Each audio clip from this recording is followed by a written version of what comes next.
90 ਨਾਲ ਜੁੜ ਚੁੱਕੇ ਸਾਰੇ ਹੀ ਪਰਿਵਾਰ ਦਾ ਸਵਾਗਤ ਹੈ ਜੀ। ਵਾਹਿਗੁਰੂ ਜੀ ਕਾ ਖਾਲਸਾ, ਵਾਹਿਗੁਰੂ ਜੀ ਕੀ ਫਤਿਹ। ਸਤਿ ਸ਼੍ਰੀ ਅਕਾਲ, ਆਦਾਬ, ਨਮਸਕਾਰ। ਅੱਜ 15 ਅਪ੍ਰੈਲ ਆ ਜੀ ਤੇ ਬਾਹਰ ਥੋੜੀ ਠੰਡ ਆ, ਹਲਕੀ ਹਲਕੀ ਜਿਹੜੀ ਆ ਫਲੋਰੀ ਵੀ ਪੈ ਰਹੀਆਂ ਸੀਗੀਆਂ ਸਵੇਰੇ ਤੇ ਟੈਂਪਰੇਚਰ 1 ਤੇ ਫੀਲ ਲਾਈਕ -3 ਦੁਪਹਿਰੇ 4 ਹੋ ਜਾਊਗਾ ਜੀ। ਸੂਰਜ 6:33 ਤੇ ਚੜਿਆ ਤੇ 8:02 ਤੇ ਛਿਪੇਗਾ। ਇਸ ਪ੍ਰੋਗਰਾਮ ਦੇ ਵਿੱਚ ਆਪਣੇ ਨਾਲ ਬਖਤੌਰ ਸਿੰਘ ਜੀ ਢਿੱਲੋਂ ਭਾਰਤ ਪੰਜਾਬ ਤੋਂ ਜੁੜਨਗੇ ਤੇ ਨਾਲ ਹੀ ਹਰਜਿੰਦਰ ਸਿੰਘ ਧਨੋਆ ਵੀ ਆਪਣੇ ਨਾਲ ਜੁੜਨਗੇ, ਅਪਡੇਟ ਦੇਣਗੇ ਜੀ ਕੀ ਕੁਛ ਘਟਿਆ ਵਾਪਰਿਆ ਨਾਰਥ ਅਮਰੀਕਾ ਤੇ ਬਾਕੀ ਦੁਨੀਆ ਦੇ ਵਿੱਚ COVID-19 ਨੂੰ ਲੈ ਕੇ। ਗੱਲਬਾਤ ਕਰਾਂਗੇ, ਤੁਹਾਡੀਆਂ ਕਾਲਾਂ ਵੀ ਜ਼ਰੂਰ ਔਨ ਏਅਰ ਕਰਾਂਗੇ ਤੇ ਕੁਛ ਆਪਣੇ ਜਿਹੜੇ ਸਪਾਂਸਰ ਆ ਉਹਨਾਂ ਦੇ ਸੰਦੇਸ਼ ਵੀ ਤੁਹਾਡੇ ਨਾਲ ਸਾਂਝੇ ਕੀਤੇ ਜਾਣਗੇ। ਮੈਂ ਸਟਾਰਟਿੰਗ ਦੇ ਵਿੱਚ ਹੀ ਦੱਸ ਦਿੰਦਾ ਜੀ, ਇਹ ਪ੍ਰੋਗਰਾਮ ਸਾਡਾ 9:30 ਵਜੇ ਤੋਂ ਲੈ ਕੇ 12 ਵਜੇ ਤੱਕ ਨਿਰੰਤਰ ਚੱਲਦਾ ਰਹੂਗਾ ਜੀ। 9:30 ਤੋਂ 11 ਵਜੇ ਤੱਕ PTN 24। ਉਸ ਤੋਂ ਬਾਅਦ ਜਿਹੜਾ ਹਲਚਲ ਪ੍ਰੋਗਰਾਮ ਆ ਉਹ ਤੁਹਾਡੇ ਨਾਲ ਇਸੇ ਤਰ੍ਹਾਂ ਮੈਂ 12 ਵਜੇ ਤੱਕ ਕਰੂੰਗਾ। 12 ਵਜੇ ਤੋਂ 3 ਵਜੇ ਤੱਕ ਅਮਰ ਸਿੰਘ ਪੱਡਾ ਤਹਿਲਕਾ ਪ੍ਰੋਗਰਾਮ ਲੈ ਕੇ ਆਉਣਗੇ। ਇਹ ਪ੍ਰੋਗਰਾਮ ਤੁਸੀਂ 1690 AM PTN 24 TV, PTN 24 ਦੇ ਐਪ, ਤਹਿਲਕਾ TV ਤੇ ਤਹਿਲਕਾ ਦੇ ਐਪ ਦੇ ਉੱਤੇ ਵੀ ਆਨੰਦ ਮਾਣਦੇ ਹੋ। ਜਿਹੜੇ ਕੈਨੇਡੀਅਨ ਨੰਬਰ ਆ ਉਹ ਸਾਰਿਆਂ ਦੇ ਹੀ ਬੰਦ ਹੈ ਜੀ। ਤੁਸੀਂ USA ਦਾ ਨੰਬਰ 515 605 9560 ਜਾਂ PTN 24 ਦਾ ਐਪ ਡਾਊਨਲੋਡ ਕਰਕੇ ਇਸ ਪ੍ਰੋਗਰਾਮ ਦਾ ਆਨੰਦ ਮਾਣ ਸਕਦੇ ਹੋ। ਸਟੂਡੀਓ 'ਚ ਕਾਲ ਕਰਨ ਲਈ ਨੰਬਰ ਹੈ ਜੀ 905 405 0002, 905 867 2770 ਤੇ ਕਾਲ ਕੀਤੀ ਜਾ ਸਕਦੀ ਆ। ਆਪਾਂ ਸਭ ਤੋਂ ਪਹਿਲਾਂ ਢਿੱਲੋਂ ਸਾਹਿਬ ਦਾ ਸਵਾਗਤ ਕਰਦੇ ਹਾਂ ਜੀ। ਢਿੱਲੋਂ ਸਾਹਿਬ ਸਵਾਗਤ ਹੈ ਤੁਹਾਡਾ, ਸਤਿ ਸ਼੍ਰੀ ਅਕਾਲ ਜੀ। ਆਇਆਂ ਨੂੰ ਧੰਨਵਾਦ ਜੀ, ਮਿਹਰਬਾਨੀ। ਸਾਰੇ ਹੀ ਦਰਸ਼ਕਾਂ ਨੂੰ, ਸਰੋਤਿਆਂ ਨੂੰ ਪਿਆਰ ਭਰੀ ਸਤਿ ਸ੍ਰੀ ਅਕਾਲ। ਸਤਿ ਸ਼੍ਰੀ ਅਕਾਲ ਜੀ। ਢਿੱਲੋਂ ਸਾਹਿਬ, ਆਪਾਂ ਖਬਰਾਂ ਵਾਲੇ ਬੰਨੇ ਚੱਲਦੇ ਹਾਂ। ਜਿਹੜਾ ਸਰਕਾਰ ਨੇ ਲਾਕਡਾਊਨ ਸੰਬੰਧੀ ਜਾਰੀ ਹੋਈਆਂ ਗਾਈਡਲਾਈਨਸ ਦਾ ਕੀ ਆ, ਉਹਨਾਂ ਦੇ ਵਿੱਚ ਕੋਈ ਤਬਦੀਲੀਆਂ ਕੀਤੀਆਂ ਗਈਆਂ ਜਾਂ ਪਹਿਲਾਂ ਨਾਲੋਂ ਸਖਤੀ ਕੀਤੀ ਗਈ ਹੈ ਜੀ? ਬਿਲਕੁਲ ਜੀ, ਕੱਲ ਪ੍ਰਧਾਨ ਮੰਤਰੀ ਸਾਹਿਬ ਨੇ ਲਾਕਡਾਊਨ ਵਧਾਉਣ ਵਾਸਤੇ ਐਲਾਨ ਕੀਤਾ ਸੀ, ਦੇਸ਼ ਨੂੰ ਖਿਤਾਬ ਕੀਤਾ ਸੀ, ਐਡਰੈਸ ਕੀਤਾ ਸੀ, ਸੰਬੋਧਨ ਕੀਤਾ ਸੀ TV ਚੈਨਲਾਂ ਦੇ ਜ਼ਰੀਏ। ਔਰ ਉਹਨਾਂ ਨੇ ਕਿਹਾ ਸੀ ਕਿ ਵਿਸਥਾਰ ਪੂਰਵਕ ਗਾਈਡਲਾਈਨਸ ਜਿਹੜੀਆਂ ਕੱਲ ਨੂੰ ਜਾਰੀ ਕੀਤੀਆਂ ਜਾਣਗੀਆਂ। ਇਸ਼ਾਰਾ ਪ੍ਰਧਾਨ ਮੰਤਰੀ ਸਾਹਿਬ ਨੇ ਕੱਲ ਹੀ ਦਿੱਤਾ ਸੀ ਕਿ ਕਰਫਿਊ ਜਾਂ ਲਾਕਡਾਊਨ ਜੀ ਇਹ ਤੋਂ ਬਗੈਰ ਕੋਈ ਚਾਰਾ ਹੀ ਨਹੀਂ ਕਰੋਨਾ ਦਾ ਮੁਕਾਬਲਾ ਕਰਨ ਵਾਸਤੇ। ਤੇ ਨਾਲ ਉਹਨਾਂ ਨੇ ਇਹ ਵੀ ਕਹਿ ਦਿੱਤਾ ਸੀ ਕਿ ਐਤਕੀ ਲਾਕਡਾਊਨ ਹੈ ਜਿਹੜਾ ਥੋੜਾ ਜਿਹਾ ਸਖਤੀ ਨਾਲ ਲਾਗੂ ਕੀਤਾ ਜਾਊਗਾ, ਕਿਸੇ ਕਿਸਮ ਦੀ ਰਿਆਇਤ ਨਹੀਂ ਦਿੱਤੀ ਜਾਊਗੀ। ਲੇਕਿਨ ਜਿਨ੍ਹਾਂ ਥਾਵਾਂ ਦੇ ਉੱਤੇ ਥੋੜੀ ਜਿਹੀ ਸੁਧਾਰ ਹੋਇਆ ਸਿਚੁਏਸ਼ਨ ਦੇ ਵਿੱਚ ਜਾਂ ਜਿੱਥੇ ਕਰੋਨਾ ਵਾਇਰਸ ਦੀ ਮਾਰ ਘੱਟ ਹੋਊਗੀ ਉੱਥੇ ਅਸੀਂ ਕੁਛ ਨਾ ਕੁਛ ਰਿਆਇਤਾਂ ਦੇਵਾਂਗੇ। ਮੈਂ ਇੱਥੇ ਵੀ ਜ਼ਿਕਰ ਕਰਦਾ ਕਿ ਇਹ ਤੋਂ ਪਹਿਲਾਂ ਹੀ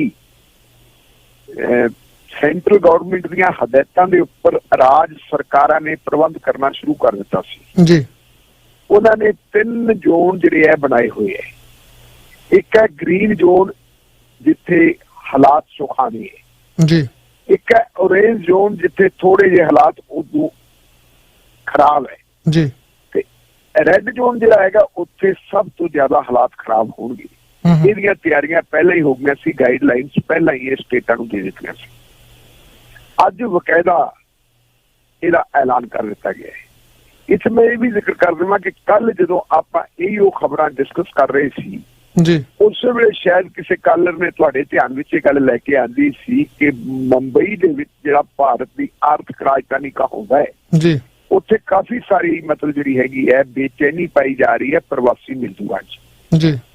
ਬਾਂਦਰਾ ਤੇ ਥਾਣੇ 2 ਇਲਾਕੇ ਹੈ, ਕੱਲ ਉਹਨਾਂ ਦੋਨਾਂ ਇਲਾਕਿਆਂ ਦੇ ਵਿੱਚ ਹਜ਼ਾਰਾਂ ਪ੍ਰਵਾਸੀ ਮਜ਼ਦੂਰ ਇਕੱਤਰ ਹੋ ਗਏ ਸੀ, ਜਿਹੜੇ ਇਹ ਚਾਹੁੰਦੇ ਸੀ ਕਿ ਉਹਨਾਂ ਨੂੰ ਉਹਨਾਂ ਦੇ ਘਰਾਂ ਤੱਕ ਪਹੁੰਚਾਇਆ ਜਾਵੇ। ਲੇਕਿਨ ਉੱਥੋਂ ਦੀ ਸਰਕਾਰ ਨੇ ਉਹਨਾਂ ਨੂੰ ਕੰਟਰੋਲ ਕਰਨ ਵਾਸਤੇ ਉਹਨਾਂ ਤੇ ਲਾਠੀ ਚਾਰਜ ਵੀ ਕੀਤਾ ਸੀ ਜੀ।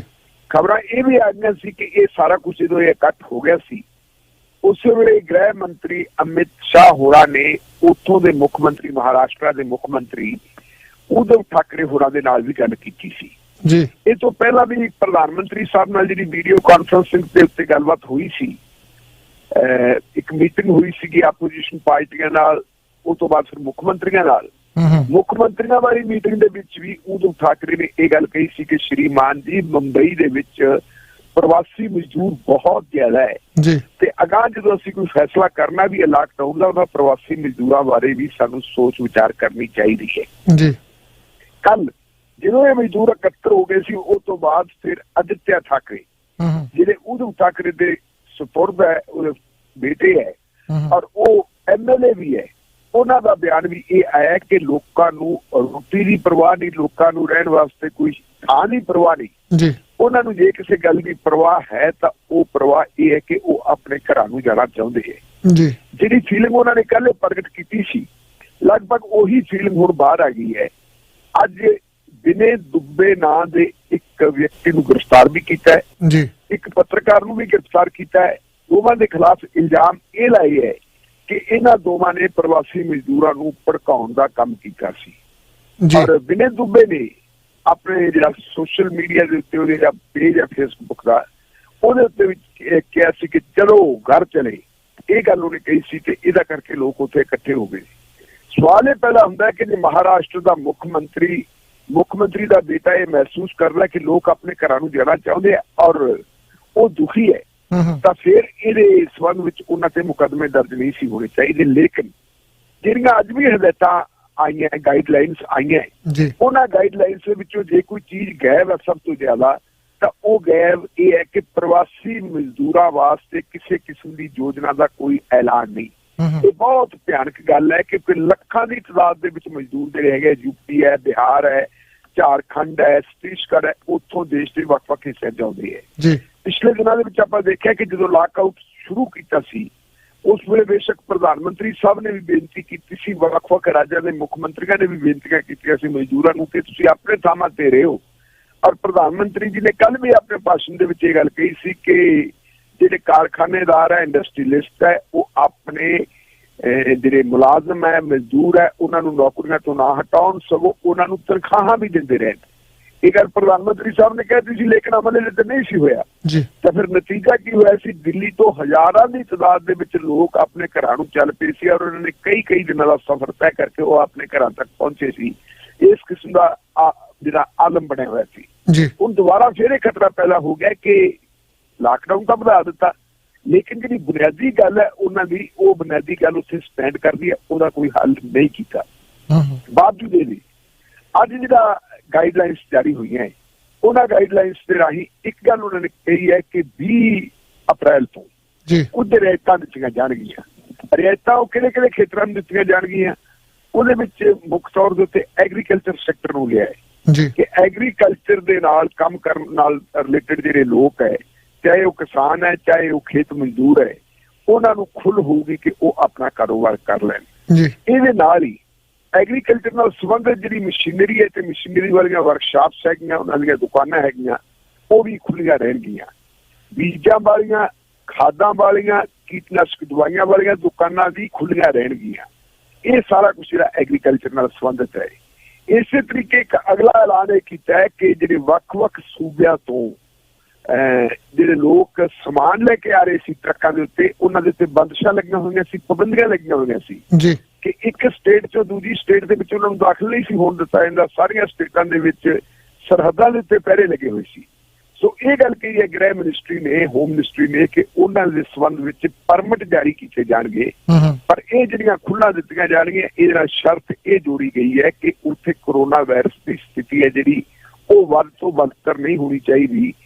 ਜਿਹੜੇ ਪੈਮਾਨਾ ਬਣਾਇਆ ਕਿ ਉਸ ਪੈਮਾਨੇ ਦੇ ਨੀਚੇ ਹੋਣੀ ਚਾਹੀਦੀ ਹੈ। ਨਾਲ ਹੀ IT ਸੈਕਟਰ ਔਰ ਜਿਹੜੀਆਂ ਬੈਂਕਿੰਗ ਹੈ, ਇਹਨਾਂ ਸਾਰਿਆਂ ਵਾਸਤੇ ਵੀ ਛੋਟਾਂ ਦਿੱਤੀਆਂ ਗਈਆਂ। ਲੇਕਿਨ ਇਸ ਗੱਲ ਦਾ ਖਿਆਲ ਰੱਖਿਆ ਗਿਆ ਕਿ ਰੇਲਵੇ, ਹਵਾਈ ਤੇ ਸੜਕੀ ਆਵਾਜਾਈ ਉਹ ਜਿਹਦੇ ਵਿੱਚ ਮੁਸਾਫਰਾਂ ਦੇ ਢੁਆਈ ਦਾ ਪ੍ਰਬੰਧ ਹੁੰਦਾ ਹੈ। ਮਿਸਾਲ ਦੇ ਤੌਰ ਤੇ ਟੈਕਸੀਆਂ, ਬੱਸਾਂ ਵਗੈਰਾ, ਇਹਨਾਂ ਦੇ ਉੱਤੇ ਪਾਬੰਦੀ ਰਹੂਗੀ। ਇਹ ਵੀ ਨਾਲ ਗੱਲ ਕਹੀ ਹੈ ਕਿ ਗਾਹੇ ਬਗਾਹੇ ਇਹਦੇ ਤੇ ਨਜ਼ਰਸਾਨੀ ਵੀ ਕੀਤੀ ਜਾਊਗੀ। ਕੁੱਲ ਮਿਲਾ ਕੇ ਅਸੀਂ ਗੱਲ ਕਹੀਏ ਤਾਂ ਥੋੜਾ ਜਿਹਾ ਜ਼ਿੰਦਗੀ ਨੂੰ ਰੋੜਨ ਦੀ ਗੱਲ ਕਹੀ ਗਈ ਹੈ। ਪ੍ਰਧਾਨ ਮੰਤਰੀ ਸਾਹਿਬ ਨੇ ਆਪਣੇ ਭਾਸ਼ਣ ਦੇ ਵਿੱਚ, ਜੋ ਪਹਿਲਾ ਭਾਸ਼ਣ ਉਹਨਾਂ ਨੇ ਲਾਕਡਾਊਨ ਵਾਲਾ ਕੀਤਾ ਸੀ, ਜਨਤਕ ਕਰਫਿਊ ਵਾਲਾ ਕੀਤਾ ਸੀ, ਉਦੋਂ ਉਹਨਾਂ ਨੇ ਕਿਹਾ ਸੀ ਕਿ ਜੇ ਜਾਨ ਹੈ ਤਾਂ ਜਹਾਨ ਹੈ। ਜਾਨ ਬਚਾਉਣੀ ਜ਼ਰੂਰੀ ਹੈ, ਜਹਾਨ ਬਚਾਉਣਾ ਨੰਬਰ 2 ਤੇ ਪਿਆ, ਜਿਹਨੂੰ ਅਸੀਂ ਜਹਾਨ ਦਾ ਮਤਲਬ ਹੈ ਕਾਰੋਬਾਰ। ਲੇਕਿਨ ਹੁਣ ਉਹਨਾਂ ਨੇ ਇਹ ਗੱਲ ਕਹਿ ਦਿੱਤੀ ਸੀ ਕਿ ਜਾਨ ਵੀ ਚਾਹੀਦੀ ਹੈ ਤੇ ਜਹਾਨ ਵੀ ਚਾਹੀਦਾ, ਕਿ ਥੋੜਾ ਬਹੁਤਾ ਕਾਰੋਬਾਰ ਵੀ ਚਾਹੀਦਾ। ਕਿਉਂਕਿ ਚੰਦੀ ਸਾਹਿਬ ਆਪਾਂ ਜਾਣਦੇ ਆ ਕਿ ਜੇ ਕਾਰੋਬਾਰ ਬਲਾਕ ਹੋ ਜੇ ਸਾਰੇ ਦਾ ਸਾਰਾ ਸਿਸਟਮ ਹੀ ਜਿਹੜਾ ਜੇ ਬਲਾਕ ਹੋ ਗਿਆ ਤਾਂ ਫਿਰ ਹੋਊਗਾ ਕੀ। ਆਰਥਿਕ ਸ਼ਾਸਤਰ ਦੇ ਨਾਲ ਜਿਹੜੇ ਜੁੜੇ ਹੋਏ ਵਿਦਵਾਨ ਹੈ ਉਹਨਾਂ ਵਿਦਵਾਨਾਂ ਦਾ ਇਹ ਮੰਨਣਾ ਹੈ ਕਿ ਭਾਰਤ ਦੀ GDP ਜਿਹੜੀ ਹੈਗੀ ਆ ਗੁਰ ਕੇ ਬਹੁਤ ਨੀਚੇ ਆ ਜੂਗੀ ਜੀ, ਔਰ ਇਹਨੂੰ ਮੁੜ ਕੇ ਖੜਾ ਕਰਨ ਵਾਸਤੇ ਬੜਾ ਲੰਬਾ ਸਮਾਂ ਜਿਹੜਾ ਹੈਗਾ ਤੈਅ ਕਰਨਾ ਪੈਣਾ ਹੈ। ਕੱਲ ਵੀ ਆਪਾਂ ਜ਼ਿਕਰ ਕੀਤੀ ਸੀ, ਪੰਜਾਬ ਦੇ ਵਿੱਤ ਮੰਤਰੀ ਨੇ ਵੀ ਇਹ ਗੱਲ ਕਹੀ ਸੀ ਕਿ ਇਹ ਸੰਕਟ ਤਾਂ ਅਸੀਂ ਹੱਲ ਕਰ ਲਵਾਂਗੇ, ਇਹਨੂੰ ਤਾਂ ਅਸੀਂ ਪਾਰ ਕਰ ਲਵਾਂਗੇ, ਲੇਕਿਨ ਇਹ ਤੋਂ ਬਾਅਦ ਜਿਹੜਾ ਹਾਲਾਤ ਬਣਨੇ ਉਹ ਬੜੇ ਭਿਆਨਕ ਹੋਣਗੇ।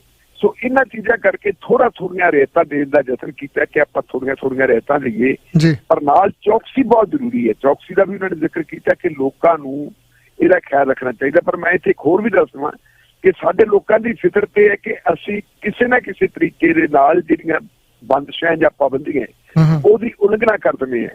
ਥੋੜਾ ਸਮਾਂ ਪਹਿਲਾਂ ਮੈਂ TV ਚੈਨਲ ਦੇਖ ਰਿਹਾ ਸੀ NDTV ਦੇ ਉੱਤੇ ਇੱਕ ਰਿਪੋਰਟ ਆ ਰਹੀ ਹੈ ਚੰਡੀਗੜ੍ਹ ਦੀ। ਚੰਡੀਗੜ੍ਹ ਤੁਹਾਨੂੰ ਪਤਾ ਹੈ ਵੀ ਸਾਡਾ ਪੰਜਾਬ ਦੀ ਰਾਜਧਾਨੀ ਹੈ ਔਰ ਯੂਨੀਅਨ ਟੈਰੀਟਰੀ ਹੈ। ਸਹੀ ਅਰਥਾਂ ਦੇ ਵਿੱਚ ਆਪਾਂ ਦੇਖੀਏ ਤਾਂ ਉੱਥੇ 3 ਸਰਕਾਰਾਂ ਚੱਲਦੀਆਂ ਉੱਥੋਂ। ਪੰਜਾਬ ਦੀ ਸਰਕਾਰ ਉੱਥੇ ਚੱਲਦੀ ਹੈ, ਹਰਿਆਣਾ ਦੀ ਸਰਕਾਰ ਉੱਥੇ ਚੱਲਦੀ ਹੈ, ਯੂਨੀਅਨ ਟੈਰੀਟਰੀ ਹੋਣ ਕਰਕੇ ਚੰਡੀਗੜ੍ਹ ਦਾ ਪ੍ਰਬੰਧ ਹੈ ਜਿਹੜਾ ਕੇਂਦਰ ਦੀ ਸਰਕਾਰ ਦੇ ਮਤਹਿਤ ਹੈ। ਸੋ ਕੁੱਲ ਮਿਲਾ ਕੇ ਉੱਥੇ 3 ਸਰਕਾਰਾਂ ਹੈ। ਉੱਥੇ ਦੇ ਜਿਹੜਾ ਪ੍ਰਸ਼ਾਸਕ ਹੈ ਉਹ ਪੰਜਾਬ ਦਾ ਗਵਰਨਰ ਹੈ, ਔਰ ਪ੍ਰਸ਼ਾਸਕ ਦੇ ਜਿਹੜੇ ਐਡਵਾਈਜ਼ਰ ਹੈ ਜਿਹੜਾ ਉੱਥੇ ਦਾ ਸਭ ਤੋਂ ਵੱਡਾ ਬਿਊਰੋਕਰੇਟ ਹੈ IAS ਆਫੀਸਰ, ਉਹ ਯੂਨੀਅਨ ਟੈਰੀਟਰੀ ਕਾਡਰ ਦਾ ਹੈ। ਉਹਨੇ ਮਿਸਟਰ ਫਰੀਦਾ ਉਹਦਾ ਨਾਮ ਹੈ। ਹੁਣ ਫਰੀਦਾ ਦੀ ਇੱਕ ਸਟੇਟਮੈਂਟ ਆਈ ਹੈ, ਉਹਨੇ ਕਿਹਾ ਕਿ ਜਿੰਨਾ VIPs ਨੂੰ ਕਰਫਿਊ ਪਾਸ ਜਾਰੀ ਹੋਏ ਹੈ ਉਹਨਾਂ ਦੇ ਕੱਲ ਅਸੀਂ ਨਾਂ ਜਨਤਕ ਕਰਾਂਗੇ। ਮੈਂ ਦੱਸੂਗਾ ਕਿ ਕਿੰਨਾ ਨੂੰ ਕਰਫਿਊ ਪਾਸ ਜਾਰੀ ਹੋਏ ਹੈ। ਕਾਰਨ ਕੀ ਦੱਸਿਆ? ਕਾਰਨ ਉਹਨਾਂ ਨੇ ਇਹ ਦੱਸਿਆ ਕਿ VIPs ਜਿਹੜੇ ਹੈਗੇ ਹੈ ਕਰਫਿਊ ਪਾਸ ਦਾ ਫਾਇਦਾ ਉਠਾ ਕੇ ਉਹਦੀ ਉਹ ਨਜਾਇਜ਼ ਵਰਤੋਂ ਕਰਦੇ ਆ। ਮਿਸਾਲ ਦੇ ਤੌਰ ਤੇ ਉਹ ਆਪਣੇ ਕੁੱਤਿਆਂ ਨੂੰ ਲੈ ਕੇ ਜਾਂਦੇ, ਉਹਨਾਂ ਨੂੰ ਘੁਮਾਉਂਦੇ ਹੈ, ਉਹ ਮਾਰਨਿੰਗ ਵਾਕ ਕਰਦੇ ਆ, ਉਹ ਈਵਨਿੰਗ ਵਾਕ ਕਰਦੇ ਹੈ। ਇਸ ਕਿਸਮ ਦੀਆਂ ਜਿਹੜੀਆਂ ਉਹ ਬੰਦਸ਼ਾਂ ਨੂੰ ਉਲੰਘਦੇ ਹੈ ਕਾਨੂੰਨੀ ਤੌਰ ਤੇ ਇੱਕ ਕਰਫਿਊ ਪਾਸ ਲੈ ਕੇ, ਤੇ ਜੇ ਉਹ ਕਰਫਿਊ ਪਾਸ ਲੈ ਕੇ ਉਹਦੀ ਉਲੰਘਣਾ ਕਰਦੇ ਆ ਤਾਂ ਫਿਰ ਆਮ ਲੋਕਾਂ ਦੇ ਉੱਤੇ ਬੰਦਸ਼ਾਂ ਕਿਉਂ ਹੈ? ਇਹ ਵੀ ਸਵਾਲ ਖੜਾ ਹੁੰਦਾ ਹੈ। ਲੇਕਿਨ ਜਿਵੇਂ ਕਿ ਅਸੀਂ ਜਾਣਦੇ ਹਾਂ ਕਿ ਭਾਵੇਂ ਕੋਈ ਕਿੱਡਾ ਵੀ ਵੱਡਾ ਬੰਦਾ ਹੋਵੇ, ਜਦੋਂ ਵੱਡਾ ਬੰਦਾ ਬੰਦਸ਼ਾਂ ਦੀ ਉਲੰਘਣਾ ਕਰਦਾ, ਕਰੋਨਾ ਵਾਇਰਸ ਉਹਨੂੰ ਵੀ ਟੱਚ ਕਰ ਸਕਦਾ ਤੇ ਉਹਦੇ ਤੋਂ ਕਿਸੇ ਹੋਰ ਨੂੰ ਵੀ ਟੱਚ ਕਰ ਸਕਦਾ ਹੈ। ਆਪਾਂ ਪਹਿਲਾਂ ਵੀ ਜ਼ਿਕਰ ਕੀਤਾ ਹੈ, ਤੁਸੀਂ ਵੀ ਜਾਣਦੇ ਹੋ ਕਿ ਇੰਗਲੈਂਡ ਦੇ ਪ੍ਰਾਈਮ ਮਿਨਿਸਟਰ ਵੀ ਤਾਂ ਕਰੋਨਾ ਦੀ ਜਦ ਵਿੱਚ ਆ ਹੀ ਗਏ ਸੀ। ਸੋ ਇਸ ਕਿਸਮ ਦਾ ਜਿਹੜਾ ਹੈਗਾ ਸਿਸਟਮ ਸਾਡੇ ਦੇਸ਼ ਦੇ ਵਿੱਚੋਂ ਚੱਲ ਰਿਹਾ ਹੈ। ਕੁੱਲ ਮਿਲਾ ਕੇ ਅਸੀਂ ਦੇਖੀਏ ਤਾਂ ਭਾਰਤ ਦੀ ਸਰਕਾਰ ਨੂੰ ਇਹ ਅਹਿਸਾਸ ਹੋ ਗਿਆ ਕਿ ਲੰਬਾ ਸਮਾਂ ਜਿਹੜੀ ਹੈ ਪਾਬੰਦੀ ਲਾ ਕੇ ਵੀ ਨਹੀਂ ਸਰਦਾ, ਥੋੜਾ ਆਰਥਿਕਤਾ ਨੂੰ ਪਟੜੀ ਤੇ ਚੜ੍ਹਨਾ ਜ਼ਰੂਰੀ ਵੀ ਹੈ। ਪਰ ਨਾਲ ਇਹਦੀ ਜਿਵੇਂ ਆਪਾਂ ਕਿ ਜਾਣਦੇ ਹੁੰਦੇ ਕਿ ਜੇ ਗੇਂਦ ਦੇ ਵਿੱਚ ਆਪਾਂ ਜ਼ਿਆਦਾ ਫੂਕ ਭਰਦੀ ਹੈ ਤਾਂ ਕਈ ਵਾਰੀ ਫਿਰ ਗੇਂਦ ਫਟ ਜਾਂਦੀ ਹੈ।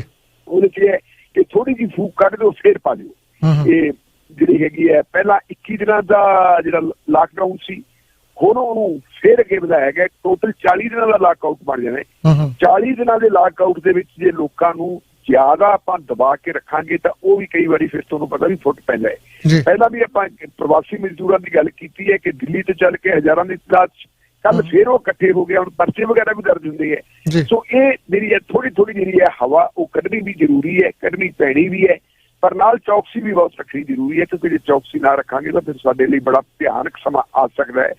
ਅਜੇ ਸ਼ੁਕਰ ਹੈ ਇਸ ਗੱਲ ਦਾ ਕਿ ਭਾਰਤ ਦੇ ਵਿੱਚ ਕਮੀਆਂ ਪੇਸ਼ੀਆਂ ਦੇ ਬਾਵਜੂਦ ਜੇ ਦੂਜੇ ਅਸੀਂ ਵਿਕਸਿਤ ਦੇਸ਼ਾਂ ਨਾਲ ਮੁਕਾਬਲਾ ਕਰੀਏ ਤਾਂ ਸਾਡੀ ਸਥਿਤੀ ਕਿਤੇ ਬਿਹਤਰ ਹੈ ਕਰੋਨਾ ਦੇ ਮਾਮਲੇ 'ਚ। ਜੀ ਬਿਲਕੁਲ ਵਾਕਿਆ ਢਿੱਲੋਂ ਸਾਹਿਬ, ਜੇ ਇੰਨੀ ਸਖਤੀ ਨਾ ਕਰਨ ਤਾਂ ਭਾਰਤ ਦੇ ਕੋਲ ਕੰਟਰੋਲ ਵੀ ਨਹੀਂ ਹੋਣਾ। ਇੰਨੀ ਸਖਤੀ ਦੇ ਬਾਵਜੂਦ ਵੀ ਜਿਹੜਾ ਕੰਮ ਇੰਨਾ ਕੁ ਵਧਿਆ ਹੋਇਆ, ਪਰ ਪੰਜਾਬ ਦੇ ਵਿੱਚ ਕਾਫੀ ਚੰਗੀ ਰਿਜ਼ਲਟ ਮਿਲਿਆ ਜੀ ਕਰਫਿਊ ਲਾਉਣ ਦੇ ਨਾਲ। ਇਹ ਤੁਹਾਨੂੰ ਜ਼ਿਆਦਾ ਜਾਣਕਾਰੀ ਆਪਾਂ ਕਾਲ ਲੈਂਦੇ ਹਾਂ, ਇਸ ਵਿਸ਼ੇ ਤੇ ਵੀ ਆਪਾਂ ਗੱਲਬਾਤ ਕਰਦੇ ਹਾਂ। ਹਾਂਜੀ ਵੀਰ ਜੀ, ਸਵਾਗਤ ਹੈ ਤੁਹਾਡਾ 2160 ਜੀ। ਹਾਂਜੀ ਵੀਰ ਜੀ, ਦੋਨਾਂ ਵੀਰਾਂ ਨੂੰ ਸਤਿ ਸ਼੍ਰੀ ਅਕਾਲ ਜੀ। ਸਤਿ ਸ਼੍ਰੀ ਅਕਾਲ ਜੀ। ਵੀਰ ਜੀ ਮੇਰਾ ਕੁਐਸਚਨ ਸੀ, ਜਿਹੜਾ ਆਪਣੇ ਪੱਤਰਕਾਰਾਂ ਨੂੰ ਜੋ ਵੀ ਕੋਈ ਸੱਚੀ ਗੱਲ ਦੱਸਦਾ ਜੀ ਤੇ ਉਹਨਾਂ ਨੂੰ ਚੱਕ ਅੰਦਰ ਕਰੀ ਜਾਂਦਾ, ਜਾਂ ਕੋਈ ਫੇਸਬੁੱਕ ਤੇ ਕੋਈ ਚੰਗੀ ਗੱਲ ਲਿਖਦਾ ਜਾਂ ਕੋਈ ਸੱਚ ਦੀ ਗੱਲ ਲਿਖਦਾ ਤੇ ਜਿਹੜੀ ਉਹਨਾਂ ਨੂੰ ਚੱਕ ਅੰਦਰ ਕਰੀ ਜਾਂਦੇ ਆ। ਮਤਲਬ ਇਹ ਕੈਪਟਨ ਸਾਹਿਬ ਨੂੰ ਇਹ ਜਾਣਨਾ ਨਹੀਂ ਚਾਹੀਦਾ ਵੀ ਮਤਲਬ ਜਿਹੜਾ ਵੀ ਸੱਚ ਬੋਲਦਾ ਵੀ ਉਹਨੂੰ ਨਾ ਉਹ ਕੀਤਾ ਜਾਵੇ, ਵੀ ਉਹਨਾਂ ਨੂੰ ਗ੍ਰਿਫਤਾਰ ਨਾ ਕੀਤਾ ਜਾਵੇ। ਤੇ ਦੂਸਰੀ ਗੱਲ ਆ, ਜੇ ਨਹੀਂ ਕਰਦੇ ਭਾਜੀ ਜਿਹੜੇ ਇੱਥੇ ਜਦੋਂ ਆਹ ਕੰਮ ਕਲੀਅਰ ਹੋ ਗਿਆ ਨਾ ਇਹਨਾਂ ਦੇ ਇੱਥੇ ਪੁਲਿਸ ਵਾਲੇ ਵੀ ਇੱਥੇ ਬਹੁਤ ਬੈਠੇ ਨੇ ਨਾ, ਜਿਹੜੇ ਕ੍ਰਿਮੀਨਲ ਬੈਠੇ ਨੇ ਨਾ ਜੀ, ਨਾ ਚੇਂਜ ਕਰਕੇ ਬੈਠੇ ਨੇ। ਇਹਨਾਂ ਦੀਆਂ ਲਿਸਟਾਂ ਬਣਾ ਕੇ ਇਹਨਾਂ ਤੇ ਵੀ ਕੇਸ ਕਰਨਾ ਚਾਹੀਦਾ ਜੇ ਨਹੀਂ ਹਟਦੇ ਹਨਾ ਜੀ। ਪਹਿਲੀ ਗੱਲ ਤਾਂ ਆਪਾਂ ਹੱਥ ਬੰਨ ਕੇ ਬੇਨਤੀ ਕਰਦੇ ਆ ਵੀ ਉਹ ਜਿਹੜੇ ਸੱਚ ਦੀ ਆਵਾਜ਼ ਚੱਕਦੇ ਆ ਪੱਤਰਕਾਰ, ਵੀ ਉਹਨਾਂ ਨੂੰ ਛੱਡ ਦੇਣਾ ਚਾਹੀਦਾ ਭਾਜੀ ਹਨਾ ਜੀ। ਤੇ ਜੇ ਨਹੀਂ ਕਰਦੇ ਭਾਜੀ, ਜਦੋਂ ਇੱਥੇ ਆਉਣਗੇ ਸਾਰਿਆਂ ਤੇ ਇਹਨਾਂ ਤੇ ਕੇਸ ਹੋਣਾ ਚਾਹੀਦਾ। ਧੰਨਵਾਦ ਵੀਰ ਜੀ, ਧੰਨਵਾਦ ਜੀ। ਹਾਂਜੀ ਵੀਰ ਜੀ, ਸਵਾਗਤ ਹੈ ਤੁਹਾਡਾ 4620। ਹੈਲੋ, ਹਾਂਜੀ ਸਤਿ ਸ਼੍ਰੀ ਅਕਾਲ ਜੀ। ਸਤਿ ਸ਼੍ਰੀ ਅਕਾਲ ਜੀ। ਹਾਂਜੀ, ਮੈਂ ਪੁੱਛਣਾ ਚਾਹੁੰਦਾ, ਮੈਂ ਕੱਲ ਵੀਡੀਓ ਦੇਖੀ ਆਪਣੇ SGPC ਦੇ ਪ੍ਰੈਜ਼ੀਡੈਂਟ ਗੋਬਿੰਦ ਸਿੰਘ ਲੌਂਗੋਵਾਲ ਦੀ ਜੀ। ਉਹਨਾਂ ਨੇ ਕਿਹਾ ਕਿ ਆਪਣੇ ਗੁਰਦੁਆਰਿਆਂ ਦੇ ਵਿੱਚ ਰਾਤਾਂ ਜਿਹੜੀਆਂ ਕਣਕ ਚੌਲ ਭੇਜੇ ਜਾਣ ਨਾ ਲੰਗਰਾਂ ਵਾਸਤੇ। ਜਿਹੜੀ ਲੰਗਰ ਪ੍ਰਥਾ ਇਹ ਠੀਕ ਆ, ਬੰਦ ਤਾਂ ਨਹੀਂ ਹੋ ਸਕਦੀ, ਨਾ ਇਹ ਹੋਣੀ ਚਾਹੀਦੀ ਹੈ, ਸਾਡੇ ਗੁਰੂ ਦੀ ਚਲਾਈ ਹੋਈ ਹੈ ਜੀ। ਪਰ ਮੈਂ ਇੱਕ ਗੱਲ ਪੁੱਛਣੀ ਚਾਹੁੰਦਾ ਵੀ ਸਰਕਾਰਾਂ, ਜਿਹੜੇ ਪੰਜਾਬ ਦੇ ਲੋਕ ਆ, ਪੰਜਾਬ ਨੂੰ ਆਪੇ ਹੀ ਸਾਂਭੀ ਜਾਂਦੇ ਆ, ਲੰਗਰ ਚਲਾ ਕੇ ਵੀ, ਕਰਫਿਊ ਲਾ ਕੇ ਵੀ ਉਹਨਾਂ ਨੇ ਆਪੇ ਲੋਕਡਾਊਨ ਕਰਕੇ ਸਾਰਾ ਕੁਝ ਕਰ ਲਿਆ। ਪੁਲਿਸ ਆਪ ਗੇੜਾ ਮਾਰਨ ਆਉਂਦੀ ਹੈ, ਬਸ ਗੇੜਾ ਮਾਰ ਕੇ ਉੱਠ ਜਾਂਦੀ, ਜਾਂ 5-4 ਡਾਂਗਾ ਮਾਰ ਜਾਂਦੀ ਲੋਕਾਂ ਦੇ ਜੀ। ਮਤਲਬ ਜਿਹੜੀ ਸਰਕਾਰ ਹੈ, ਸਰਕਾਰ ਦਾ ਕੀ ਕੰਟਰੀਬਿਊਸ਼ਨ, ਸਰਕਾਰ ਦਾ ਕੀ, ਪੰਜਾਬ ਸਰਕਾਰ ਦਾ, ਸਿਰਫ ਪੰਜਾਬ ਸਰਕਾਰ ਬਾਰੇ ਪੁੱਛਣਾ ਚਾਹੁੰਦਾ, ਉਹਨਾਂ ਪੰਜਾਬ ਵਾਸਤੇ ਕੀ ਕੰਟਰੀਬਿਊਸ਼ਨ ਹੈ। ਮੈਂ ਤਾਂ ਕੋਈ ਦੇਖਿਆ ਨਹੀਂ ਕੈਪਟਨ ਸਾਹਿਬ, ਮੈਂ ਦੇਖਿਆ ਵੀ ਵੀਡੀਓ ਕਾਨਫਰੰਸਿੰਗ ਹੀ ਕਰਦੇ, ਅੰਦਰ ਬੈਠੇ ਵੀਡੀਓ ਤੇ ਹੀ ਗੱਲਬਾਤ ਕਰਦੇ ਆ, ਏਦਾਂ ਕਰ ਲਓ, ਏਦਾਂ ਕਰ ਲਓ, ਪੰਜਾਬ ਦੇ ਬਹਾਦਰ ਜਵਾਨੋ ਤੁਸੀਂ ਬਹੁਤ ਵਧੀਆ ਕਰ ਰਹੇ ਆ। ਮਤਲਬ ਸਰਕਾਰ ਦਾ ਕੋਈ ਹੈ ਕੰਟਰੀਬਿਊਸ਼ਨ ਕਿ ਪੰਜਾਬ ਦੇ ਲੋਕ ਆਪੇ ਹੀ ਸਾਂਭੀ ਜਾਂਦੇ ਆ? ਤੇ ਮੈਂ ਕਹਿੰਦਾ ਵੀ ਕਲੱਬਾਂ ਨੂੰ, ਪੰਚਾਇਤਾਂ ਨੂੰ ਇਹਨਾਂ ਨੂੰ ਕੁਐਸਚਨ ਤਾਂ ਕਰਨਾ ਚਾਹੀਦਾ ਵੀ ਤੁਸੀਂ ਕੀ ਕਰ ਰਹੇ ਹੋ ਇਹਦੇ ਵਾਸਤੇ ਜੀ। ਮੈਂ ਇੰਨਾ ਹੀ ਸਵਾਲ ਸੀ ਮੇਰਾ। ਧੰਨਵਾਦ। ਧੰਨਵਾਦ ਜੀ। ਜੀ ਢਿੱਲੋਂ ਸਾਹਿਬ, ਕੱਲ ਕੈਪਟਨ ਅਮਰਿੰਦਰ ਸਿੰਘ ਨੇ ਮੋਗੇ ਦੀ ਇੱਕ ਨਰਸ ਨਾਲ ਵੀ ਲੱਗਾ ਹੋਏ ਸੀ ਕਾਲ ਕਰਨ, ਵੀਡੀਓ ਕਾਲ ਤੇ ਲੱਗੇ ਹੋਏ ਸੀਗੇ। ਉਹਨੂੰ ਪੁੱਛ ਰਹੇ ਸੀਗੇ ਵੀ ਤੁਹਾਨੂੰ ਕੋਈ ਪ੍ਰੋਬਲਮ ਤਾਂ ਨਹੀਂ ਹੈਗੀ? ਇੱਕ ਆਮ ਨਾਗਰਿਕ ਜਿਹੜਾ ਔਨ ਡਿਊਟੀ ਆ, ਉਹ ਮੁੱਖ ਮੰਤਰੀ ਨੂੰ ਕਦੀ ਵੀ ਨਹੀਂ ਕੋਈ ਦੱਸ ਸਕਦਾ ਵੀ ਮੈਨੂੰ ਆਹ ਦੁੱਖ ਆ। ਤੁਹਾਨੂੰ ਪਤਾ ਹੀ ਏਡੇ ਵੱਡੇ ਪੋਸਟ ਵਾਲੇ ਦੇ ਨਾਲ ਗੱਲ ਵੀ ਬੜੇ ਸਲੀਕੇ ਨਾਲ ਕੀਤੀ ਜਾਂਦੀ ਆ। ਉਹ ਕਹਿੰਦੇ ਨਹੀਂ ਜੀ, ਸਾਨੂੰ ਸਾਰੀਆਂ ਸਹੂਲਤਾਂ ਹੈਗੀਆਂ, ਸਾਨੂੰ ਕੁਛ ਨਹੀਂ ਚਾਹੀਦਾ। ਜੀ ਢਿੱਲੋਂ ਸਾਹਿਬ। ਦੇਖੋ, ਗੱਲ ਇੱਕ ਇਹ ਹੈ ਕਿ ਜੇ ਅਸੀਂ ਇਹ ਗੱਲ ਕਹਿ ਦਈਏ ਕਿ ਸਾਰੀਆਂ ਜਿਹੜੀਆਂ ਲੋਕਾਂ ਦੀਆਂ ਲੋੜਾਂ, ਜਿਹੜਾ ਇਸ ਕਿਸਮ ਦਾ ਕ੍ਰਾਈਸਿਸ ਹੁੰਦਾ ਹੈ, ਇਕੱਲੀ ਸਰਕਾਰ ਝੱਲ ਲੂਗੀ ਤਾਂ ਇਹ ਨਾਮੁਮਕਿਨ ਹੈ, ਅਸੰਭਵ ਹੈ ਜੀ। ਜੇ ਅਸੀਂ ਪੰਜਾਬ ਦੀ ਗੱਲ ਕਰੀਏ ਤਾਂ ਪੰਜਾਬ ਦਾ ਇਤਿਹਾਸ, ਪੰਜਾਬ ਦਾ ਭੂਗੋਲ, ਪੰਜਾਬ ਦਾ ਜਿਹੜਾ ਹੈਗਾ ਇੱਕ ਵੱਖਰਾਪਨ ਹੈ ਜਿਹੜਾ, ਇਹ ਬਾਕੀ ਦੇਸ਼ ਨਾਲੋਂ ਅਲੱਗ ਹੈ। ਅਬਦਾਲੀ ਵਗੈਰਾ ਜਦੋਂ ਆਉਂਦੇ ਹੁੰਦੇ ਸੀ, ਉਸ ਵੇਲੇ ਵੀ ਸਾਡੀ ਲੰਗਰ ਪ੍ਰਥਾ ਚੱਲਦੀ ਹੁੰਦੀ ਸੀ ਜੀ। ਬੜੇ ਮਾੜੇ ਟਾਈਮ ਆਏ ਆ, ਮਾੜੇ ਟਾਈਮ ਆਉਂਦੇ ਵੀ ਰਹਿਣਗੇ, ਲੇਕਿਨ ਗੁਰੂ ਰਾਮਦਾਸ ਨੇ ਜਿਹੜੀ ਲੰਗਰ ਵਾਲੀ ਪ੍ਰਥਾ ਸ਼ੁਰੂ ਕੀਤੀ ਸੀ, ਉਹ ਅੱਜ ਤੱਕ ਜਾਰੀ ਹੈ ਜੀ। ਜੇ ਮੈਂ ਉਹ ਤੋਂ ਪਹਿਲਾਂ ਵੀ ਜਾਵਾਂ ਤਾਂ ਬਾਬੇ ਨਾਨਕ ਨੇ 20 ਰੁਪਈਆਂ ਦਾ ਜਿਹੜਾ ਸੌਦਾ ਲੈ ਕੇ ਇੱਕ ਸੱਚਾ ਸੌਦਾ ਸ਼ੁਰੂ ਕੀਤਾ ਸੀ, ਉਹ ਸੌਦਾ ਅੱਜ ਵੀ ਹੈ।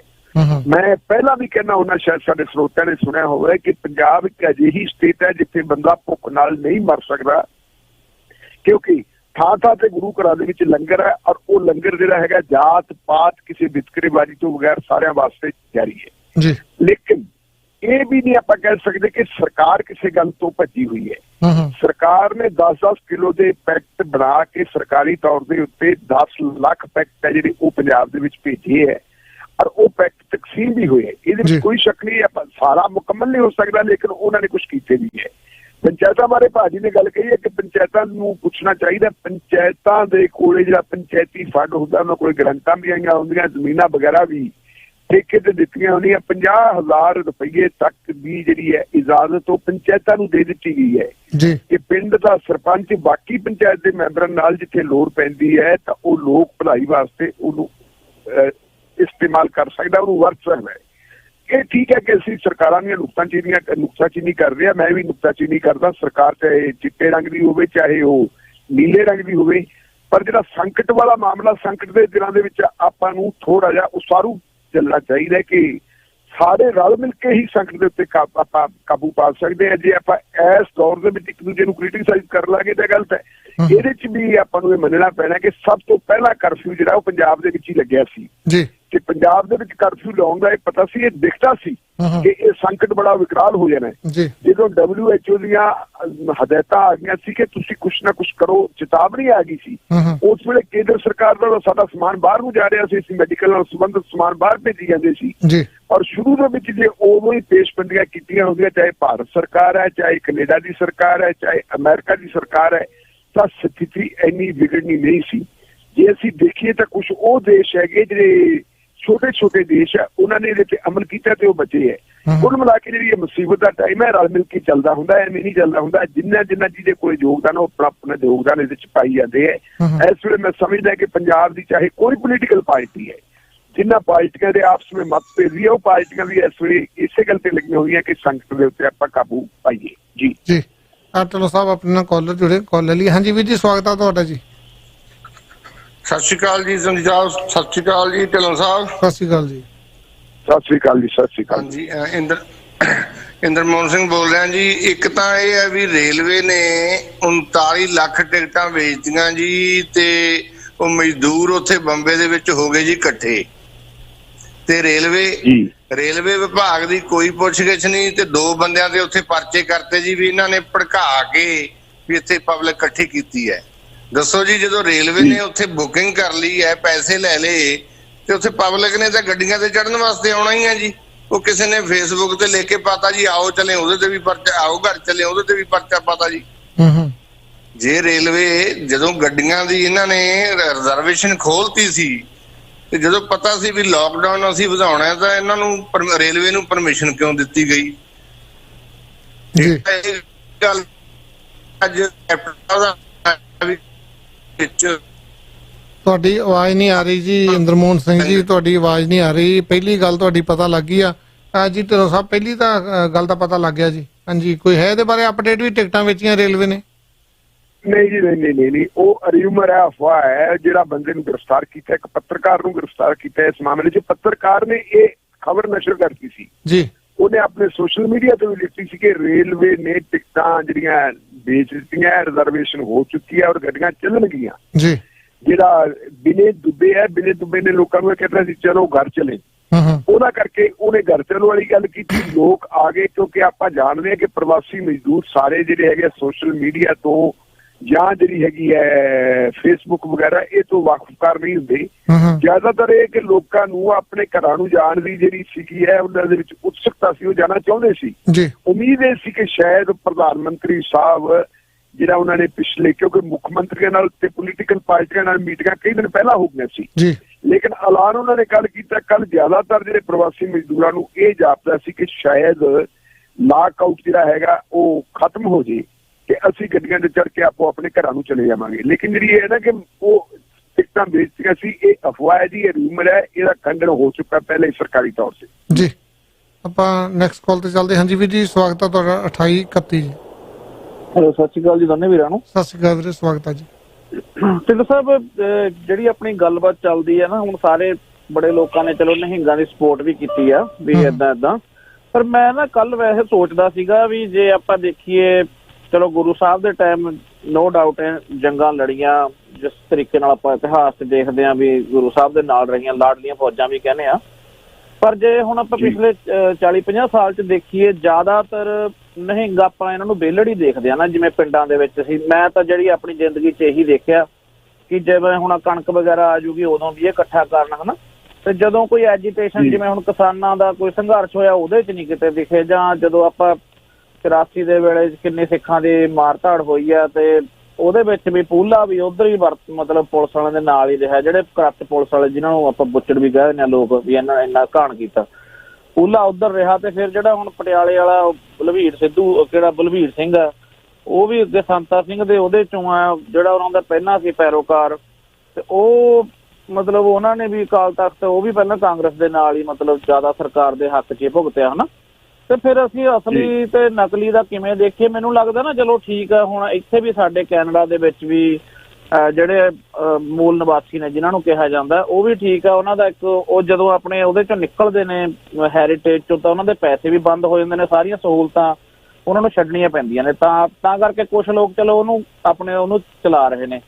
ਤੇ ਹੁਣ ਜੇ ਆਪਾਂ ਨਿਹੰਗਾਂ ਦੀ ਇਹ ਦੇਖੀਏ ਵੀ ਇਹਨਾਂ ਦੀ ਇਹ ਵਧੀਆ ਘੋੜ ਸਵਾਰ ਨੇ, ਵਧੀਆ ਇਹਨਾਂ ਦਾ ਉਹ ਕਿਸੇ ਇਹ ਗੇਮ 'ਚ ਨਹੀਂ ਹੈਗੇ, ਤੇ ਕਿਸੇ ਵਾਲੇ ਪਾਸੇ ਇਹਨਾਂ ਨੇ ਆਪਣੀ ਤਰੱਕੀ ਨਹੀਂ ਕੀਤੀ। ਚਲੋ ਵਧੀਆ, ਜੇ ਘੋੜੇ ਯਾਰ ਸ਼ਸਤਰ ਰੱਖ ਕੇ ਕਿੰਨੀਆਂ ਗੇਮਾਂ ਨੇ ਜੀ, ਓਲੰਪਿਕ ਹੈ ਜਾਂ ਕੀ ਹੈ, ਇਹਨਾਂ ਨੇ ਆਪਣਾ ਕਿੰਨਾ ਕੁ ਵਿਕਾਸ ਕੀਤਾ ਕਿ ਸਿਰਫ ਇੱਕ ਭੰਗ ਦਾ ਬਾਟਾ ਰੱਖ ਲੈਣਾ ਤੇ ਉਹਦੇ ਤੇ ਹੀ ਮਤਲਬ ਜ਼ਿੰਦਗੀ ਕੱਢਣੀ ਆ, ਤੇ ਨਾ ਕਿਸੇ ਪਾਸੇ ਨੂੰ ਕੋਈ ਤਰੱਕੀ ਦੇਖੀ ਆ। ਸਿਰਫ ਮੈਨੂੰ ਨਹੀਂ ਕੁਛ ਦਿਖਦਾ। ਮੈਨੂੰ ਲੱਗਦਾ ਨਾ ਕਈ ਵਾਰੀ ਆਪਾਂ ਇਹਨੂੰ ਕੌਮ ਦਾ ਸਰੋਤ ਮੰਨਦੇ ਆ, ਤੇ ਕਿਤੇ ਇਹ ਅੱਗੇ ਜਾ ਕੇ ਕੌਮ ਦੇ ਉੱਪਰ ਭਾਰ ਤਾਂ ਨਹੀਂ ਬਣ ਰਹੇ? ਲੋਕਾਂ ਨੂੰ ਕੁਝ ਆਪਣਾ ਵੀ ਸੋਚਣਾ ਚਾਹੀਦਾ। ਅਸੀਂ ਪੁਲਿਸ ਵਾਲਿਆਂ ਦੇ, ਮੈਨੂੰ ਪਤਾ ਜੀ ਜਿਹੜੇ ਪਹਿਲਾਂ ਬੜੇ ਮਾੜੇ ਪੁਲਿਸ ਵਾਲੇ ਵੀ ਹੋਏ ਨੇ ਜਿਨ੍ਹਾਂ ਨੂੰ ਸਿਸਟਮ ਨੇ ਯੂਜ਼ ਕੀਤਾ, ਪਰ ਅੱਜ ਕੱਲ੍ਹ ਤਾਂ ਮੈਂ ਨਵੇਂ ਮੁੰਡੇ ਨੇ, ਕੁੜੀਆਂ ਵੀ, ਮੈਂ ਦਮਾਲੇ ਵਾਲੀਆਂ ਇੰਸਪੈਕਟਰ ਵੀ ਦੇਖੀਆਂ, ਉਹਦੀ ਫੋਟੋਆਂ ਵੀ ਸ਼ੇਅਰ ਹੁੰਦੀਆਂ ਨੇ।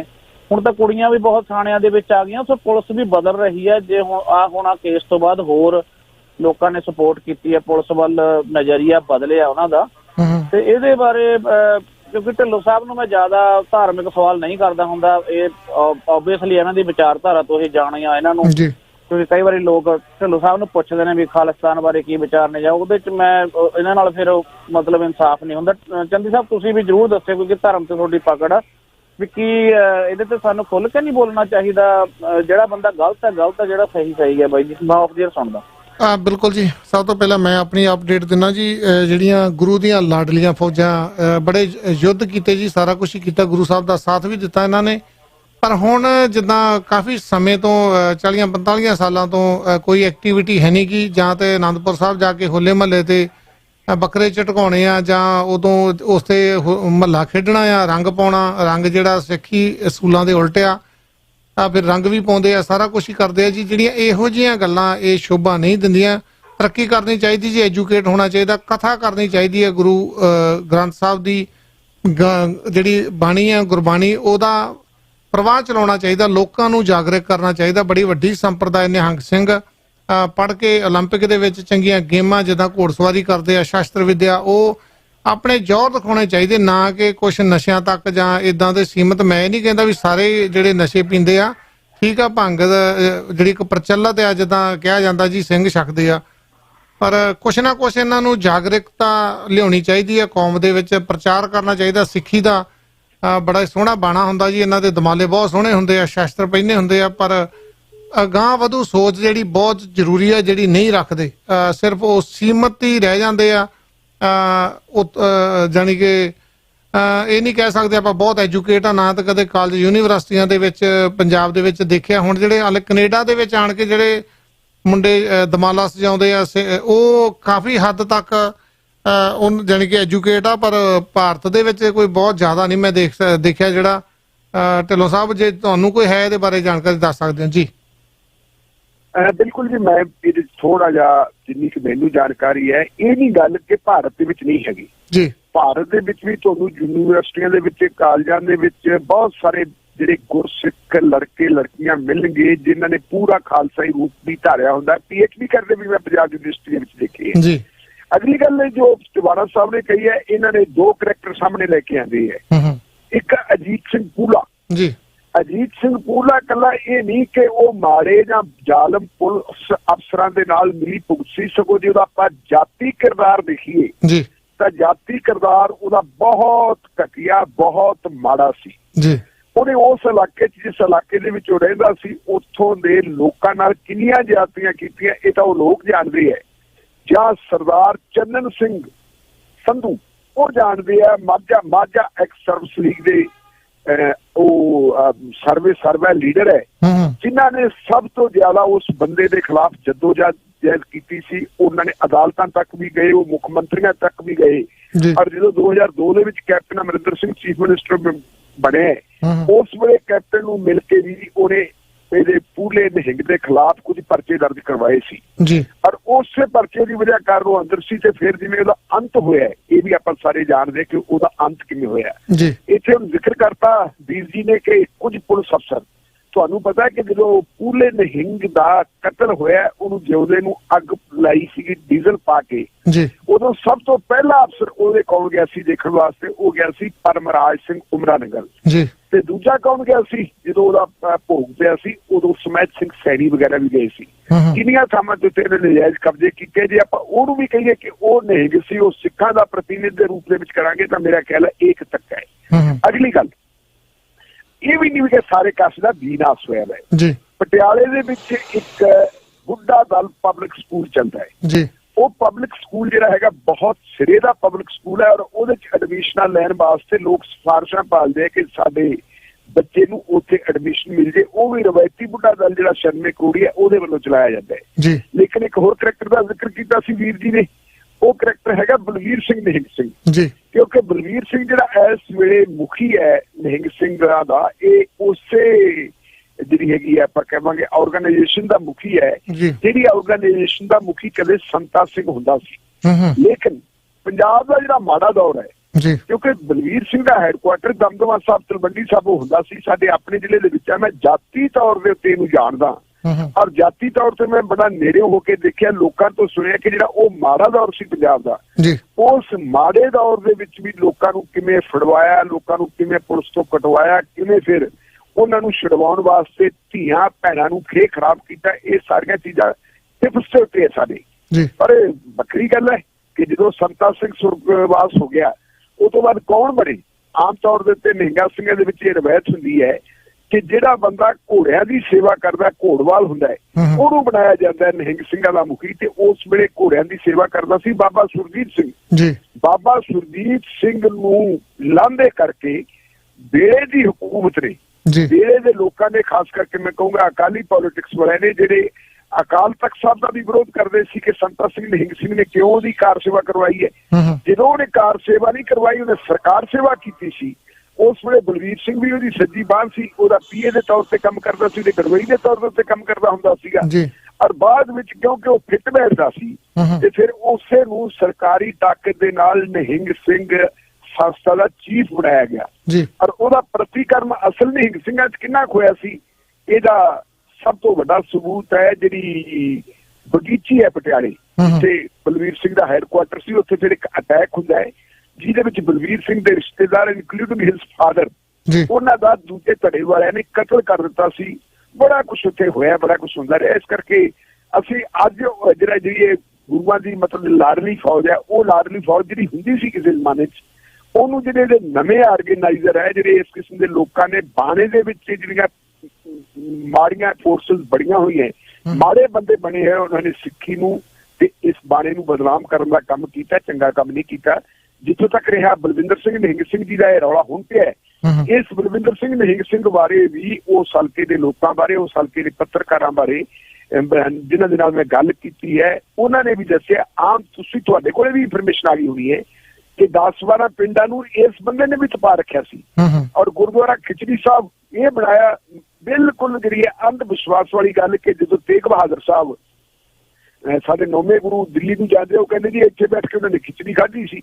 ਇਹ ਇਤਿਹਾਸ ਦੇ ਵਿੱਚ, ਕਿਉਂਕਿ ਸਾਡਾ ਇਤਿਹਾਸ ਤਾਂ ਕੋਈ ਬਹੁਤਾ ਪੁਰਾਣਾ ਨਹੀਂ, ਇਤਿਹਾਸ ਦੇ ਵਿੱਚ ਇਹਦਾ ਕਿੰਨੇ ਜ਼ਿਕਰ ਹੀ ਹੈ ਨਹੀਂ। ਜੇ ਹੁਣ ਅਸੀਂ ਉਹਨੂੰ ਵੀ ਮਸਲੇ ਬਣਾਈ ਜਾਂਦੇ ਕਿ ਸਾਡਾ ਪ੍ਰਤੀਨਿਧ ਤਾਂ ਇਹ ਗੱਲਾਂ ਠੀਕ ਨਹੀਂ ਜੀ। ਬਿਲਕੁਲ ਵਾਕਿਆ ਗੱਲ ਸਹੀ ਹੈ ਜੀ। ਹਾਂਜੀ, 0190 ਸਵਾਗਤ ਹੈ ਜੀ ਤੁਹਾਡਾ। ਸਤਿ ਸ਼੍ਰੀ ਅਕਾਲ ਚੰਨੀ ਸਾਹਿਬ, ਸਤਿ ਸ਼੍ਰੀ ਅਕਾਲ ਢਿੱਲੋਂ ਸਾਹਿਬ। ਸਤਿ ਸ਼੍ਰੀ ਅਕਾਲ ਜੀ, ਸਵਾਗਤ। ਹਾਂ ਚੰਨੀ ਸਾਹਿਬ, ਬਹੁਤ ਸੋਹਣੇ ਲੱਗ ਰਹੇ ਹੋ, ਪ੍ਰੋਗਰਾਮ ਬਹੁਤ ਵਧੀਆ ਤੁਹਾਡਾ ਚੱਲਦਾ। ਢਿੱਲੋਂ ਸਾਹਿਬ ਦੇ ਵੀ ਬਹੁਤ ਵਧੀਆ ਕੀਮਤੀ ਵਿਚਾਰ ਦੀ ਸੁਣਦੇ, ਬਹੁਤ ਗਿਆਨਵਰਧਕ ਵਿਚਾਰ ਹੁੰਦੇ ਨੇ। ਥੈਂਕ ਯੂ ਜੀ। ਤੇ ਹੁਣ ਮੈਂ ਗੱਲ ਕਰਾਂਗਾ ਅਫਵਾਹਬਾਜ਼ੀ ਦੇ ਉੱਪਰ।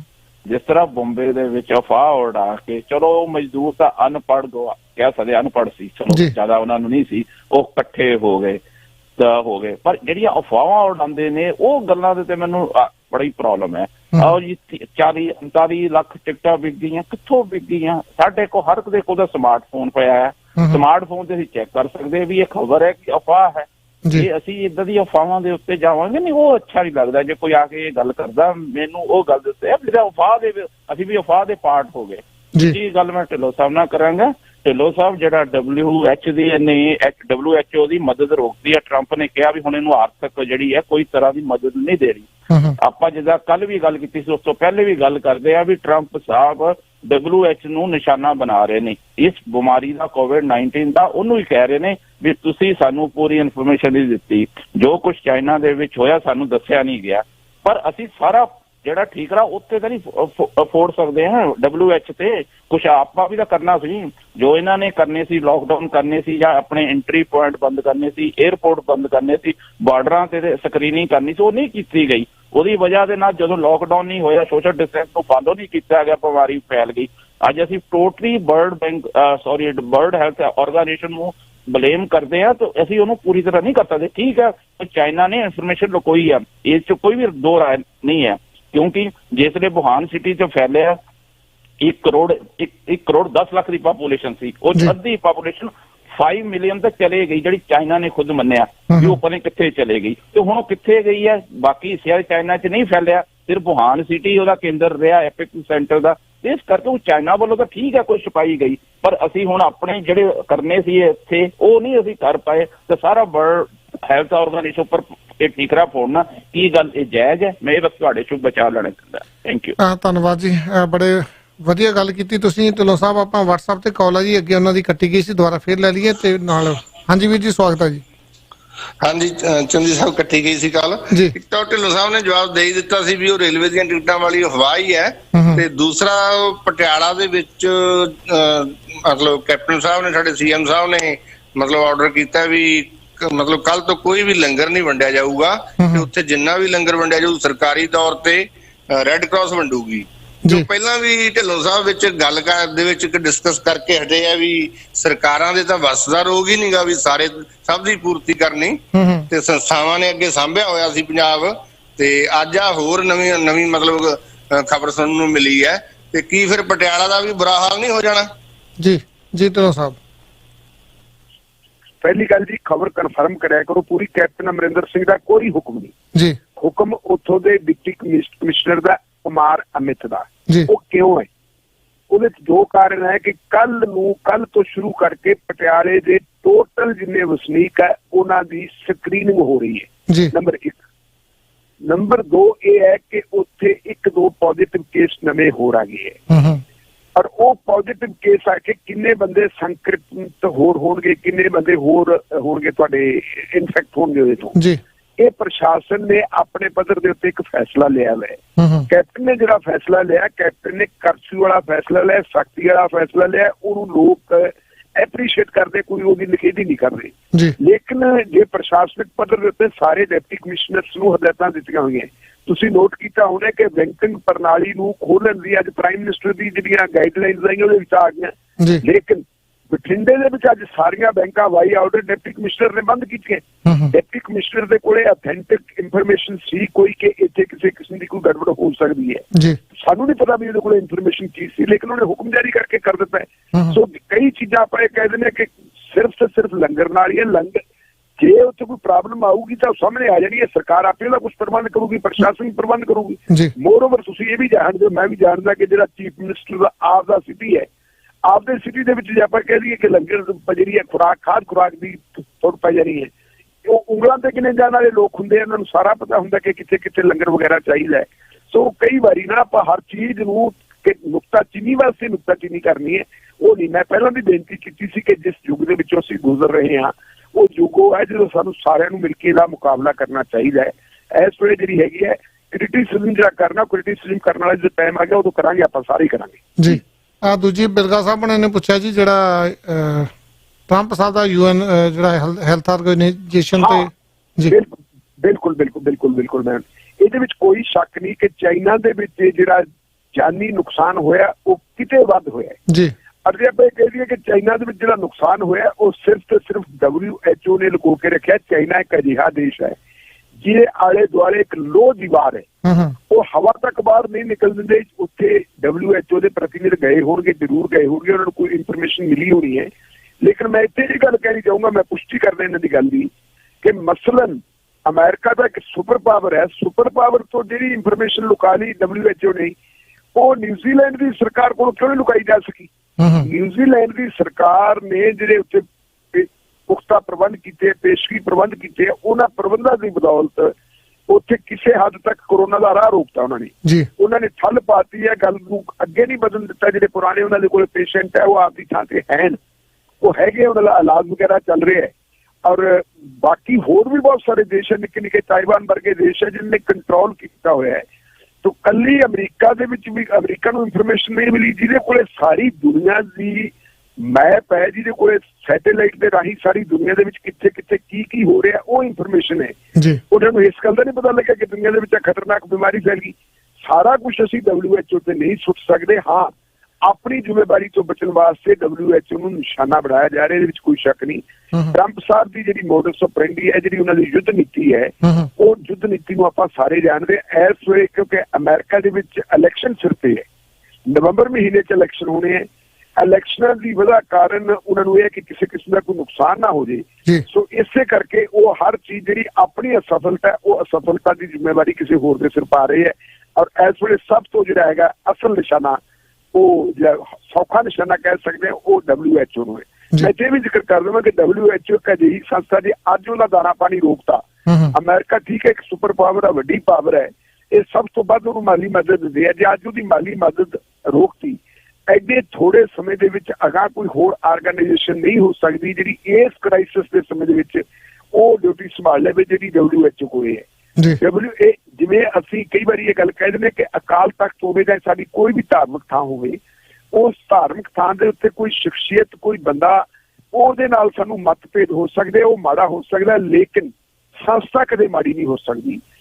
ਅੱਜ ਜਿਹੜੇ WHO ਦੇ ਮੁਖੀ ਹੈ ਉਹਨਾਂ ਨਾਲ ਕੋਈ ਮਤਭੇਦ ਹੋ ਸਕਦੇ, ਉਹਨਾਂ ਨੂੰ ਚੇਂਜ ਕਰਨ ਦੀ ਗੱਲ ਬਣ ਸਕਦੀ ਹੈ, ਲੇਕਿਨ ਸੰਸਥਾ ਨੂੰ ਕਮਜ਼ੋਰ ਕਰਨਾ ਇਹ ਇੱਕ ਕਿਸਮ ਦੀ ਮਨੁੱਖਤਾ ਦੇ ਪ੍ਰਤੀ ਅਪਰਾਧ ਹੈ, ਮਨੁੱਖਤਾ ਦੇ ਖਿਲਾਫ ਅਪਰਾਧ ਵਾਲੀ ਕਾਰਵਾਈ ਹੈ ਜੀ।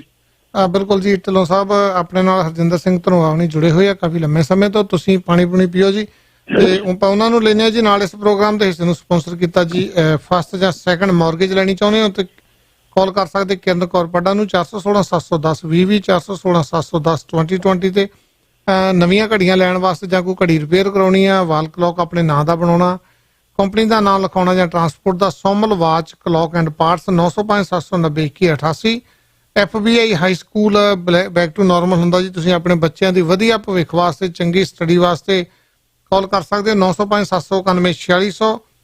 ਸ਼ਗਨਦੀਪ ਉਹਨਾਂ ਦਾ ਦਾਵਾ ਜੀ, ਕਹਿੰਦੇ ਜੇ ਤੁਸੀਂ ਵਧੀਆ ਸੋਫਾ ਬਣਾਉਣਾ ਚਾਹੁੰਦੇ ਹੋ, L shape, custom made round sofa ਜਾਂ ਕਿਸੇ ਕੋਈ ਵੀ ਬੈਸਟ ਕੁਆਲਿਟੀ ਦੇ ਵਿੱਚ, ਤਾਂ ਅਪਾਇੰਟਮੈਂਟ ਬਣਾ ਕੇ ਆ ਸਕਦੇ ਆ 905-799-8877। ਆਪਣੀ ਬੇਸਮੈਂਟ ਲੀਗਲ ਕਰਾਉਣੀ ਆ, ਰੈਨੋਵੇਸ਼ਨ ਕਰਾਉਣੀ ਆ, ਨਵੀਂ ਬੇਸਮੈਂਟ ਬਣਾਉਣੀ ਆ, ਹਰਦਿਆਲ ਸਿੰਘ ਚੀਤਾ ਦਾ ਨਾਂ ਯਾਦ ਰੱਖੋ 647-409-99 15 647-409-8915 ਤੇ ਕਾਲ ਕੀਤੀ ਜਾ ਸਕਦੀ ਆ। ਆਪਾਂ ਗੱਲਬਾਤ ਕਰਦੇ ਹਾਂ ਜੀ। ਹਰਜਿੰਦਰ ਸਿੰਘ ਧਨੋਆ ਹੁਣੀ ਨਾਲ ਜੁੜ ਚੁੱਕੇ ਆ ਜੀ। ਧਨੋਆ ਸਾਹਿਬ ਸਵਾਗਤ ਹੈ ਤੁਹਾਡਾ, ਸਤਿ ਸ਼੍ਰੀ ਅਕਾਲ ਜੀ। ਹਾਂਜੀ, ਚੰਦੀ ਸਾਹਿਬ ਤੇ ਢਿੱਲੋਂ ਵੀਰ ਤੇ PTN 24 ਦੇ ਸਾਰੇ ਸਰੋਤਿਆਂ ਨੂੰ ਮੇਰੇ ਵੱਲੋਂ ਸਤਿ ਸ਼੍ਰੀ ਅਕਾਲ ਜੀ। ਸਤਿ ਸ਼੍ਰੀ ਅਕਾਲ ਜੀ। ਹਾਂਜੀ ਚੰਦੀ ਸਾਹਿਬ, ਜਿਸ ਤਰ੍ਹਾਂ ਆਪਾਂ ਕੱਲ ਗੱਲ ਕੀਤੀ ਸੀਗੀ ਕਿ ਜਿਹੜਾ ਪ੍ਰੋਵਿੰਸ ਦੇ ਡਾਕਫੋਰਡ ਵੱਲੋਂ ਐਮਰਜੈਂਸੀ ਡਿਕਲੇਰੇਸ਼ਨ 28 ਦਿਨ ਲਈ ਅੱਗੇ ਕਰਨੀ ਆ, ਉਹ ਉਹਨਾਂ ਨੇ ਕੱਲ ਉੱਥੇ ਪਾਰਲੀਮੈਂਟ ਦੇ ਵਿੱਚ ਉਹ ਬਿੱਲ ਪਾਸ ਹੋ ਗਿਆ। ਉਸ ਨੂੰ 28 ਦਿਨ ਲਈ ਅੱਗੇ ਕਰਕੇ ਇਹ 12 ਮਈ ਤੱਕ ਅੱਗੇ ਇਹਦਾ ਵਾਧਾ ਹੋ ਗਿਆ ਜੀ।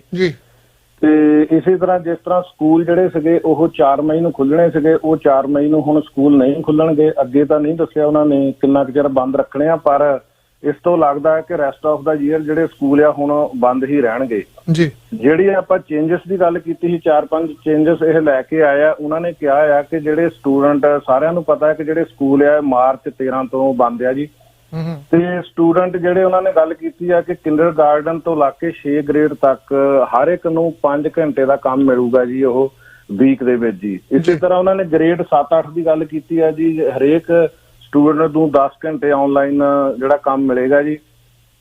ਤੇ ਸੈਕੰਡਰੀ ਸਕੂਲ ਦੇ ਵਿੱਚ 9 ਗ੍ਰੇਡ ਤੋਂ ਲਾ ਕੇ 12 ਗ੍ਰੇਡ ਤੱਕ ਹਰ ਸਟੂਡੈਂਟ ਨੂੰ 3 ਘੰਟੇ ਪਰ ਵੀਕ ਤੇ ਈਚ ਕੋਰਸ ਜੀ ਉਹ ਇਹਨਾਂ ਨੂੰ ਮਿਲੇਗਾ। ਤੇ ਨਾਲ ਉਹਨਾਂ ਨੇ ਇਹ ਵੀ ਕਿਹਾ ਆ ਕਿ ਜਿੰਨੇ ਵੀ ਲਾਇਸੈਂਸ ਚਾਈਲਡ ਕੇਅਰ ਸੈਂਟਰ ਆ ਤੇ ਪ੍ਰਾਈਵੇਟ ਸਕੂਲ ਆ ਉਹ ਵੀ 12 ਮਈ ਤੱਕ ਬੰਦ ਰਹਿਣਗੇ ਜੀ। ਤੇ ਬਾਕੀ ਉਹਨਾਂ ਨੇ ਹੋਰ ਜਿਹੜੇ ਲੌਂਗ ਟਰਮ ਕੇਅਰ ਦੇ ਵਿੱਚ ਜਿੰਨੇ ਵੀ ਵਰਕਰ ਕੰਮ ਕਰਦੇ ਉਹਨਾਂ ਨੇ ਇਹ ਕਿਹਾ ਆ ਕਿ ਜਿਹੜੇ ਵਰਕਰ ਆ ਕੋਈ ਵੀ ਹੋਵੇ, ਉੱਥੇ ਡਾਕਟਰ ਹੋਵੇ, ਨਰਸਿਸ ਹੋਣ ਜਾਂ ਕਲੀਨਿੰਗ ਵਾਲੇ ਹੋਣ, ਉਹਨਾਂ ਨੇ ਕਿਹਾ ਆ ਵੀ ਤੁਸੀਂ ਇੱਕ ਜਗ੍ਹਾ ਹੀ ਕੰਮ ਕਰ ਸਕਦੇ ਆ। ਉਹਨਾਂ ਦਾ ਕਾਰਨ ਇਹ ਆ ਕਿ ਜਦੋਂ ਬਹੁਤ ਸਾਰੇ EMPLOYE ਇੱਕ ਤੋਂ ਵੱਧ ਪਾਰਟ ਟਾਈਮ ਜੌਬਾਂ ਹੋਰ ਜਗ੍ਹਾ ਤੇ ਵੀ ਕਰਦੇ ਆ ਤੇ ਇਹਦੇ ਨਾਲ ਜਿਹੜਾ ਸਪਰੈਡ ਉਹ ਵੱਧਦਾ ਆ। ਇਸ ਕਰਕੇ ਉਹਨੂੰ ਰੋਕਣ ਦੇ ਲਈ ਉਹਨਾਂ ਨੇ ਕਿਹਾ ਆ ਕਿ ਇੱਕ ਜਗ੍ਹਾ ਹੀ ਤੁਸੀਂ ਸਾਰਾ ਕੰਮ ਕਰੋਗੇ ਜੀ। ਬਾਕੀ ਜਸਟਿਨ ਟਰੂਡੋ ਨੇ ਵੀ ਕਿਹਾ ਆ ਕਿ 2 ਵੀਕ ਤਾਂ ਇਸ ਤਰ੍ਹਾਂ ਹੀ ਰਹੇਗਾ, ਫਿਰ ਉਹ ਪ੍ਰੀਮੀਅਰ ਦੇ ਨਾਲ ਮਿਲ ਕੇ ਆਪਣੀ ਇਕਨੋਮੀ ਨੂੰ ਰੀਓਪਨ ਦੀ ਗੱਲ ਕਰ ਰਿਹਾ ਜੀ। ਤੇ ਜੇ ਚੰਦੀ ਸਾਹਿਬ ਮੈਂ ਗੱਲ ਕਰਾਂ ਤੇ ਬਹੁਤ ਸਾਰੇ ਲੀਡਰ ਜਿਹੜੇ ਆ ਇਹ ਸੋਸ਼ਲ ਡਿਸਟੈਂਸ ਦੀ ਗੱਲ ਕਰਦੇ ਆ, 2 ਮੀਟਰ ਦੀ ਗੱਲ ਕਰਦੇ ਆ। ਇਸੇ ਤਰ੍ਹਾਂ ਵਿਵਾਦਾਂ ਵਿੱਚ ਐਂਡਰੂ ਸ਼ੇਰ ਘਿਰੇ ਆ। ਤੁਹਾਨੂੰ ਯਾਦ ਹੋਣਾ ਕਿ ਜਿਹੜਾ ਸੈਚਰਡੇ ਬਿੱਲ ਪਾਸ ਕੀਤਾ ਸੀ 73 ਬਿਲੀਅਨ ਦਾ ਜੀ, ਤੇ ਬਹੁਤ ਥੋੜੇ ਜਿਹੇ MP ਆਉਂਦੇ ਆ ਉੱਥੇ। ਤਾਂ ਇਸੇ ਤਰ੍ਹਾਂ ਆਪਣੇ BC ਤੋਂ ਗ੍ਰੀਨ ਪਾਰਟੀ ਦੀ ਲੀਡਰ ਐਲਿਜ਼ਬeth ਮੇ ਨੇ ਆਉਣਾ ਸੀਗਾ ਤੇ ਫੈਡਰਲ EMPLOYMENT ਮਿਨਿਸਟਰ ਕਾਰਲਾ ਨੇ ਆਉਣਾ ਸੀਗਾ ਤੇ ਇਹਨਾਂ ਨੇ ਸਮਾਲ ਗਵਰਨਮੈਂਟ ਦਾ ਜਿਹੜਾ ਜੈਟ ਆ ਉੱਥੇ ਭੇਜਿਆ ਸੀ। ਔਨ ਦਾ ਵੇ ਉਹਨਾਂ ਨੇ ਰਜਾਈਨਾ ਸਟਾਪ ਕੀਤਾ, ਉੱਥੋਂ ਐਂਡਰੂ ਸ਼ੇਰ ਨੂੰ ਪਿਕ ਕਰਨਾ ਸੀ ਤਾਂ ਐਂਡਰੂ ਸ਼ੇਰ ਇਹ 9 ਸੀਟਰ ਪਲੇਨ ਸੀਗਾ ਤੇ ਐਂਡਰੂ ਸ਼ੇਰ ਤੇ ਨਾਲ ਉਹਦੀ ਵਾਈਫ ਤੇ 5 ਬੱਚੇ। ਇਹ 9 ਸੀਟਾਂ ਵਾਲਾ ਸੀਗਾ ਜੀ ਇਹ ਜੈਟ, ਤੇ 9 ਦੇ 9 ਜਣੇ ਆ ਗਏ। ਤੇ ਜਦੋਂ ਇੱਥੇ ਆਏ ਤਾਂ ਫੇ ਪੱਤਰਕਾਰ ਜਿਹੜੇ ਆ ਉਹ ਸਵਾਲਾਂ ਦਾ ਜਵਾਬ ਇਹਦੇ ਤੋਂ ਪੁੱਛ ਰਹੇ ਸੀਗੇ ਕਿ ਤੁਸੀਂ ਸੋਸ਼ਲ ਡਿਸਟੈਂਸ ਦੀ ਗੱਲ ਕਰਦੇ ਆ, 2 ਮੀਟਰ ਦੀ ਗੱਲ ਕਰਦੇ ਆ, ਤੇ ਹੁਣ ਇਹ ਕਿਵੇਂ ਹੋਇਆ? ਤੇ ਉਹਨਾਂ ਨੇ ਕਿਹਾ ਸੀਗਾ ਕਿ ਮੇਰੇ ਬੱਚੇ ਜਿਹੜੇ ਛੁੱਟੀਆਂ ਵਾਸਤੇ ਉੱਥੇ ਗਏ ਸੀ ਰੋਜ਼ਾਨਾ, ਉਹਨਾਂ ਨੂੰ ਬੈਕ ਲੈ ਕੇ ਆਉਣਾ। ਜਦੋਂ ਦੇਖਿਆ ਕਿ ਇਹਨਾਂ ਦਾ ਕਿਸੇ ਗੱਲ ਦਾ ਵੀ ਜਵਾਬ ਐਂਡਰੂ ਸ਼ੇਰ ਤੋਂ ਨਹੀਂ ਦੇ ਹੋਇਆ ਤੇ ਉਹ ਕਹਿੰਦਾ ਜੀ ਇਹ ਸਾਡੀ ਆਪਣੀ ਚੁਆਇਸ ਹੈ ਜੀ ਇਹ। ਤੇ ਬਾਕੀ ਟੋਰਾਂਟੋ ਪਬਲਿਕ ਹੈਲਥ ਤੇ ਡਾਕਟਰ ਅਲੀਨ ਨੇ ਕਿਹਾ ਹੈ ਵੀ ਜਿਹੜੇ ਲੌਂਗ ਟਰਮ ਕੇਅਰ ਆ ਉਹਨਾਂ ਦਾ ਜਿਹੜਾ ਪੂਰਾ ਡਿਟੇਲ ਆ ਅਸੀਂ ਡਾਟਾ ਅੱਗੇ ਤੋਂ ਨਹੀਂ ਦਿਆ ਕਰਾਂਗੇ, ਕਿਉਂਕਿ ਉਹਨਾਂ ਨੇ ਕਿਹਾ ਆ ਇਹ ਅਸੀਂ ਪ੍ਰੋਟੈਕਟ ਕਰਨੀ ਆ ਪ੍ਰਾਈਵੇਸੀ। ਬਾਕੀ ਡੋਨਲਡ ਟਰੰਪ ਨੇ ਜਿਸ ਤਰ੍ਹਾਂ ਇੱਕ ਵੀਰ ਨੇ ਆਪਣੇ ਬਰਗਾ ਸਾਹਿਬ ਉਹਨਾਂ ਨੇ ਵੀ ਗੱਲ ਕੀਤੀ ਸੀਗੀ ਕਿ WHO ਵਰਲਡ ਹੈਲਥ ਆਰਗੇਨਾਈਜੇਸ਼ਨ ਜਿਹੜੀ ਸੀਗੀ ਡੋਨਲਡ ਟਰੰਪ ਨੇ ਉਹਨਾਂ ਦੀ ਜਿਹੜੀ ਆ ਫੰਡਿੰਗ ਉਹ ਬੰਦ ਕਰ ਦਿੱਤੀ ਆ। ਉਹਨਾਂ ਦਾ ਇਹੀ ਕਹਿਣਾ ਹੈ ਕਿ WHO ਨੇ ਜਿਹੜੀ ਉਹਨਾਂ ਦੀ ਬੇਸਿਕ ਡਿਊਟੀ ਆ ਉਹਨੂੰ ਨਹੀਂ ਨਿਭਾਇਆ ਚੰਗੀ ਤਰ੍ਹਾਂ। ਜਿਸ ਤਰ੍ਹਾਂ ਚਾਈਨਾ ਦੇ ਵਿੱਚ ਮੌਤਾਂ ਦੀ ਗਿਣਤੀ ਵੱਧਦੀ ਸੀਗੀ ਉਹਦਾ ਪੂਰਾ ਸਾਨੂੰ ਡਾਟਾ ਨਹੀਂ ਦਿੱਤਾ। ਤੇ ਜਿਸ ਤਰ੍ਹਾਂ ਉਹਨਾਂ ਨੇ ਪਹਿਲਾਂ ਵੀ ਕਿਹਾ ਸੀਗਾ ਕਿ WHO ਜਿਹੜੀ ਚਾਈਨਾ ਦੀ ਫੇਵਰ ਦੀ ਹਮੇਸ਼ਾ ਹੀ ਗੱਲ ਕਰਦਾ ਹੈ, ਤੇ ਉਹਨਾਂ ਨੇ ਇਹ ਵੀ ਕਿਹਾ ਆ ਕਿ ਸਭ ਤੋਂ ਵੱਧ ਜਿਹੜੀ ਫੰਡਿੰਗ ਆ ਇਹ ਅਮਰੀਕਾ ਕਰਦਾ। ਜੇ ਉਹ ਪਿਛਲੇ ਸਾਲ ਦੀ ਗੱਲ ਕਰਦਾ ਉਹ ਤੋਂ ਪਹਿਲਾਂ ਦੀ ਕਰਦਾ, ਹਰੇਕ ਸਾਲ $400 ਮਿਲੀਅਨ ਜਿਹੜਾ ਆ ਉਹ ਅਮਰੀਕਾ WHO ਨੂੰ ਦਿੰਦਾ। ਤੇ ਉਹਨਾਂ ਦੇ ਕੰਪੇਅਰ ਦੇ ਨਾਲ ਉਹਨਾਂ ਨੇ ਕਿਹਾ ਆ ਚਾਈਨਾ ਕੀ ਦਿੰਦਾ, ਚਾਈਨਾ ਸਾਰਾ 4 ਮਿਲੀਅਨ ਉਹਨਾਂ ਨੂੰ ਦਿੰਦਾ ਜੀ। ਚੰਦੀ ਸਾਹਿਬ ਠੀਕ ਆ, ਡੋਨਲਡ ਟਰੰਪ ਦੀ ਗੱਲ ਵੀ ਸਹੀ ਆ ਕਿ ਚਲੋ ਬਹੁਤ ਸਾਰੀਆਂ ਗਲਤੀਆਂ WHO ਤੋਂ ਵੀ ਹੋਈਆਂ। ਜੇ ਆਪਾਂ ਐਡ ਅਪ ਇਹਦੇ 'ਚ ਗੱਲ ਕੀਤੀ ਜਾਵੇ, ਜੇ ਆਪਾਂ ਮਾਸਕ ਦੀ ਗੱਲ ਕੀਤੀ ਜਾਵੇ ਤਾਂ ਪਹਿਲਾਂ ਉਹ ਕਹਿੰਦੇ ਸੀ ਕਿ ਜਿਹੜਾ ਆਦਮੀ ਬਿਲਕੁਲ ਠੀਕ ਹੈ ਉਹਨੂੰ ਮਾਸਕ ਦੀ ਨਹੀਂ ਲੋੜ। ਜਦੋਂ ਮਾਸਕ ਨੂੰ ਤੁਸੀਂ ਔਨ ਕਰਦੇ ਆ, ਆਫ ਕਰਦੇ ਆ, ਐਡਜਸਟ ਕਰਦੇ ਆ, ਹਮੇਸ਼ਾ ਹੱਥ ਲੱਗਦਾ ਉਹਦੇ ਕਰਕੇ। ਉਸ ਤੋਂ ਬਾਅਦ ਉਹਨਾਂ ਦੀ ਚੇਂਜਿੰਗ ਆਈ ਆ ਕਿ ਇਹ ਜਿਹੜਾ ਕਰੋਨਾ ਵਾਇਰਸ ਆ 25 ਤੋਂ 50% ਜਿਹੜੇ ਲੋਕ ਆ ਉਹਨਾਂ ਨੂੰ ਪਤਾ ਹੀ ਨਹੀਂ ਲੱਗਦਾ ਕਿ ਸਾਨੂੰ ਇਹ ਵਾਇਰਸ ਆਇਆ ਆ। ਤੇ ਇਸ ਕਰਕੇ ਜਿਹੜਾ ਮਾਸਕ ਪਹਿਨਣਾ ਬਹੁਤ ਜ਼ਰੂਰੀ ਆ। ਇਸ ਤਰ੍ਹਾਂ ਬਹੁਤ ਸਾਰੀਆਂ ਚਲੋ ਜੀ ਇੱਥੇ ਆਪਣੇ ਜਸਟਿਨ ਟਰੂਡੋ ਕੈਨੇਡੀਅਨ ਸਰਕਾਰ ਤੋਂ ਵੀ ਬਹੁਤ ਸਾਰੀਆਂ ਗਲਤੀਆਂ ਹੋਈਆਂ। ਇਸ ਤਰ੍ਹਾਂ ਆਪਣੇ ਅਮਰੀਕਾ ਦੇ ਡੋਨਲਡ ਟਰੰਪ ਤੋਂ ਵੀ ਬਹੁਤ ਸਾਰੀਆਂ ਗਲਤੀਆਂ ਹੋਈਆਂ। ਜਿਸ ਤਰ੍ਹਾਂ ਢਿੱਲੋਂ ਵੀਰ ਜੀ ਨੇ ਕਿਹਾ ਸੀਗਾ ਕਿ ਕਿਸੇ ਹੁਣ ਮੈਂ ਬੈਲਜੀਅਮ ਤੇ ਕਿਹੜੀ ਕੰਟਰੀ ਦਾ ਨਾਂ ਇਹਨਾਂ ਨੇ ਲਿਆ ਸੀਗਾ ਜੀ, ਉੱਥੇ ਕਿਉਂ ਨਹੀਂ ਉਹ ਪਹੁੰਚਿਆ? ਤੇ ਹੁਣ ਗੱਲ ਇੱਥੇ ਆਉਂਦੀ ਆ ਕਿ ਜਦੋਂ ਸਾਰਾ ਕੁਝ ਡੋਨਲਡ ਟਰੰਪ ਨੂੰ ਆਲਰੇਡੀ ਪਤਾ ਸੀ, ਇਹ ਕਿਸੇ ਨੂੰ ਵੀ ਸੁਣਦਾ ਨਹੀਂ ਸੀਗਾ। ਹੁਣ ਜਦੋਂ ਸਾਰਾ ਕੁਝ ਹੱਥੋਂ ਬਾਹਰ ਨਿਕਲ ਗਿਆ ਤਾਂ ਮੇਰਾ ਤਾਂ ਕਹਿਣਾ ਇਹੀ ਆ ਕਿ ਸਾਰਾ ਉਹ ਭਾਂਡਾ WHO ਦੇ ਉੱਤੇ ਉਹ ਸਿੱਟਣਾ ਚਾਹੁੰਦਾ ਵੀ ਇਹਦੇ ਕਰਕੇ ਸਾਰਾ ਕੁਝ ਹੋਇਆ। ਠੀਕ ਆ, ਉੱਥੇ ਜਦੋਂ ਪਹਿਲਾਂ ਵੀ ਆਪਾਂ ਨਿਊਜ਼ ਕਵਰ ਕੀਤੀ ਆ ਚਾਈਨਾ ਦੇ ਵਿੱਚ 21 ਮਿਲੀਅਨ ਜਿਹੜੇ ਆਪਾਂ ਫੋਨਾਂ ਦੀ ਗੱਲ ਕੀਤੀ ਸੀ ਉਹ ਡਿਸਅਪੀਅਰ ਹੋਏ ਆ। ਇਸੇ ਤਰ੍ਹਾਂ ਆਪਾਂ ਡੇਲੀ ਮੇਲ ਦੀ ਗੱਲ ਕੀਤੀ ਸੀਗੀ, ਉਹਨਾਂ ਨੇ ਵੀ ਉੱਥੇ ਲਿਖਿਆ ਸੀ ਕਿਵੇਂ ਇਹ ਸਾਰਾ ਉੱਥੋਂ ਜਿਹੜਾ ਕਰੋਨਾ ਵਾਇਰਸ ਲੀਕ ਹੋਇਆ। ਤੇ ਹੁਣ ਇੱਕ ਬੰਨੇ ਤਾਂ ਇਹ ਕੱਲ ਦੀ ਗੱਲ ਆ ਜਦੋਂ ਇਹਨਾਂ ਨੇ WHO the funding the announcement ਕੀਤੀ ਸੀ ਅਸੀਂ ਬੰਦ ਕਰ ਦੇਣਾ, ਨਾਲ ਉਸ ਤੋਂ ਬਾਅਦ ਹੀ ਇਹ ਕਹਿ ਰਿਹਾ ਕਿ ਮੈਂ ਜਿਹੜੇ USA ਦੇ 50 ਸਟੇਟਾਂ ਦੇ ਜਿਹੜੇ ਗਵਰਨਰ ਆ ਮੈਂ ਉਹਨਾਂ ਨਾਲ ਗੱਲ ਕਰਾਂਗਾ, ਉਹਨਾਂ ਨਾਲ ਗੱਲ ਕਰਕੇ ਉਹਨਾਂ ਨੂੰ ਮੈਂ ਅਥਾਰਟੀ ਦੇ ਦਾਂਗਾ। ਇਸ ਤੋਂ ਪਹਿਲਾਂ 2 ਦਿਨ ਪਿੱਛੇ ਜਾਈਏ ਤਾਂ ਡੋਨਲਡ ਟਰੰਪ ਇਹ ਕਹਿ ਰਿਹਾ ਸੀਗਾ ਕਿ ਸਾਰੀ ਅਥਾਰਟੀ ਮੇਰੇ ਹੱਥ ਆ। ਹੁਣ ਉਹ 50 ਸਟੇਟਾਂ ਦੇ ਗਵਰਨਰ ਨਾਲ ਮਿਲ ਕੇ ਗੱਲਬਾਤ ਕਰਕੇ 1 by 1 ਕਿਤੇ ਗੱਲ ਕਰਾਂਗੇ, ਸਾਰੀ ਪਾਵਰ ਉਹਨਾਂ ਦੇ ਹੱਥ ਦਿੱਤੀ ਜਾਊਗੀ। ਕਿਉਂਕਿ ਇਹ ਜਿਹੜਾ ਸਾਰਾ ਭਾਂਡਾ ਆ ਪਹਿਲਾਂ ਤਾਂ WHO ਦੇ ਸਿਰ ਤੇ ਭੰਨਤਾ, ਹੁਣ ਗਾਂ ਨਾ ਜਾਣੇ ਜੋ ਵੀ ਹੁੰਦਾ ਜੇ ਓਪਨ ਉਹ ਕਰਦੇ ਆ ਤੇ ਉਹ ਫਿਰ ਭਾਂਡਾ ਸਾਰਾ ਗਵਰਨਰ ਦੇ ਸਿਰ ਤੇ ਹੋਣਾ ਕਿ ਇਹਨਾਂ ਨੇ ਕੀਤਾ। ਜੇ ਹੁਣ ਗੱਲ ਕੀਤੀ ਜਾਵੇ ਤਾਂ ਇਹਨਾਂ ਨੇ ਸਾਊਥ ਡਕੋਟਾ ਨੂੰ ਵੀ ਓਪਨ ਕਰਤਾ ਕੱਲ ਜੀ। ਇਹਨਾਂ ਨੇ ਕਿਹਾ ਸੀਗਾ nobody they can stay home ਜੀ। ਇਹ ਤਾਂ ਹੁਣ ਸਾਰੀਆਂ ਗੱਲਾਂ ਨੂੰ ਧਿਆਨ ਵਿੱਚ ਰੱਖਦੇ ਮੇਰਾ ਤਾਂ ਕਹਿਣਾ ਇਹੀ ਆ ਕਿ ਜਿਹੜੀਆਂ ਹੁਣ ਸਾਰਾ ਕੁਝ ਜਦੋਂ ਹੱਥੋਂ ਨਿਕਲ ਗਿਆ ਉਸ ਵੇਲੇ ਇਹ ਹੁਣ ਸਾਰਿਆਂ ਦੇ ਇੱਕ ਦੂਜੇ ਦੇ ਭਾਂਡਾ ਭੰਨ ਰਹੇ ਆ। ਮੇਰੇ ਹਿਸਾਬ ਨਾਲ ਤੇ ਜਿਹੜੀਆਂ ਅੱਗੇ ਇਲੈਕਸ਼ਨਾਂ ਆਉਣ ਵਾਲੀਆਂ ਆ ਉਹਨਾਂ ਨੂੰ ਆਪਣੇ ਆਪ ਨੂੰ ਸੇਫ ਰੱਖਣ ਲਈ ਇਹ ਸਾਰਾ ਕੁਝ ਬਿਆਨ ਦੇ ਰਿਹਾ। ਜੇ ਇਹਦੇ ਵਿੱਚ ਮੈਂ ਐਡ ਅਪ ਕਰਾਂ ਕਿ ਬਿਲ ਗੇਟਸ ਨੇ ਵੀ ਕਿਹਾ ਆ this is now the good time to talk about ਜਿਹੜਾ ਇਹ WHO ਦੀ ਫੰਡਿੰਗ ਨੂੰ ਬੰਦ ਕਰਨਾ ਹੈ ਨਾ ਜੀ। ਉਹਨਾਂ ਨੇ ਕਿਹਾ ਇਹਨੂੰ ਤੁਸੀਂ ਲੇਟਰ ਔਨ ਤੁਸੀਂ ਡਿਸਕਸ ਕਰ ਸਕਦੇ ਆ। ਹੁਣ ਜਿਹੜੀਆਂ ਜ਼ਰੂਰਤਾਂ ਆ ਜਿਸ ਤਰ੍ਹਾਂ WHO ਦੇ ਨਾਲ ਮਿਲ ਕੇ ਜਿਹੜਾ ਵੱਧ ਤੋਂ ਵੱਧ ਮਨੁੱਖੀ ਜਾਨਾਂ ਨੂੰ ਕਿਵੇਂ ਬਚਾਇਆ ਜਾਣਾ ਉਹਦੇ ਵੱਲ ਜ਼ਿਆਦਾ ਧਿਆਨ ਦੇਣਾ ਸਾਨੂੰ ਚਾਹੀਦਾ ਜੀ। ਬਾਕੀ ਕੈਨੇਡਾ ਸੈਂਟਰਲ ਬੈਂਕ ਵੀ ਆਪਣੀ ਨਵੀਂ ਅਨਾਉਂਸਮੈਂਟ ਅੱਜ ਕਰਨਗੇ ਤੇ ਬਾਕੀ ਕੈਨੇਡਾ ਆਪਣਾ GDP ਜਿਹੜਾ ਮਾਰਚ ਦੇ ਵਿੱਚ ਆ ਫਸਟ ਕੁਆਟਰ ਈਅਰ ਆ ਉਹ ਵੀ ਆਪਣਾ ਰਿਲੀਜ਼ ਕਰਨਗੇ ਜੀ। ਬਾਕੀ ਆਪਣੇ ਮਿਸਾਗਾ ਸ਼ਹਿਰ ਦੇ ਵਿੱਚ ਸ਼ੂਟਿੰਗ ਹੋਈ ਆ ਹਾਰਨਟੇਰੀਓ ਤੇ 20 ਸਾਲ ਦੇ ਮੁੰਡੇ ਨੂੰ ਗੋਲੀਆਂ ਵੱਜੀਆਂ ਤਾਂ ਬੜਾ ਸੀਰੀਅਸ ਕੰਡੀਸ਼ਨ ਆ, ਉਹਨੂੰ ਹਸਪੀਟਲ ਪਹੁੰਚਾਇਆ ਗਿਆ। ਤੇ ਬਾਕੀ ਡਾਗ ਫੂਡ ਅੱਜ ਜਦੋਂ 1 ਵਜੇ ਆਉਣਗੇ ਲੌਂਗ ਟਰਮ ਕੇਅਰ ਤੇ ਵੀ ਕੋਈ ਨਵਾਂ ਪਲਾਨ ਲੈ ਕੇ ਆ ਰਹੇ ਆ ਜੀ। ਇਸ ਤਰ੍ਹਾਂ ਜੌਨ ਟੋਰੀ ਨੇ ਵੀ ਕਿਹਾ ਆ ਕਿ 8 ਦਿਨ ਤੋਂ ਬਾਅਦ ਜਿਹੜੀ PPE ਆ ਜੀ ਇਹ ਵੀ ਰਨ ਆਊਟ ਹੋ ਜਾਊਗੀ। ਤੇ ਅਮਰੀਕਾ ਦੇ ਵਿੱਚ ਆਉਣ ਵਾਲੀਆਂ ਇਲੈਕਸ਼ਨਾਂ ਆ ਤੇ ਬਰਾਕ ਓਬਾਮਾ ਨੇ ਵੀ ਜੋ ਬਾਈਡਨ ਨੂੰ ਐਂਡੋਰਸ ਕੀਤਾ ਹੈ ਜੀ। ਤੇ ਬਾਕੀ ਇੱਕ ਹੋਰ ਮਾੜੀ ਖਬਰ ਆ ਰਹੀ ਹੈ ਟੋਰਾਂਟੋ ਪੀਅਰਸਨ ਤੋਂ, ਜਿਸ ਤਰ੍ਹਾਂ ਅੱਗੇ ਆਪਣੇ 2 ਵੀਰਾਂ ਦੀ ਡੈਥ ਹੋ ਗਈ ਸੀ, ਇਸ ਤਰ੍ਹਾਂ 2 에ਅਰਪੋਰਟ ਦੇ ਉੱਤੇ ਲਿਮੋ ਡਰਾਈਵਰ ਉਹਨਾਂ ਦੀ ਡੈਥ ਹੋਈ ਆ। ਇੱਕ ਮੇਰੇ ਵੀਰ ਦਾ ਨਾਮ ਹੈਗਾ ਪੌਲ ਗਰੇਵਾਲ, ਉਹਨਾਂ ਦੀ ਬੈਕਗ੍ਰਾਉਂਡ ਲੁਧਿਆਣਾ ਤੋਂ ਸੀਗਾ। ਦੂਸਰਾ ਜੀ ਆਪਣੇ ਗੁਰਦੀਪ ਸਿੰਘ ਧੁੱਗਾ, ਇਹ ਜਲੰਧਰ ਤੋਂ ਸੀਗੇ ਜੀ। ਇਸ ਤੋਂ ਪਹਿਲਾਂ ਆਪਣੇ ਕਮਲ ਧਾਮੀ, ਉਹਨਾਂ ਦੀ ਬੈਕਗ੍ਰਾਉਂਡ ਹੁਸ਼ਿਆਰਪੁਰ ਤੋਂ ਸੀ। ਤੇ ਇੱਕ ਅਰਬੀ ਡਰਾਈਵਰ ਮਰੂਨ, ਉਹਨਾਂ ਦੀ ਡੈਥ ਹੋਈ ਆ। ਸੋ ਫਾਰ ਹੁਣ ਜਿਹੜੇ 에ਅਰਪੋਰਟ ਤੇ ਟੈਕਸੀ ਚਾਲਕ ਜਾਂ ਲਿਮੋ ਚਲਾਉਂਦੇ ਆ ਜੀ, ਉਹਨਾਂ ਦੀ 4 ਦੀ ਮੌਤ ਹੋ ਗਈ ਆ। ਤੇ ਜੇ ਚੰਦੀ ਸਾਹਿਬ ਮੈਂ ਅੰਟੇਰੀਓ ਦੀ ਗੱਲ ਕਰਾਂ ਕਿ ਜਿਹੜੇ ਕੇਸ ਆ 483 ਨਵੇਂ ਕੇਸ ਆਏ ਆ ਅੰਟੇਰੀਓ ਦੇ ਵਿੱਚ, ਇਹ ਗਿਣਤੀ ਵੱਧ ਕੇ 7953 ਹੋ ਗਈ ਆ। 334 ਲੋਕਾਂ ਦੀ ਮੌਤ ਹੋਈ ਆ। ਕੁਬੈਕ ਦਾ ਆਲਮੋਸਟ ਡਬਲ ਹੀ ਹੋ ਗਿਆ, 14248, 435 ਲੋਕਾਂ ਦੀ ਉੱਥੇ ਮੌਤ ਹੋਈ ਆ। ਇਸੇ ਤਰ੍ਹਾਂ BC ਦੇ ਵਿੱਚ ਗਿਣਤੀ 1517, 72 ਲੋਕਾਂ ਦੀ ਉੱਥੇ ਮੌਤ ਹੋਈ ਆ। ਤੇ ਅਲਬਰਟਾ ਦੇ ਵਿੱਚ ਟੋਟਲ ਕੇਸ 1870 ਤੇ 48 ਲੋਕਾਂ ਦੀ ਉੱਥੇ ਵੀ ਗੱਲ ਹੋਈ ਆ ਜੀ। ਤੇ ਬਾਕੀ ਨਿਊਯਾਰਕ ਤੇ ਨਿਊ ਜਰਸੀ ਤੇ ਮਿਸ਼ੀਗਨ ਦੀ ਮੈਂ ਗੱਲ ਕਰਦਾ, ਨਿਊਯਾਰਕ 2 ਲੱਖ ਨੂੰ ਵੀ ਆਪਣਾ ਅੰਕੜਾ ਪਾਰ ਕਰ ਗਿਆ, 2,03,123, 10,834 ਲੋਕਾਂ ਦੀ ਉੱਥੇ ਮੌਤ ਹੋਈ ਆ। ਚੰਦੀ ਸਾਹਿਬ ਇੱਥੇ ਦੇਖਣ ਵਾਲੀ ਗੱਲ ਆ ਕਿ ਇੱਕ ਦਿਨ ਦੇ ਵਿੱਚ ਹੀ ਕੱਲ ਨਿਊਯਾਰਕ ਸਟੇਟ ਦੇ ਵਿੱਚ 2407 ਲੋਕ ਮਰੇ ਆ ਜੀ। ਇਹਦੇ ਵਿੱਚ ਮੈਂ ਐਡ ਕਰਦਾ, ਜਦੋਂ ਮੈਂ ਤੁਹਾਨੂੰ ਉਹੀ ਗੱਲ ਕੀਤੀ ਸੀ ਪਿੱਛੇ ਕਿ ਜਦੋਂ 50 ਬੰਦੇ ਘੱਟ ਮਰ ਜਾਂਦੇ ਆ ਤੇ ਜਿਵੇਂ ਨਿਊਯਾਰਕ ਸਟੇਟ ਦੇ ਗਵਰਨਰ ਐਂਡਰੂ ਸ਼ੇਰ ਆ, ਉਹ ਕਹਿੰਦੇ ਵਰਸ ਇਜ਼ ਓਵਰ।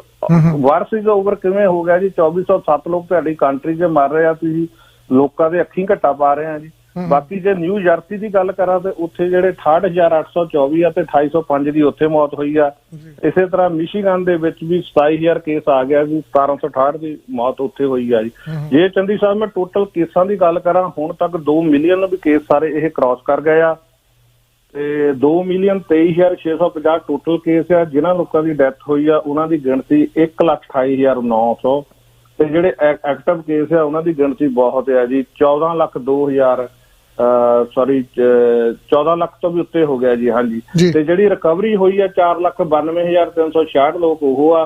ਤੇ ਜੇ ਮੈਂ USA ਦੇ ਟੋਟਲ ਦੀ ਗੱਲ ਕਰਾਂ, ਆਲ ਓਵਰ USA ਦੇ ਵਿੱਚ 6,14,650, 26,112 ਲੋਕਾਂ ਦੀ ਉੱਥੇ ਮੌਤ ਹੋਈ ਆ। ਇਸੇ ਤਰ੍ਹਾਂ ਸਪੇਨ ਦੀ ਗਿਣਤੀ ਵੱਧ ਕੇ 1,77,633, 18,580 ਲੋਕਾਂ ਦੀ ਉੱਥੇ ਮੌਤ ਹੋਈ ਆ ਜੀ। ਇਸੇ ਤਰ੍ਹਾਂ ਇਟਲੀ ਦਾ ਵੀ ਕਾਫੀ ਨੰਬਰ ਉੱਤੇ ਗਿਆ, 1,62,488, 21,000 ਤੋਂ ਉੱਤੇ ਲੋਕਾਂ ਦੀ ਉੱਥੇ ਮੌਤ ਹੋਈ ਆ। ਇਸੇ ਤਰ੍ਹਾਂ ਜੇ ਮੈਂ ਫਰਾਂਸ ਦੀ ਗੱਲ ਕਰਾਂ, ਉੱਥੇ ਵੀ 15,730 ਲੋਕਾਂ ਦੀ ਮੌਤ, UK ਦੇ ਵਿੱਚ 12,870 ਲੋਕਾਂ ਦੀ ਮੌਤ ਹੋਈ ਆ। ਚਾਈਨਾ ਦਾ ਜਿਸ ਤਰ੍ਹਾਂ ਆਪਾਂ ਹਮੇਸ਼ਾ ਹੀ ਕਹਿੰਦੇ ਆ, ਉਹਨਾਂ ਦਾ ਨੰਬਰ ਜਿਵੇਂ ਫਰੀਜ ਹੋਇਆ ਹੁੰਦਾ ਜੀ, ਉੱਥੇ ਦਾ ਉੱਤੇ ਖੜਾ ਜੀ। ਟੋਟਲ ਗਿਣਤੀ ਜਿਹੜੀ ਆ 82,295, 3,342 ਲੋਕਾਂ ਦੀ ਉੱਥੇ ਮੌਤ ਹੋਈ ਆ। ਤੇ ਕੈਨੇਡਾ ਦਾ ਵੀ ਨੰਬਰ ਕਾਫੀ ਉੱਤੇ ਚਲੇ ਗਿਆ ਜੀ, 27,000 ਨੂੰ ਕ੍ਰਾਸ ਕਰ ਗਿਆ ਜੀ ਤੇ 903 ਲੋਕਾਂ ਦੀ ਉੱਥੇ ਮੌਤ ਹੋਈ ਆ। ਤੇ ਇੰਡੀਆ ਦਾ ਵੀ ਨੰਬਰ ਜਿਹੜਾ ਜੀ 11,555 ਤੇ 396 ਲੋਕਾਂ ਦੀ ਉੱਥੇ ਮੌਤ ਹੋਈ ਆ। ਚੰਦੀ ਸਾਹਿਬ ਮੈਂ ਹੁਣ ਵੀ ਕਹਿਣਾ, ਹੁਣ ਜੇ ਆਪਾਂ ਕੰਪੇਅਰ ਆਪਾਂ ਦੂਸਰੀਆਂ ਕੰਟਰੀਆਂ ਨਾਲ ਇੰਡੀਆ ਦੀ ਗੱਲ ਕਰਦੇ ਆ ਤੇ ਇਸ ਤਰ੍ਹਾਂ ਲੱਗਦਾ ਜੇ ਹੁਣ ਕੈਨੇਡਾ ਦੇ ਵਿੱਚ 27,000 ਕੇਸ ਹੋਏ ਆ ਤੇ ਇੰਡੀਆ ਦੇ ਵਿੱਚ 11,555 ਕੇਸ ਹੋਏ ਆ, ਆਪਾਂ ਨੂੰ ਲੱਗਦਾ ਕਿ ਬਹੁਤ ਇਹ ਥੋੜੇ ਲੱਗ ਰਹੇ ਆ। ਮੈਂ ਅਜੇ ਵੀ ਕਹਿਣਾ ਕਿ ਮੋਦੀ ਨੂੰ ਜਿਹੜਾ ਵੀ ਕੁਛ ਨਾ ਕੁਛ ਉੱਥੇ ਕਰਨਾ ਚਾਹੀਦਾ, ਜਿਸ ਤਰ੍ਹਾਂ ਇਹ ਸਪਰੈਡ ਨੂੰ ਰੋਕਿਆ ਜਾਵੇ। ਨਹੀਂ ਤਾਂ ਉਹ ਟਾਈਮ ਦੂਰ ਨਹੀਂ ਜਦੋਂ ਇੰਡੀਆ ਦਾ ਵੀ ਜੋ ਅਮਰੀਕਾ ਦੇ ਵਿੱਚ ਹੋ ਰਿਹਾ, ਇੰਡੀਆ ਦਾ ਵੀ ਹਾਲ ਉਹੀ ਹੋਣਾ। ਚੰਦੀ ਸਾਹਿਬ ਜੀ ਜੀ ਹਾਂ ਬਿਲਕੁਲ ਜੀ, ਕੰਟਰੋਲ ਕਰਨਾ ਹੀ ਪੈਣਾ, ਜੇ ਨਹੀਂ ਕਰਨਗੇ ਤਾਂ ਹਾਲਾਤ ਮਾੜੇ ਆ। ਧੰਨਵਾਦ ਜੀ ਤੁਹਾਡਾ ਇੰਨੀ ਭਰਪੂਰ ਜਾਣਕਾਰੀ ਦੇਣ ਲਈ। Thank you sir. ਧੰਨਵਾਦ ਜੀ, ਧੰਨਵਾਦ। ਲਓ ਜੀ ਦੋਸਤੋ, ਤੁਹਾਡੀ ਆਪਾਂ ਜਿਹੜੀਆਂ ਲਾਈਨਾਂ 1 ਬਾਈ 1 ਔਨ 에ਅਰ ਕਰਦੇ ਹਾਂ।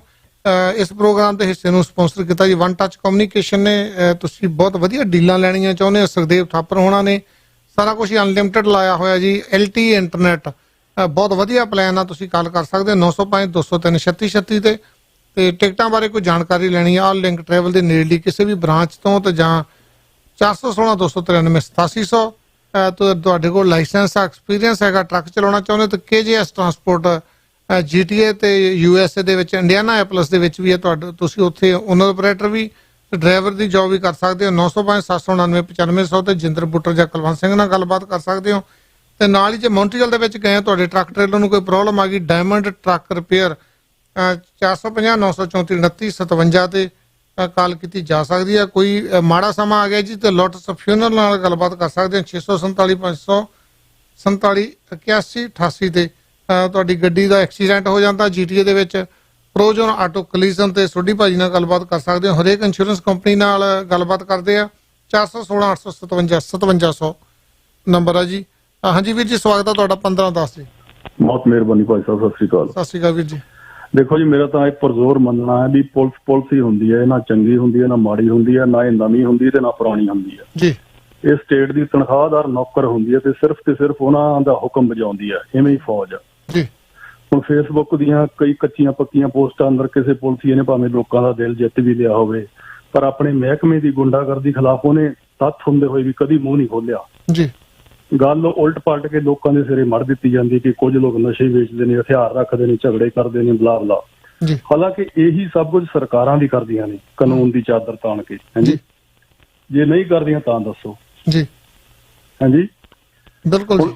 ਜੇ ਮੈਂ ਹੁਣ ਭਾਰਤ ਅੰਦਰ ਸਿੱਖਾਂ ਦੀ ਦੁਰਦਸ਼ਾ ਦੀ ਗੱਲ ਕਰਾਂ ਤਾਂ ਮੁੱਢ ਇੱਥੋਂ ਹੀ ਸ਼ੁਰੂ ਹੁੰਦਾ ਵੀ ਭਾਰਤ ਦੇ ਵਿੱਚ ਪਹਿਲੋਂ ਧਰਮ ਔਰ ਜਿਹੜਾ ਧਰਮ ਦੇ ਅੰਦਰ ਜਿਹੜਾ ਤਿਆਗ ਔਰ ਅਹਿੰਸਾ ਇਹਨੂੰ ਮੁੱਖ ਜਗ੍ਹਾ ਦਿੱਤੀ ਹੋਈ ਸੀ ਉਹਨਾਂ ਨੇ। ਨਤੀਜਾ ਇਹ ਹੋਇਆ ਕਿ ਰਾਜ ਸੱਤਾ ਉਹਨਾਂ ਦੇ ਹੱਥੋਂ ਖੁੱਸ ਗਈ ਤੇ ਸਦੀਆਂ ਦੀ ਗੁਲਾਮੀ ਗਲ ਪੈ ਗਈ ਸੀ ਜੀ। ਤੇ ਫਿਰ ਦੇਖੋ ਗੁਰੂ ਸਾਹਿਬਾਨਾਂ ਦਾ ਵੇਲਾ ਆਇਆ, ਉਹਨਾਂ ਨੇ ਧਰਮ ਔਰ ਰਾਜਨੀਤੀ ਦਾ ਸੰਗਮ ਰਚ ਕੇ ਸ਼ਸਤਰਧਾਰੀ ਬਣਾ ਕੇ ਲੋਕਾਂ ਨੂੰ ਵਿਦੇਸ਼ੀ ਜਰਵਾਣਿਆਂ ਦੇ ਨਾਲ ਪੜ੍ਹਾ ਦਿੱਤਾ ਜੀ ਤੇ ਭਾਰਤੀਆਂ ਦੀ ਰਾਖੀ ਕੀਤੀ ਨਾ ਉਹਨਾਂ। ਤੇ ਫਿਰ ਉਸ ਤੋਂ ਬਾਅਦ ਦੇਖ ਲਓ ਅਖੀਰ ਚ ਮੈਂ ਗੱਲ ਮੁਕਾਵਾਂ ਕਿ ਫਰੰਗੀ ਕੂਟਨੀਤੀ ਤੇ ਕੁਝ ਆਪਸੀ ਪਾਟੋ ਧਾੜ ਸਿੰਘਾਂ ਦੀ, ਉਹਨਾਂ ਨੇ ਸਿੰਘਾਂ ਦਾ ਜਿਹੜਾ ਨਿਸ਼ਾਨ ਸਾਹਿਬ ਹੈ, ਨਗਾਰਾ ਤੇ ਸ਼ਾਸਤਰ ਖੋਲੇ ਤੇ ਪੰਜਾਬ ਨਿਹੱਥਾ ਹੋ ਗਿਆ ਜੀ। ਫਿਰ ਵੀ ਉਹ ਸਿੰਘ ਚਲੋ ਜੱਦੋਜਹਿਦ ਕਰਦੇ ਰਹੇ, ਸਿੰਘ ਸਭਾ ਲਹਿਰ ਹੇਠ ਉਹਨਾਂ ਨੇ ਆਪਣੇ ਜਿਹੜੇ ਗੁਰਦੁਆਰੇ ਆਜ਼ਾਦ ਕਰਾ ਲਏ। ਤੇ ਫਿਰ ਇਹਨਾਂ ਲੁੰਬੜ ਚਾਲਾਂ ਚੱਲੀਆਂ, ਗਾਂਧੀ ਔਰ ਨਹਿਰੂ ਨੇ ਵੀ ਸਿੱਖਾਂ ਦੀ ਉਹਨਾਂ ਦੀ ਪਿੱਠ ਥਾਪੜੀ, ਕਹਿੰਦੇ ਵੀ ਭਾਈ ਦੇਖੋ ਹਿੰਦੁਸਤਾਨ ਵੀ ਗੁਰਦੁਆਰਾ ਹੀ ਹੈ, ਇਹਨੂੰ ਵੀ ਤੁਸੀਂ ਆਜ਼ਾਦ ਕਰਾਉਣਾ ਜੀ। ਉਦੋਂ ਦੇਸ਼ ਦੇ ਜਿਹੜੇ ਨੇਤਾ ਸੀ ਉਹਨਾਂ ਨੂੰ ਧਰਮ ਔਰ ਰਾਜਨੀਤੀ ਦਾ ਜੋੜ ਚੰਗਾ ਲੱਗਦਾ ਸੀ ਜੀ। ਜਦੋਂ ਸਿੱਖਾਂ ਨੇ ਆਪਣਾ ਵਿਤੋਂ ਵੱਧ ਜ਼ੋਰ ਲਾ ਕੇ ਯੋਗਦਾਨ ਪਾ ਕੇ ਟੀਚਾ ਪੂਰਾ ਕਰ ਲਿਆ ਤੇ ਬਹੁ ਗਿਣਤੀ ਰਾਜ ਕੁਰਸੀ ਤੇ ਬੈਠ ਗਈ ਤੇ ਫਿਰ ਉਹ ਸਾਨੂੰ ਮੱਤਾਂ ਦੇਣ ਲੱਗ ਪਈ। ਜੀ ਕਹਿੰਦੇ ਵੀ ਧਰਮ ਤੇ ਰਾਜਨੀਤੀ ਵੱਖੋ ਵੱਖ ਹੁੰਦੇ ਨੇ, ਤਾਂ ਸ਼ਾਸਤਰ ਰੱਖਣਾ ਠੀਕ ਨਹੀਂ ਹੈਗਾ, ਬਤੌਰ ਸਿੱਖ ਸੋਚਣੀ ਠੀਕ ਨਹੀਂ ਹੈਗੀ। ਜਿਹੜਾ ਰਾਜ ਕਰੇਗਾ ਖਾਲਸਾ ਤਾਂ ਫਿਰ ਕੋ ਨਾਰਾ ਹੈ ਜੀ। ਹਥਿਆਰ ਰੱਖਣ ਕਰਕੇ ਖਾਲਸਾ ਅੱਤਵਾਦੀ, ਇਹਦਾ ਬਾਣਾ ਵੱਖਰਾ ਹੈ, ਇਸੇ ਕਰਕੇ ਵੱਖਵਾਦੀ ਹੈ ਜੀ। ਜਿਵੇਂ ਕੋਈ ਆਕਾਸ਼ ਚੋੜ ਦੇ ਬਾਜ ਨੂੰ ਕਵੇ ਵੀ ਤੂੰ ਪੁੰਜੇ ਫਿਰ ਤੁਰ ਕੇ ਆਪਣੇ ਹੱਥ ਪੈਰ ਮੋਕਲੇ ਕਰ ਲਿਆ ਕਰ। ਮਿਹਰਬਾਨੀ, ਧੰਨਵਾਦ। ਧੰਨਵਾਦ ਭੁਪਿੰਦਰ ਸਿੰਘ ਜੀ, ਬੜੇ ਵਧੀਆ ਵਿਚਾਰ ਹੁੰਦੇ ਨੇ ਤੁਹਾਡੇ, ਬੜੇ ਨਿਰਪੱਖ। ਬਹੁਤ ਬਹੁਤ ਧੰਨਵਾਦ ਹੈ ਜੀ, ਤੁਸੀਂ ਕਾਫੀ ਲੰਮਾ ਸਮਾਂ ਇੰਤਜ਼ਾਰ ਵੀ ਕੀਤਾ, ਇੰਨੇ ਜਿਹੜੇ ਸਾਡੇ ਲਈ ਭਰਪੂਰ ਆ ਜਾਣਕਾਰੀ, ਤੁਸੀਂ ਇੰਨੇ ਵਧੀਆ ਵਿਚਾਰ ਦਿੰਦੇ ਹੋ। ਬਹੁਤ ਬਹੁਤ ਧੰਨਵਾਦ ਤੁਹਾਡਾ ਜੀ। ਧੰਨਵਾਦ ਜੀ। ਆਪਣੇ ਨਾਲ ਢਿੱਲੋਂ ਸਾਹਿਬ ਜੁੜੇ ਹੋਏ ਆ ਜੀ, ਆਪਾਂ ਚੱਲਦੇ ਨੈਕਸਟ ਕਾਲ ਤੇ। ਹਾਂਜੀ 2156, ਸਵਾਗਤ ਹੈ ਜੀ। ਹਾਂਜੀ ਸਤਿ ਸ੍ਰੀ ਅਕਾਲ ਜੀ। ਸਤਿ ਸ੍ਰੀ ਅਕਾਲ ਜੀ। ਦੇਖੋ ਜੀ, ਜਿਹੜੀ ਪਹਿਲੀ ਗੱਲ ਤਾਂ ਮੈਂ ਕਰਦਾ ਭਾਈ, ਜਿਹੜੇ ਹੁਣ ਉਹ ਸਾਡੇ ਅਟਵਾ ਪਾਰਲੀਮੈਂਟ ਵਿੱਚ ਜਾਂ ਅੰਟਾਰੀਓ ਚ ਜੇ ਉਹ 10-15 ਉਹ MP ਵੀ ਬਹਿ ਕੇ ਫੈਸਲਾ ਲੈ ਲੈਂਦੇ ਆ ਜੀ। 10-15 MPਆਂ ਦੇ ਨਾਲ ਕੰਮ ਚੱਲ ਸਕਦਾ, ਹੁਣ ਚੱਲਦਾ ਵੀ ਆ, ਬੜਾ ਸੋਹਣਾ ਮਤੇ ਵੀ ਪਾਸ ਹੋ ਜਾਂਦੇ ਆ। ਫਿਰ ਅਸੀਂ ਉਹ 500-600 ਬੰਦੇ ਦੀ ਫੌਜ ਉੱਥੇ ਕਾਹਦੇ ਲਈ ਮੁਲਕ ਦੇ ਉੱਤੇ ਇੰਨਾ ਭਾਰ ਪਾਇਆ। 500-600 ਬੰਦਾ ਉੱਥੇ ਬੈਠਾ ਆ, 500-600 ਅੰਟਾਰੀਓ ਚ ਬੈਠਾ, ਫਿਰ ਮਿਊਨਿਸਪਲ ਕਮਿਸ਼ਨਰ ਬੈਠੇ ਹੋ, ਫਿਰ ਸਾਡੇ ਉੱਤੇ ਸੈਨੇਟਰ ਬੈਠੇ ਹੋ ਆ। ਉਹ ਸੈਨੇਟਰ ਉਹੀ ਕੁਛ ਕਰਦੇ ਜੋ ਗੌਰਮੈਂਟ ਚਾਹੁੰਦੀ, ਅੱਧੇ ਬੰਦੇ ਉਹਨਾਂ ਦੇ ਆ ਉੱਥੇ, ਅੱਧੇ ਉਹਨਾਂ ਦੇ ਆ। ਜੇ ਇਹਨਾਂ ਦੇ ਹੱਕ ਚ ਉਹੀ ਫੈਸਲਾ ਸੈਨੇਟਰਾਂ ਨੇ ਕਰਨਾ, ਅਸੀਂ ਤਨਖਾਹ ਤਾਂ ਉਹਨਾਂ ਨੂੰ ਇਸ ਕਰਕੇ ਦਿੰਦੇ ਆ ਨਾ। ਜੇ ਇਹਨਾਂ ਦਾ ਕੋਈ ਫੈਸਲਾ ਗਲਤ ਹੋਵੇ ਉਹਨੂੰ ਰਿਜੈਕਟ ਕਰਨ। ਇਹ ਆਪਣੇ ਉੱਥੇ ਸੈਨੇਟਰ ਕਦੀ ਇੱਕ ਪਾਰਟੀ ਪਾਉਣ ਲਈ, ਕਦੀ ਦੂਸਰੇ 2 ਸੈਨੇਟਰ ਆਪਣੇ ਵਧਾ ਲੈਂਦੀ ਆ ਆਪਣਾ ਮਤਾ ਪਾਸ ਕਰਾਉਣ ਲਈ। ਇਹ ਸਾਰੀ ਰਲੀ ਮਿਲੀ ਭੁਗਤ ਆ, ਸਿਰਫ ਲੋਕਾਂ ਦੇ ਅੱਖਾਂ 'ਚ ਘੱਟਾ ਪਾ ਕੇ ਇਹ ਪੈਸੇ ਬਰਬਾਦ ਕਰ ਰਹੇ ਆ। ਤੇ ਦੂਸਰੀ ਗੱਲ ਹੈਗੀ ਕਰੋਨਾ ਦੀ। ਕਰੋਨਾ ਨੂੰ ਅਮਰੀਕਾ ਵਿੱਚ, ਕੈਨੇਡਾ ਵਿੱਚ ਬਾਲਿਆ ਟਰੰਪ ਨੇ ਤਾਂ ਟਰੂਡੋ ਨੇ। ਜਦੋਂ ਪਹਿਲਾ ਬੰਦਾ ਚਾਈਨਾ ਤੋਂ ਆਇਆ ਸੀ, ਘਰ ਆ ਕੇ ਉਹਨੇ ਆਪਣੀ ਵਾਈਫ ਨੂੰ ਇਨਫੈਕਟ ਕੀਤਾ ਸੀ। ਉਸ ਦਿਨ ਤੁਹਾਡੇ ਚੈਨਲ ਦੇ ਉੱਤੇ ਮੈਂ ਵੀ ਤਾਂ ਹੋਰ ਵੀ ਬੰਦਿਆਂ ਨੇ ਰੌਲਾ ਪਾਇਆ, ਇਹ ਕੰਮ ਬੰਦ ਕਰ ਦਿਓ ਨਹੀਂ ਤਾਂ ਕੰਟਰੀ ਬਰਬਾਦ ਕਰ ਦੋਗੇ ਤੁਸੀਂ। ਉਹ ਅਜੇ ਤੱਕ ਇਹਨਾਂ ਨੇ ਬੰਦ ਕੀਤਾ। ਉਹ WHO ਤੇ ਬਲੇਮ ਕਿਉਂ ਦਿੰਦੇ ਆ? ਇਹਨਾਂ ਨੂੰ ਰੌਲਾ ਪਾਵਾ ਕੇ ਆਮ ਨੋਰਮਲ ਬੰਦੇ ਜਿਨ੍ਹਾਂ ਨੂੰ ਇਹ ਕਹਿੰਦੇ ਕੱਖ ਨਹੀਂ ਪਤਾ, ਉਹ ਇਹਨਾਂ ਨੂੰ ਕਹਿੰਦੇ ਸੀ ਮੁੜ ਜਾਓ ਇਸ ਕੰਮ ਤੋਂ ਤੇ ਇਹਨਾਂ ਨੂੰ ਪ੍ਰੋਟੈਕਟ ਕਰੋ ਪੂਰੇ ਜਿਹੜੇ ਅੱਗੇ ਫਰੰਟ ਲਾਈਨ ਤੇ ਕੰਮ ਕਰਦੇ ਆ। ਇਹ ਦੋਨੇ ਕੰਮ ਇਹਨਾਂ ਨੇ ਨਹੀਂ ਕੀਤੇ। ਹੁਣ WHO ਕਿੱਥੋਂ ਆ ਗਈ ਵਿੱਚ? ਤੁਸੀਂ ਦੱਸੋ ਕੀ ਕਿਹੜਾ ਯੋਗਦਾਨ ਤੁਹਾਡਾ ਇਸ ਬਿਮਾਰੀ ਨੂੰ ਰੋਕਣ ਤੇ? ਇਹਨਾਂ ਨੇ ਵੱਧ ਤੋਂ ਵੱਧ ਕੋਸ਼ਿਸ਼ ਕੀਤੀ ਆ। ਕਰੋਨਾ ਆ ਬੈਲ ਮੁਝੇ ਮਾਰ ਬਾਹਾਂ ਚੱਕ ਕੇ ਕਹਿੰਦੇ ਅਸੀਂ ਕਰੋਨਾ ਵਾਸਤੇ ਲੜਨ ਲਈ ਬਿਲਕੁਲ ਤਿਆਰ ਹੈਗੇ, ਪ੍ਰੋਵਿੰਸ਼ਲ ਗਵਰਨਮੈਂਟ ਵੀ ਤੇ ਫੈਡਰਲ ਵੀ। ਹੁਣ ਦੋਨੇ ਫੇਲ ਹੋਏ, ਕਹਿੰਦੇ ਸਾਡੇ ਕੋਲ ਮਾਸਕਾਂ ਹੈ ਨਹੀਂ। ਉਹ ਦੱਸੋ ਕਰੋਨਾ ਨਾਲ ਤੁਸੀਂ ਕਿੱਦਾਂ ਮੁਕਾਬਲਾ ਕਰਨ ਲਈ ਤਿਆਰ ਹੋ ਜਦ ਤੁਹਾਡੇ ਕੋਲ ਇੱਕ ਦਵਾਨੀ ਦੀ ਮਾਸਕ ਤਾਂ ਹੈ ਨਹੀਂ? ਕਾਹਦੇ ਐਡੇ ਬੜੇ ਤੁਸੀਂ ਜੱਕੜ ਮਾਰਦੇ ਆ? ਇਹ 500-600 ਬੰਦਾ ਸਿਰਫ ਸਾਨੂੰ ਲੁੱਟ ਰਿਹਾ। 500-600 ਬੰਦਾ ਅੰਟਾਰੀਓ 'ਚ ਬੈਠਾ ਆ। ਇਹ ਕੀ ਇਹਨਾਂ ਨੇ ਘੜ ਖਾਣੀ ਆ? 5-6 ਬੰਦੇ ਹੁਣ ਫੈਸਲਾ ਕਰੀ ਜਾਂਦੇ ਆ। ਹੁਣ ਸਦਾ ਵਾਸਤੇ 5-6 ਬੰਦੇ ਕਾਹਦੇ ਨਹੀਂ ਫੈਸਲਾ ਕਰਦੇ? ਇਹਨਾਂ ਨੂੰ ਹਟਾਓ, ਲੇ ਆਫ ਦਿਓ। ਜਿੱਦਾਂ ਫੈਕਟਰੀਆਂ ਤੇ ਅਸਰ ਪਿਆ, ਆਮ ਲੋਕਾਂ ਦੇ ਅਸਰ ਪਿਆ, ਬਿਜ਼ਨਸ ਅਸਰ ਪਿਆ, ਇਹਨਾਂ ਦੀ ਇਨਕਮ ਤੇ 0% ਅਸਰ ਵੀ ਨਹੀਂ ਪਿਆ। ਉਲਟਾ 4,000 ਤਨਖਾਹ ਵੱਧਦੀ ਆ। ਇੰਡੀਆ ਦੇ ਵਿੱਚ ਉਹਨਾਂ ਨੂੰ ਕਹਿੰਦੇ ਗਰੀਬ ਆ, ਉਹਨਾਂ ਨੇ ਲਾ ਪਾਸ ਕਰਤਾ 30% ਇਹਨਾਂ ਦੀ ਸੈਲਰੀ ਕੱਟ ਲਓ ਤੇ ਕੈਨੇਡਾ ਦੇ MP ਜਿਹੜੇ ਘਰ ਬੈਠੇ ਉਹਨਾਂ ਦੀ 50% ਕੱਟ ਲੈਣ ਕਿਉਂਕਿ ਘਰ ਬੈਠਿਆਂ ਨੂੰ ਅੱਧੇ ਪੈਸੇ ਵੀ ਮਿਲ ਜਾਣ ਕੰਮ ਕਰਨੇ ਨਾਲੋਂ, ਅੱਧੇ ਪੈਸੇ ਘਰ ਬੈਠੇ ਨੂੰ ਠੀਕ ਵਾ। ਜਿੱਦਾਂ ਹੁਣ ਕਹਿੰਦੇ ਅਸੀਂ ਚਲੋ 4,000 ਬਣਾਉਂਦੇ ਸੀ, ਵਿਹਲਿਆਂ ਨੂੰ 2,000 ਮਿਲਦਾ ਲੋਕ ਕਹਿੰਦੇ ਆ, ਉਹ ਕੰਮ ਛੱਡ ਕੇ ਘਰ ਬਹਿ ਗਏ। ਇਹ ਵੀ ਘਰ ਬੈਠੇ ਹੋ, ਇਹ ਅੱਧੀ ਤਨਖਾਹ ਨਾਲ ਗੁਜ਼ਾਰਾ ਨਹੀਂ ਕਰ ਸਕਦੇ, ਉਲਟਾ 4,000 ਹੋਰ ਵਧਾ ਲਿਆ। ਇਹ ਤਾਂ ਸਿਰਫ ਸਾਨੂੰ ਖਾਣੇ ਵਾਲੇ ਆ, ਕਰੋਨਾ ਨੂੰ ਸੱਜ ਕੇ ਬੁੜਿਆਂ ਨੂੰ ਮਰਵਾਉਣੇ ਵਾਲੇ ਆ ਤੇ ਬੁੜੇ ਮਰ ਜਾਣ ਸਾਨੂੰ ਪੈਨਸ਼ਨ ਪਾ ਜਾਓ।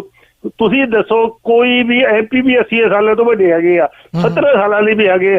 ਕੋਈ MP ਮਰਿਆ, ਕਿਸੇ MP ਦਾ ਮਾਂ-ਪਿਓ ਮਰਿਆ, ਉਹ ਵੀ ਬੁੱਢੇ ਆ। ਆਮ ਬੰਦੇ ਮਾਰਦੇ, ਆਮ ਬੰਦਿਆਂ ਦੇ ਮਾਂ-ਪਿਓ ਮਾਰਦੇ ਆ। MP ਕੋਈ ਨਹੀਂ ਮਰਿਆ, ਨਾ ਇਹਨਾਂ ਦਾ ਕੋਈ ਮਾਂ-ਪਿਓ ਮਰਿਆ। ਦੱਸੋ ਕੀ ਨੇਰਗਾਦੀ ਨਹੀਂ ਜੀ? ਸਿਰਫ ਲੋਕਾਂ ਨੂੰ ਮਰਵਾ ਰਹੇ ਆ ਇਹ। ਹਾਂ ਬਿਲਕੁਲ ਜੀ, ਧੰਨਵਾਦ। ਬੜੇ ਵਧੀਆ ਵਿਚਾਰ ਹੈ ਜੀ। ਤੁਸੀਂ ਮੁੱਢ ਤੋਂ ਹੀ ਇਹ ਗੱਲ ਕਰਦੇ ਰਹੇ ਆ ਵੀ ਸਰਕਾਰ ਦੀਆਂ ਨਾਕਾਮੀਆਂ, ਆਪਣੀਆਂ ਨਾਕਾਮੀਆਂ ਛਪਾਉਣ ਵਾਸਤੇ ਹੀ ਤਾਂ ਹੁਣ ਜਸਟਿਨ ਟਰੂਡੋ ਵੀ ਤੇ ਟਰੰਪ ਵੀ ਉਹ ਹੱਥ ਪੱਲੇ ਮਾਰ ਰਹੇ ਆ। ਇਹ ਨਹੀਂ ਕਹਿਣਾ ਵੀ ਅਸੀਂ ਕੋਈ ਇਹਦੇ ਤੇ ਠੋਸ ਕਦਮ ਹੀ ਨਹੀਂ ਚੱਕਿਆ, ਇਹਨਾਂ ਨੇ ਕੋਈ ਧਿਆਨ ਹੀ ਨਹੀਂ ਦਿੱਤਾ, ਮਜ਼ਾਕ ਹੀ ਸਮਝਦੇ ਰਹੇ ਆ। ਸਿੱਧਾ ਹੰਕਾਰ ਨਹੀਂ ਹੁੰਦਾ ਵੀ ਅਸੀਂ ਸੁਪਰ ਪਾਵਰਾਂ ਤਾਂ ਅਸੀਂ ਪਤਾ ਨਹੀਂ ਕੀ ਕਰ ਲਾਂਗੇ, ਹਥਿਆਰ ਬਣਾ ਸਕਦੇ, ਪਰ ਮੈਡੀਸਨ ਨਹੀਂ ਬਣੀ, ਕਿਸੇ ਕੋਲੋਂ ਵੀ ਨਹੀਂ ਬਣੀ ਹਾਲੇ ਤੱਕ। ਵਾਕਿਆ ਇਹਨਾਂ ਦੀਆਂ ਨਾਕਾਮੀਆਂ। ਢਿੱਲੋਂ ਸਾਹਿਬ ਕੀ ਕਹਿਣਾ ਚਾਹੋਗੇ? ਪਹਿਲਾਂ ਵੀਰ ਭੁਪਿੰਦਰ ਸਿੰਘ ਨੇ ਬੜੇ ਵਧੀਆ ਵਿਅੰਗਮਈ ਤਰੀਕੇ ਦੇ ਨਾਲ ਬਹੁਤ ਵੱਡੀਆਂ ਗੱਲਾਂ ਕਹੀਆਂ ਜੀ। ਇੱਕ ਵਿਅੰਗਮਈ ਨਹੀਂ ਜੀ, ਉਹਨਾਂ ਨੇ ਹਕੀਕਤ ਪੇਸ਼ ਕੀਤੀ ਹੈ ਸਟੇਟ ਦਾ ਕਰੈਕਟਰ ਜੀ। ਉਹਨਾਂ ਨੇ ਸਟੇਟ ਦੇ ਕਰੈਕਟਰ ਦੀ ਵਿਆਖਿਆ ਕੀਤੀ ਹੈ ਤੇ ਬਹੁਤ ਖੂਬ ਕੀਤੀ ਹੈ। ਜਿੰਨੀ ਵੀ ਤਾਰੀਫ ਕੀਤੀ ਹੈ ਥੋੜੀ ਹੈ, ਇਹ ਕੋਈ ਸ਼ੱਕ ਨਹੀਂ। ਸਟੇਟ ਵੀ ਜਿਹੜੀ ਲੋਕ ਤਾਂ ਸ਼ਾਇਦ ਕਦੇ ਕਦਾਈ ਹਥਿਆਰ ਚੁੱਕਦੇ, ਅਸਲ ਦੇ ਵਿੱਚ ਸਟੇਟ ਹੀ ਹੈ ਜਿਹੜੀ ਲੋਕਾਂ ਨੂੰ ਕਾਬੂ ਰੱਖਣ ਵਾਸਤੇ ਜੇਲਾਂ, ਥਾਣੇ, ਕਾਇਦੇ, ਕਾਨੂੰਨ ਸਭ ਕੁਛ ਜਿਹੜੇ ਹੈ, ਫੌਜਾਂ, ਪੁਲਿਸਾਂ, ਇਸੇ ਕੰਮ ਵਾਸਤੇ ਬਣਾਏ ਵੀ ਜੇ ਲੋਕ ਮਾੜਾ ਮੋਟਾ ਫੜਾਉਣ ਤਾਂ ਉਹਨਾਂ ਨੂੰ ਕਾਬੂ ਕੀਤਾ ਜਾ ਸਕੇ। ਬਹੁਤ ਵਧੀਆ ਉਹਨਾਂ ਦੇ ਵਿਚਾਰ ਹੈ ਜੀ, ਕੋਈ ਸ਼ੱਕ ਨਹੀਂ ਜੀ। ਬਿਲਕੁਲ ਜੀ। ਆਪਣੇ ਨਾਲ ਕਾਲਰ ਜੁੜੇ, ਕਾਲ ਲੈ ਲਈਏ। ਹਾਂਜੀ ਥਾਪਰ ਸਾਹਿਬ, ਸਵਾਗਤ ਹੈ ਜੀ ਤੁਹਾਡਾ, ਤੁਸੀਂ ਆਉਂਦੇ ਰਹੋ। ਸੁਪਿੰਦਰ ਜੀ ਬਹੁਤ ਧੰਨਵਾਦ। ਸਤਿ ਸ਼੍ਰੀ ਅਕਾਲ ਜੀ ਤੁਹਾਨੂੰ ਤੇ ਸਰੋਤਿਆਂ ਨੂੰ। ਸਤਿ ਸ਼੍ਰੀ ਅਕਾਲ। ਅੱਜ ਨਾ ਮੈਂ ਸੈੱਲ ਫੋਨ ਦੀ ਕੁਝ ਪਲਾਨ ਦੱਸਾਂਗਾ ਜਿਹਦੇ ਵਿੱਚ ਆਪਣੇ ਸਰੋਤੇ ਜਿਹੜੀ ਸੇਵਿੰਗ ਕਰ ਸਕਦੇ ਨੇ ਜੀ। ਸੋ ਇੱਕ ਪਲਾਨ ਹੈਗਾ ਜਿਹੜਾ ਆਪਣੇ $25 ਦਾ ਸੈੱਲ ਫੋਨ ਦਾ, ਪੂਰੀ ਕੈਨੇਡਾ ਵਾਈਡ ਅਨਲਿਮਟਿਡ ਟਾਕ ਹੋਊਗੀ, ਉਹਦੇ ਵਿੱਚ ਇੰਟਰਨੈਸ਼ਨਲ ਟੈਕਸਟ ਮੈਸੇਜ ਹੋਣਗੇ ਤੇ 1 GB ਦਾ ਡਾਟਾ ਮਿਲੂਗਾ ਜੀ। ਆਪਣਾ ਪੁਰਾਣਾ ਨੰਬਰ ਸਰੋਤੇ ਰੱਖ ਸਕਦੇ ਨੇ ਤੇ ਇਸ ਦੇ ਉੱਤੇ ਕੋਈ ਐਡਮਿਨ ਫੀਸ ਨਹੀਂ ਹੈ ਪਲਾਨ ਕਰਨ ਦੀ। ਦੂਜਾ ਆਪਣੇ ਕੋਲ $40 ਦਾ ਪਲਾਨ ਹੈ ਜਿਹਦੇ ਵਿੱਚ 5 GB ਡਾਟਾ ਮਿਲੂਗਾ ਤੇ 5 GB ਡਾਟਾ ਵੀ ਆਪਣਾ ਜਿਹੜਾ ਹੈਗਾ ਉਸ ਤੋਂ ਬਾਅਦ ਡਾਟਾ ਸਲੋ ਸਪੀਡ ਦੇ ਨਾਲ ਅਨਲਿਮਟਿਡ ਹੋ ਜਾਊਗਾ ਜੀ। ਤੇ ਇਹ ਵੀ ਡੀਲ ਆਪਣੇ ਕੋਲ ਕੈਨੇਡਾ ਵਾਈਡ ਹੈ, ਇਸ ਤੇ ਕੋਈ ਐਡਮਿਨ ਫੀਸ ਚਾਰਜ ਨਹੀਂ ਕੀਤੀ ਜਾ ਰਹੀ। ਤੇ ਇੱਕ ਪਲਾਨ ਸਾਡੇ ਕੋਲ ਅੱਜ ਪਹੁੰਚਿਆ ਜੀ ਸਪੈਸ਼ਲ, ਜਿਹਨਾਂ ਨੂੰ ਬਹੁਤ ਸਾਰਾ ਡਾਟਾ ਚਾਹੀਦਾ ਉਹਨਾਂ ਵਾਸਤੇ। ਇੱਕ ਆਪਣੇ ਨਵੇਂ ਜਿਹੜਾ ਨਿਊ ਐਕਟੀਵੇਸ਼ਨ ਹੋਊਗੀ ਉਹਦੇ ਵਿੱਚ ਆਪਣੇ ਕੋਲ $80 ਦੇ ਵਿੱਚ ਜਿਹੜਾ ਜੀ 50 GB ਡਾਟਾ ਜਿਹੜੇ ਸਰੋਤੇ ਲੈ ਸਕਦੇ ਨੇ। ਉਸ ਤੋਂ ਬਾਅਦ ਡਾਟਾ ਜਿਹੜਾ ਉਹ ਅਨਲਿਮਟਿਡ ਹੋ ਜਾਊਗਾ। ਇਸ ਦੇ ਉੱਤੇ ਫੀਸ ਐਡਮਿਨ ਲੱਗੇਗੀ ਜੀ ਚਾਰਜਿਸ। ਜਾਂ ਫਿਰ ਸੈੱਲ ਫੋਨ ਲੈਣਾ ਹੋਵੇ ਤੇ ਉਹ ਵੀ ਆਪਣੇ ਕੋਲ ਪਲਾਨ ਅਵੇਲੇਬਲ ਨੇ। ਤੇ ਹਾਈ ਸਪੀਡ ਇੰਟਰਨੈਟ ਜਿਹੜੀਆਂ ਨੇ ਜੀ ਆਪਣੇ ਕੋਲ ਇਸ ਵਕਤ ਜਿਹੜੀ ਫਾਈਬਰ ਇੰਟਰਨੈਟ ਹੁੰਦੀ ਹੈ ਜੀ, ਬਹੁਤ ਹੀ ਵਧੀਆ ਪਲਾਨ ਨੇ, ਵਧੀਆ ਇੰਟਰਨੈਟ ਹੈ ਜੀ। ਤੁਹਾਡੀ ਸਪੀਡ ਜਿਹੜੀ ਉਹ ਘੱਟ ਨਹੀਂ ਹੋਊਗੀ ਤੇ ਇਸ ਦੇ ਬਾਰੇ ਵੀ ਸਰੋਤੇ ਜਾਣਕਾਰੀ ਲੈ ਲੈਣ। ਘਰ ਦਾ ਫੋਨ ਲੋਕਲ ਪਲਾਸ ਵਰਲਡ ਵਾਈਡ ਹੈ ਜੀ। ਇੰਡੀਆ ਦੇ ਨਾਲ ਜਿਹੜੇ ਯੂਰਪੀਅਨ ਕੰਟਰੀ ਜਾਂ ਆਸਟ੍ਰੇਲੀਆ, ਨਿਊਜ਼ੀਲੈਂਡ ਜਾਂ ਲੈਂਡਲਾਈਨ ਤੇ ਸੈੱਲ ਫੋਨ ਦੋਨੋਂ ਦੇ ਉੱਤੇ ਹੀ ਸਰੋਤੇ ਜਿਹੜੀ ਗੱਲਬਾਤ ਕਰ ਸਕਦੇ ਨੇ। ਸੋ ਆਪਣੇ ਘਰ ਦੇ ਵਿੱਚ ਲੌਂਗ ਡਿਸਟੈਂਸ ਦਾ ਪਹਿਲਾਂ ਦਾ ਕੋਈ ਕਨੈਕਸ਼ਨ ਲੱਗਾ ਹੋਇਆ ਜਾਂ ਵਧੀਆ ਨਹੀਂ ਕੰਮ ਕਰਦਾ ਤੇ ਆਪਣੇ ਨਾਲ ਸਰੋਤੇ ਕੰਮ ਜਿਹੜੇ ਸੰਪਰਕ ਕਰ ਲੈਣ। ਅਗਰ ਉਹਨਾਂ ਦਾ ਬਿੱਲ $20 ਤੋਂ ਜ਼ਿਆਦਾ ਤਾਂ ਵੀ ਆਪਾਂ ਉਹਨਾਂ ਦਾ ਬਿੱਲ ਘੱਟ ਕਰਾਂਗੇ ਤੇ ਬਿੱਲ ਦੀ ਵੀ ਗਰੰਟੀ ਕਰਾਂਗੇ ਕਿ ਬਿੱਲ ਬਾਰ-ਬਾਰ ਨਹੀਂ ਵਧਣਾ। ਫੋਨ ਦਾ ਅਡੈਪਟਰ, ਨੰਬਰ ਪੋਰਟਿੰਗ ਸਾਰਾ ਕੁਝ ਇਹ ਫ੍ਰੀ ਹੈਗਾ ਜੀ। ਤੇ ਨਾਲ ਆਪਣੇ ਕੋਲ ਜਿਹੜੀ ਸੈੱਲ ਫੋਨ ਦੇ ਉੱਤੇ ਵੀ ਐਪ ਪਾ ਕੇ ਦੇਵਾਂਗੇ ਤੇ ਆਪਣੇ ਕੋਲ ਇੱਕ ਸੈੱਲਫੋਨ ਦੀ ਸਿਮ ਹੈਗੀ ਆ ਸੁਖਿੰਦਰ ਸਾਹਿਬ, ਜਿਹੜੀ ਕਿ ਜਿੰਨਾ ਮਰਜ਼ੀ ਡਾਟਾ ਉਸ ਦੇ ਵਿੱਚ ਯੂਜ਼ ਕਰੋ। ਜਿਸ ਵਿੱਚ ਨਾਰਥ ਅਮਰੀਕਨ ਨੇ ਇਹ ਸਿਮ ਹੁੰਦੀ ਆ, ਭਾਵ USA ਕੈਨੇਡਾ ਵੀ ਇਹ ਜਿਹੜੀ ਸਿਮ ਉਸ ਉੱਤੇ ਯੂਜ਼ ਕਰ ਸਕਦੇ ਨੇ।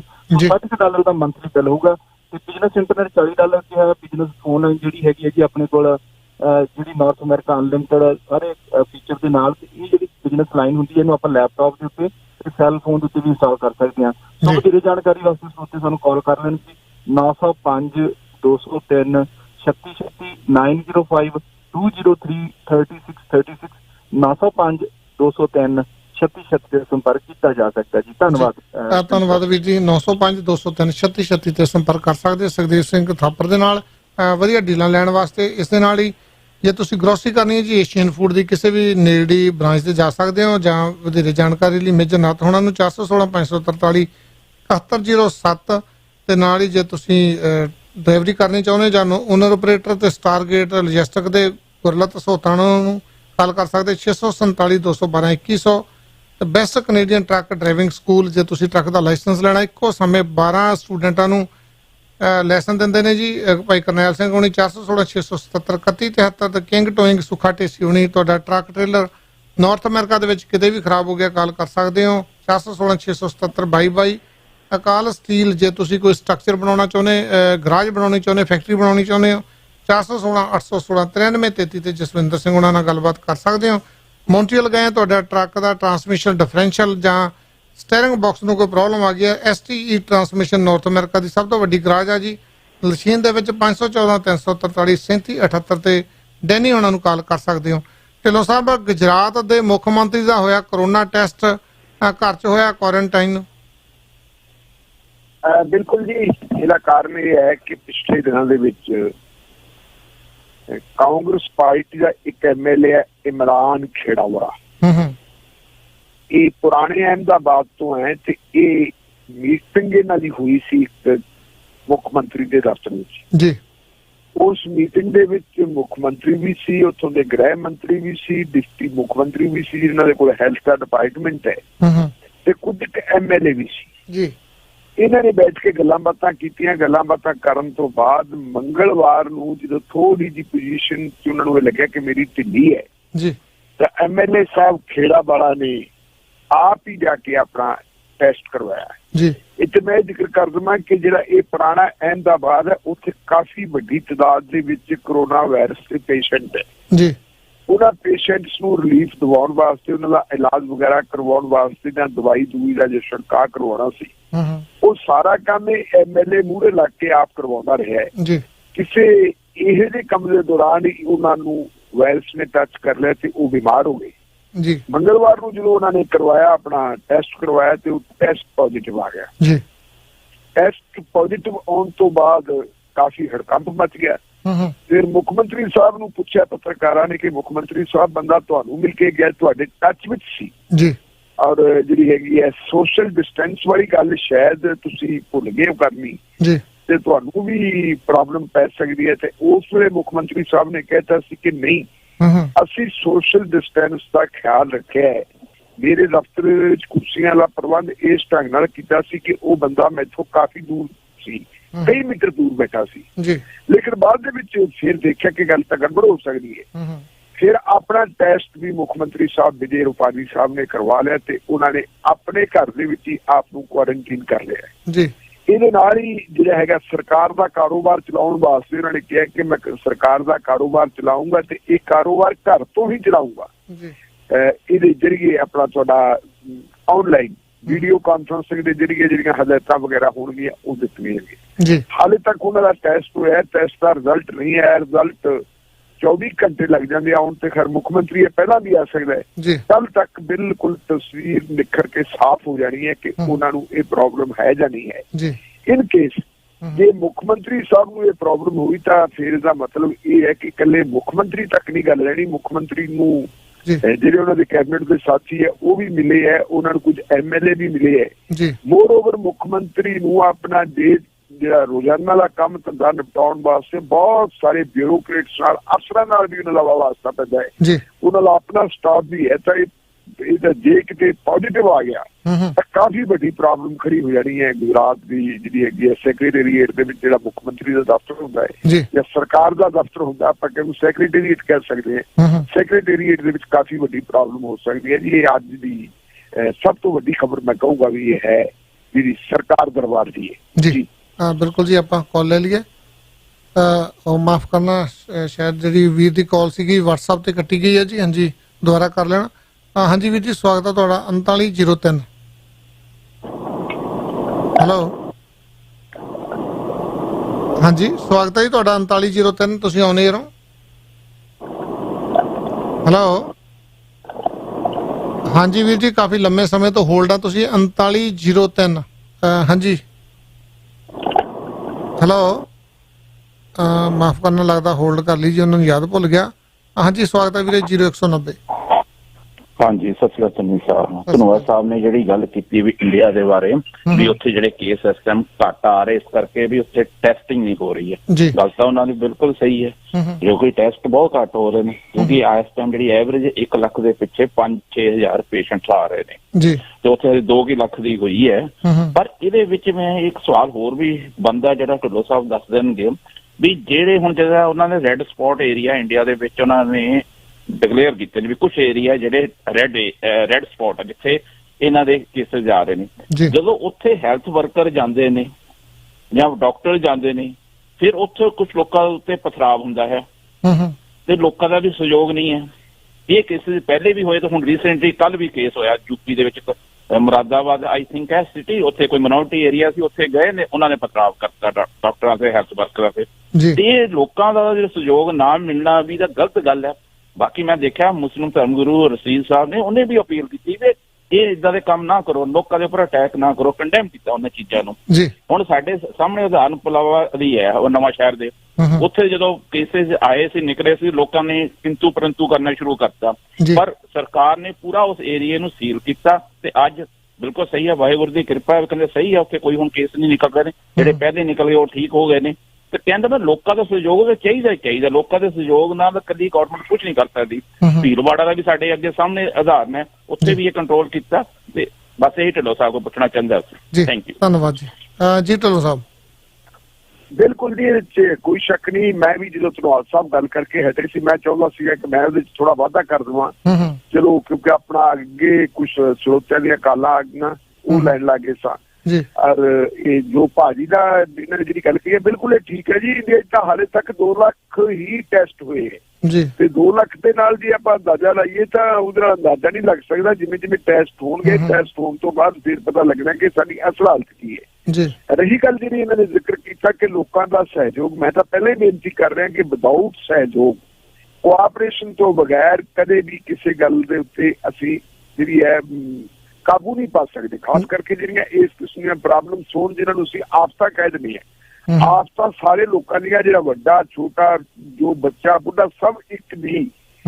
ਕੋਆਪਰੇਸ਼ਨ ਚਾਹੀਦੀ ਹੈ, ਤਾਂ ਹੀ ਅਸੀਂ ਉਹਨੂੰ ਕਾਬੂ ਕਰਾਂਗੇ। ਵੈਸੇ ਇੱਕ ਬਦਕਿਸਮਤੀ ਹੈ, ਅਸੀਂ ਜਿਹੜੀ ਹੈ ਮਿਨੋਰਿਟੀ ਭਾਈਚਾਰੇ ਦੀ ਗੱਲ ਕੀਤੀ, ਇਹਨਾਂ ਨੇ ਖਾਸ ਕਰਕੇ ਮੁਸਲਿਮ ਕਮਿਊਨਿਟੀ ਵਾਲੇ ਪਾਸੇ ਜਿਹੜਾ ਇਹਦਾ ਜ਼ਿਆਦਾ ਵਿਰੋਧ ਹੋ ਰਿਹਾ। ਪਹਿਲੀ ਜਿਹੜੀ ਘਟਨਾ ਇਹਨਾਂ ਨੇ ਜ਼ਿਕਰ ਕੀਤਾ ਸੀ, ਡਾਕਟਰਾਂ ਦਾ ਵਿਰੋਧ ਹੋਇਆ ਸੀ, ਉਹ ਡਾਕਟਰਾਂ ਦਾ ਵਿਰੋਧ ਵੀ ਇੰਦੌਰ ਹੋਇਆ ਸੀ, ਜਿੱਥੇ ਮੁਸਲਿਮ ਕਮਿਊਨਿਟੀ ਜ਼ਿਆਦਾ ਸੀ। ਜਿਹੜੀਆਂ 2 ਬੀਬੀਆਂ ਡਾਕਟਰ ਸੀ, ਉਹਨਾਂ ਦੇ ਵਿੱਚੋਂ ਇੱਕ ਖੁਦ ਮੁਹੰਮਦਨ ਸੀ, ਔਰ ਬਾਅਦ ਦੇ ਵਿੱਚ ਉਹਨਾਂ ਨੇ ਆਪਣਾ ਦਵਾਈ ਬੂਟੀ ਲੈਣ ਤੋਂ ਬਾਅਦ ਫਿਰ ਦੁਬਾਰਾ ਵੀ ਉਹ ਲੇਡੀਜ਼ ਉੱਥੇ ਗਈਆਂ ਔਰ ਉਹਨਾਂ ਨੇ ਜਾ ਕੇ ਕੰਮ ਕੀਤਾ। ਮੈਂ ਉਸ ਕੁੜੀ ਦਾ ਬੜਾ ਸ਼ੁਕਰਗੁਜ਼ਾਰ ਹਾਂ ਜਿਹਨੇ ਫਿਰ ਆਉਣੇ ਹੋ ਕੇ ਵੀ ਇਹ ਗੱਲ ਕਹੀ ਹੈ ਕਿ ਮੈਂ ਇੱਕ ਡਾਕਟਰ ਹਾਂ, ਮੈਂ ਆਪਣੀ ਡਾਕਟਰੀ ਦੀ ਡਿਊਟੀ ਨਿਭਾ ਰਹੀ ਹਾਂ, ਮੈਨੂੰ ਕੋਈ ਪਿਛਾਂਹ ਨਹੀਂ ਹਟਾ ਸਕਦਾ। ਏਦਾਂ ਹੀ ਜਿਵੇਂ ਯੂਪੀ ਦੇ ਵਿੱਚ ਵੀ ਘਟਨਾਵਾਂ ਵਾਪਰੀਆਂ, ਕਿਉਂਕਿ ਅਸਲ ਦੇ ਵਿੱਚ ਇਹਨਾਂ ਦੇ ਕੱਟੜਪੁਣਾ ਬਹੁਤ ਜ਼ਿਆਦਾ ਹੈ। ਪਾਕਿਸਤਾਨ ਦੇ ਵਿੱਚੋਂ ਵੀ ਖਬਰਾਂ ਆਈਆਂ, ਉਹੀ ਉਹ ਆ ਰਹੀਆਂ। ਉੱਥੇ ਜਦੋਂ ਕੁਆਰੰਟੀਨ ਦੀ ਗੱਲ ਕਰਦੇ ਆ ਜਾਂ ਉਹ ਕਹਿੰਦੇ ਆ ਭਾਈ ਆ ਕਿ ਤੁਸੀਂ ਆਪਣਾ ਟੈਸਟ ਕਰਵਾ ਲਓ, ਤੇ ਮਸਜਦ ਜਾਣਾ ਸ਼ੁਰੂ ਕਰਤਾ ਲੋਕਾਂ ਨੇ। ਇਹ ਕਹਿੰਦੇ ਜੋ ਕਰੂਗਾ ਅੱਲਾ ਕਰੂਗਾ, ਅੱਲਾ ਤੋਂ ਬਗੈਰ ਤਾਂ ਕੁਛ ਵੀ ਨਹੀਂ ਹੋ ਸਕਦਾ। ਠੀਕ ਹੈ, ਕਿਸੇ ਦਾ ਵਿਸ਼ਵਾਸ ਹੁੰਦਾ, ਆਪਣਾ ਅਕੀਦਾ ਹੁੰਦਾ, ਕਿਸੇ ਦਾ ਭਗਵਾਨ ਚ ਹੈ, ਕਿਸੇ ਦਾ ਵਾਹਿਗੁਰੂ ਚ ਹੈ, ਕਿਸੇ ਦਾ ਅੱਲਾ ਚ ਹੈ, ਕਿਸੇ ਦਾ ਈਸਾ ਮਸੀਹ ਦੇ ਵਿੱਚ ਹੈ। ਲੇਕਿਨ ਜਿਹੜੀ ਬਿਮਾਰੀ ਦਾ ਸਾਨੂੰ ਪਤਾ, ਜਿਹੜੀ ਆਫਤ ਦਾ ਪਤਾ ਵੀ ਇਹ ਆਫਤ ਦਾ ਇਲਾਜ ਹੈ ਜਾਂ ਜਿਹੜਾ ਇਹਦਾ ਅਲੱਗ ਥਲੱਗ ਹੋਣਾ, ਉਹ ਤੋਂ ਬਗੈਰ ਇਹ ਨਹੀਂ ਹੋ ਸਕਦਾ। ਇਹ ਇੱਕ ਅਗਿਆਨਤਾ ਹੈ ਤੇ ਅਗਿਆਨਤਾ ਦੇ ਵਿੱਚੋਂ ਨਾਨ ਕੋਆਪਰੇਸ਼ਨ ਜਿਹੜਾ ਨਾਮ ਮਿਲਵਰਤਨ ਨਿਕਲਦਾ ਹੈ। ਔਰ ਇਹਦੇ ਨਾਲ ਨੁਕਸਾਨ ਸਾਡਾ ਆਪਦਾ ਹੀ ਹੁੰਦਾ, ਡਾਕਟਰਾਂ ਦਾ ਨਹੀਂ ਹੁੰਦਾ। ਡਾਕਟਰ ਦਾ ਵਿਚਾਰੇ ਆਪਣੀ ਜ਼ਿੰਦਗੀ ਨੂੰ ਜੋਖਮ ਦੇ ਵਿੱਚ ਪਾ ਕੇ ਉਹ ਤਾਂ ਆਪਣੇ ਸਿਰਾਂ ਦੇ ਵਿੱਚ ਕੱਫਣ ਬੰਨ੍ਹ ਕੇ ਕੰਮ ਕਰ ਰਹੇ। ਇਸ ਵੇਲੇ ਜੇ ਅਸੀਂ ਦੇਖੀਏ, ਭਾਰਤ ਨਹੀਂ ਦੁਨੀਆ ਦੇ ਵਿੱਚ ਸਭ ਤੋਂ ਜ਼ਿਆਦਾ ਜੇ ਕੋਈ ਯੋਧੇ ਬਣ ਕੇ ਮੈਦਾਨ ਦੇ ਵਿੱਚ ਨਿਤਰਿਆ ਤੇ ਉਹ ਡਾਕਟਰ ਹੈ, ਤੇ ਉਹਨਾਂ ਦਾ ਮੈਡੀਕਲ ਸਟਾਫ ਜਿਹੜਾ ਬਾਕੀ ਨਾਲ ਉਹ ਹੈ ਜੀ। ਬਿਲਕੁਲ ਵਾਕਿਆ ਗੱਲ ਸਹੀ ਜੀ। ਮੈਂ ਜਾਣਕਾਰੀ ਦਿੰਦਾ ਜੀ, ਇਹ ਪ੍ਰੋਗਰਾਮ ਆਪਣਾ ਸਵੇਰੇ 9:30 ਵਜੇ ਤੋਂ ਲੈ ਕੇ 11 ਵਜੇ ਤੱਕ PTN 24, 11 ਵਜੇ ਤੋਂ 12 ਵਜੇ ਤੱਕ ਹਲਚਲ ਪ੍ਰੋਗਰਾਮ ਸੰਦੀਪ ਭੱਟੀ ਹੋਣਾ ਦੀ ਗੈਰ ਹਾਜ਼ਰੀ ਦੇ ਵਿੱਚ ਮੈਂ ਹੀ ਤੁਹਾਡੇ ਨਾਲ ਇਦਾਂ ਹੀ ਜੁੜਿਆ ਰਹੂੰਗਾ। 12 ਤੋਂ 3 ਵਜੇ ਤੱਕ ਅਮਰ ਸਿੰਘ ਪੱਡਾ ਤਹਿਲਕਾ ਲੈ ਕੇ ਆਉਣਗੇ ਜੀ। ਤੁਸੀਂ ਜਿਹੜੀਆਂ ਇਦਾਂ ਹੀ ਲਗਾਤਾਰ ਆਪਾਂ ਗੱਲਾਂ ਬਾਤਾਂ ਕਰਦੇ ਰਵਾਂਗੇ ਜੀ। ਇੱਕ ਛੋਟੀ ਜਿਹੀ ਜਿਹੜੀ ਬ੍ਰੇਕ ਲੈਣ ਤੋਂ ਬਾਅਦ ਆਪਾਂ ਤੁਹਾਡੇ ਨਾਲ ਨਿਰੰਤਰ ਇਦਾਂ ਜੁੜੇ ਰਵਾਂਗੇ, ਤੇ ਰਮਨਦੀਪ ਸੋਢੀ ਹੋਣੀ 11:30 ਵਜੇ ਤੁਹਾਡੇ ਨਾਲ ਜੁੜਨਗੇ, ਉਹਨਾਂ ਨਾਲ ਵੀ ਗੱਲਾਂ ਬਾਤਾਂ ਕਰਾਂਗੇ। ਹਾਂਜੀ ਚੱਲਦੇ ਨੈਕਸਟ ਕਾਲ ਤੇ। ਹਾਂਜੀ 2160 ਸਵਾਗਤ ਹੈ ਜੀ। ਹਾਂਜੀ ਵੀਰ ਜੀ, ਸਤਿ ਸ਼੍ਰੀ ਅਕਾਲ ਜੀ। ਸਤਿ ਸ਼੍ਰੀ ਅਕਾਲ ਜੀ। ਅੱਛਾ ਵੀਰ ਜੀ, ਜਿਹੜੇ ਆਪਣੇ ਲਾਸਟ ਟਾਈਮ ਪੁਲਿਸ ਵਾਲਿਆਂ ਤੋਂ ਆਪਣੇ ਕਰੋਨਾ ਦੀ ਲੱਛਣ ਸੀ ਉਹਨਾਂ ਤੇ ਰੱਖਿਆ ਗਿਆ ਜੀ, ਤੇ ਜਿਹੜੇ ਦੂਸਰੇ ਪੁਲਿਸਮੈਨ ਨੇ ਉਹਨਾਂ ਦਾ ਕੋਈ ਟੈਸਟ ਵਗੈਰਾ ਨਹੀਂ ਹੋਇਆ, ਜਿਹੜੇ ਉਹ ਆਪਣੇ ਸ਼ਹੀਦਾ ਵਗੈਰਾ ਦੇਣ ਜਾਣਗੇ, ਕੀ ਉਹਨਾਂ ਨਾਲ ਕਰੋਨਾ ਨਹੀਂ ਫੈਲ ਸਕਦਾ ਜੀ? ਇਹਦੇ ਬਾਰੇ ਟਿੱਪਣੀ ਲੈਣੀ ਸੀ ਵਾ ਜੀ। ਜੀ ਧੰਨਵਾਦ ਜੀ। ਜੀ ਢਿੱਲੋਂ ਸਾਹਿਬ, ਅਸਲ ਵਿੱਚ ਮੇਰਾ ਖਿਆਲ ਹੈ ਜੀ, ਇਹ ਭਾਜੀ ਦੀ ਜਿਹੜੀ ਹੈ ਨਾ ਮਾਈਕ ਥੋੜਾ ਜਿਹਾ ਮੂੰਹ ਤੋਂ ਪਾਸੇ ਹੈ, ਮੈਨੂੰ ਸਵਾਰ ਕੇ ਗੱਲ ਸਮਝ ਆਈ, ਤੁਸੀਂ ਦੱਸੋ ਜੀ। ਉਹ ਕਹਿੰਦੇ ਜੀ ਜਿਹੜਾ ਮਾਈਕ ਸਹਾਇਤਾ ਦੇਣ ਜਾਂਦੇ ਆ ਵੀ ਉਹ ਜਿਹੜਾ ਰਾਸ਼ਨ ਵੰਡਣਗੇ ਉਹਦੇ ਨਾਲ ਕਰੋਨਾ ਨਹੀਂ ਫੈਲੂਗਾ, ਜੇ ਕਿਸੇ ਨੂੰ ਹੋਇਆ ਪੁਲਿਸ ਵਾਲਿਆਂ ਨੂੰ ਵੀ ਹੋਇਆ ਤਾਂ? ਬਿਲਕੁਲ ਜੀ, ਕਿਉਂ ਨਹੀਂ ਕਿਸੇ ਨੂੰ ਵੀ ਜੇ ਪ੍ਰੋਬਲਮ ਹੈਗੀ ਹੈ ਉਹ ਸੇਵਾ ਦੇ ਵਿੱਚ ਲੱਗੂਗਾ, ਕਿਸੇ ਵੀ ਰੂਪ ਦੇ ਵਿੱਚ ਹੈ, ਚਾਹੇ ਉਹ ਮਾਲੀ ਮਦਦ ਦਿੰਦਾ ਹੈ, ਚਾਹੇ ਉਹ ਰਾਸ਼ਨ ਵੰਡਦਾ ਹੈ। ਜਦੋਂ ਦੀ ਟੈਸਟਿੰਗ ਪ੍ਰੋਪਰ ਹੋਈ ਨਹੀਂ ਹੈ, ਪਤਾ ਹੀ ਨਹੀਂ ਕਿ ਲੋਕ ਬਚੇ ਹੈ ਕਿ ਨਹੀਂ ਬਚੇ, ਇਹਨਾਂ ਨੂੰ ਪ੍ਰੋਬਲਮ ਹੋਈ ਹੈ ਕਿ ਨਹੀਂ ਹੋਈ। ਜੇ ਉਹ ਜਾਣਗੇ ਤੇ ਉਹਨਾਂ ਨੂੰ ਕਿਸੇ ਕਿਸਮ ਦੀ ਇਨਫੈਕਸ਼ਨ ਹੈ ਤਾਂ ਕੁਦਰਤੀ ਹੈ ਕਿ ਉਹ ਇਨਫੈਕਸ਼ਨ ਗਾਹ ਫੈਲੂਗੀ। ਇਹ ਤਾਂ ਯੂਨੀਵਰਸਲ ਟਰੁੱਥ ਹੈ, WHO ਨੇ ਵੀ ਇਹ ਗੱਲ ਕਹਿ ਦਿੱਤੀ ਹੈ, ਹੋਰ ਜਿਹੜੇ ਮੈਡੀਕਲ ਮਾਹਰ ਹੈ ਉਹ ਵੀ ਗੱਲ ਕਹਿੰਦੇ ਹੈ ਜੀ। ਇਹਦੀ ਜਿਹੜੇ ਹੈਗੀ ਹੈ ਇਹ ਬਿਮਾਰੀ ਜਿਹੜੀ ਹੈ ਟੱਚ ਕਰਨ ਨਾਲ ਲੱਗਦੀ ਹੈ, ਬੰਦੇ ਤੋਂ ਬੰਦੇ ਨੂੰ ਲੱਗਦੀ ਹੈ, ਇਸੇ ਕਰਕੇ ਤਾਂ ਸੋਸ਼ਲ ਡਿਸਟੈਂਸ ਤੇ ਅਸੀਂ ਜ਼ੋਰ ਦੇ ਰਹੇ। ਬਿਲਕੁਲ ਠੀਕ ਹੈ ਜੀ ਉਹਨਾਂ ਦੀ ਇਹ ਗੱਲ। ਬਿਲਕੁਲ ਜੀ। ਹਾਂਜੀ 7141 ਸਵਾਗਤ ਹੈ ਵੀਰ ਜੀ। ਹੈਲੋ, ਸਤਿ ਸ਼੍ਰੀ ਅਕਾਲ ਜੀ। ਟਾਂਡੀ ਮੰਗਤਾ ਬੋਲਦਾ ਜੀ ਟਾਂਡੀ ਵੀਰ ਜੀ। ਹਾਂਜੀ ਸਵਾਗਤ ਹੈ ਜੀ, ਸਤਿ ਸ਼੍ਰੀ ਅਕਾਲ। ਦੇਖੋ ਜੀ, ਇਹ ਜਿਹੜਾ ਕਰੋਨਾ ਵਾਇਰਸ ਦਾ ਇਲਾਜ ਤਾਂ ਕੋਈ ਹੈ ਨਹੀਂ ਜੀ। ਗੌਰਮੈਂਟਾਂ ਕਹਿੰਦੀਆਂ ਜੀ ਦੱਸੋ ਜੀ, ਆਹ ਦੱਸੋ ਉਹ ਦੱਸੋ, ਵੀ ਇਹ ਤਾਂ ਬੰਦੇ ਨੂੰ ਨਾ ਜਿਹੜੇ ਹੁਣ ਜਿੱਦਾਂ ਹਸਪੀਟਲਾਂ ਚ ਜਿਹੜੇ ਜਾਂਦੇ ਆ ਉਹਨਾਂ ਦਾ ਤਾਂ ਫਿਰ ਇੰਡੀਆ ਦੇ ਵਿੱਚ ਤਾਂ ਫਿਊਨਲ ਵੀ ਨਹੀਂ ਕਰਨ ਦੇਣਾ, ਜਿੱਦਾਂ ਫਿਊਨਲ ਲੋਕ ਖੱਜਲ ਖਰਾਬ ਪਿੰਡਾਂ 'ਚ ਹੁੰਦੇ ਆ। ਇਹ ਤਾਂ ਆਪਣੇ ਤੌਰ ਤੇ ਤੁਸੀਂ ਕਰ ਲਓ ਇਲਾਜ ਇਹਦਾ 15 ਦਿਨ ਘਰ ਰਹਿ ਕੇ।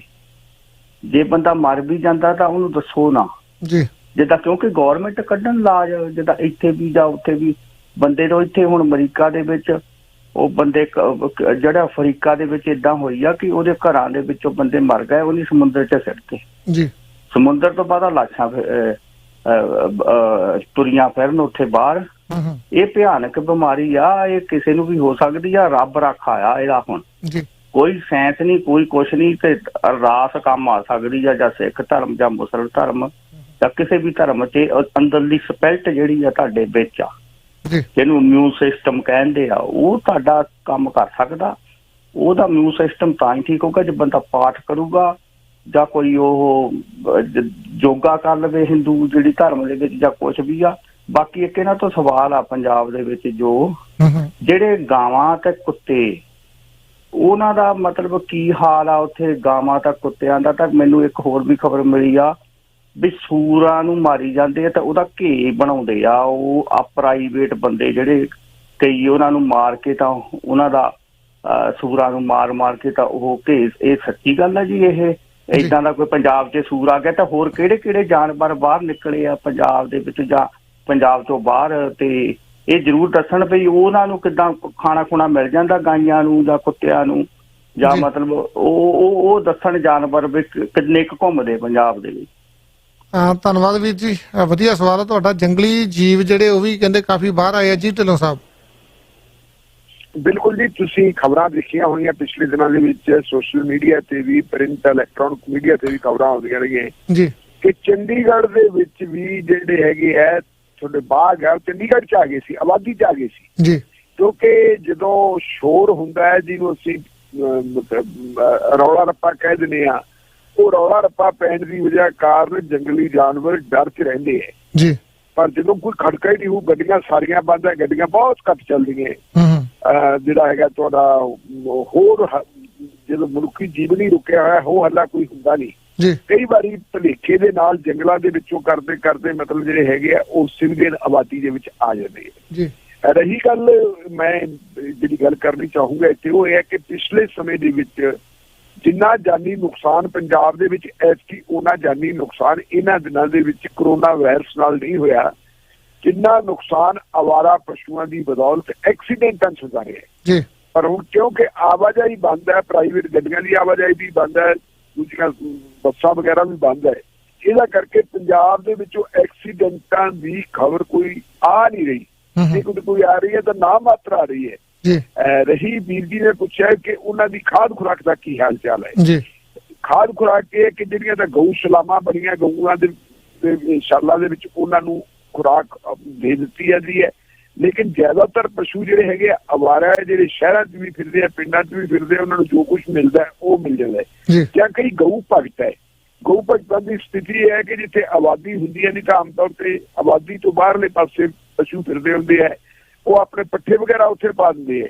ਲੇਕਿਨ ਸਾਡੇ ਗਊ ਭਗਤ ਹੈ ਜਿਹੜੇ ਉਹ ਕਈ ਵਾਰੀ ਇਹ ਦੇਖਦੇ ਆ ਕਿ ਪੱਠੇ ਲਈ ਆਉਂਦੇ, ਕਿਸੇ ਦਾ ਘਰ ਨਹੀਂ ਦੇਖਦੇ ਕਿ ਕਿਸੇ ਦੇ ਵਾਰ ਦੇ ਕੋਲ, ਕਿਸੇ ਦੇ ਦਰਵਾਜ਼ੇ ਦੇ ਕੋਲੇ ਅਸੀਂ ਪੱਠੇ ਪਾ ਦਿੰਦੇ ਹਾਂ। ਉੱਥੇ ਫਿਰ ਜਿਹੜਾ ਹੈਗਾ ਉਹ ਕਾਫੀ ਗੰਦ ਵੀ ਪੈਂਦਾ ਹੈ, ਕਿਉਂਕਿ ਪਸ਼ੂ ਸਾਰੇ ਪੱਠੇ ਖਾਂਦਾ ਨਹੀਂ, ਪੱਠੇ ਘੱਟ ਖਾਂਦਾ। ਕਈ ਵਾਰੀ ਫਿਰ ਜਿੱਥੇ ਪਸ਼ੂ ਖਾਂਦਾ ਬਹਿ ਵੀ ਉੱਥੇ ਜਾਂਦਾ ਹੈ। ਅਕਸਰ ਇੱਕ ਕਾਲ ਆਫ ਨੇਚਰ ਹੈ, ਜਦੋਂ ਬੰਦਾ ਕੁਛ ਖਾਊਗਾ ਫਿਰ ਉਹਨੂੰ ਡਿਸਟਾਰਜ ਵੀ ਕਰੂਗਾ, ਉਹਦੇ ਨਾਲ ਵੀ ਗੰਦ ਪੈਂਦਾ। ਇਹ ਇੰਨੀ ਹਾਲਤ ਹੈ ਜੀ ਪਸ਼ੂਆਂ ਦੀ। ਪਰ ਪਸ਼ੂਆਂ ਦੇ ਬਾਰੇ ਵਿੱਚ ਕੋਈ ਵਿਸ਼ੇਸ਼ ਪ੍ਰਬੰਧ ਨਹੀਂ ਹੈ। ਇਹੀ ਹਾਲਤ ਕੁੱਤਿਆਂ ਦੀ ਹੈ। ਕੁੱਤਿਆਂ ਵੱਲੋਂ ਵੀ ਮਨੁੱਖਾਂ ਦਾ ਬਹੁਤ ਜ਼ਿਆਦਾ ਨੁਕਸਾਨ ਹੁੰਦਾ ਰਿਹਾ। ਪਿਛਲੇ ਸਮੇਂ 'ਚ ਆਪਾਂ ਫਾਜ਼ਿਲਕਾ ਦੇ ਇਲਾਕੇ ਦੇ ਵਿੱਚ ਦੇਖੀਏ, ਉੱਥੇ ਬੱਚਿਆਂ ਨੂੰ ਤੇ ਬੁੱਢਿਆਂ ਨੂੰ ਖਾਂਦੇ ਰਹੇ, ਕੁੱਤੇ ਕੱਟਦੇ ਰਹੇ ਹੈ।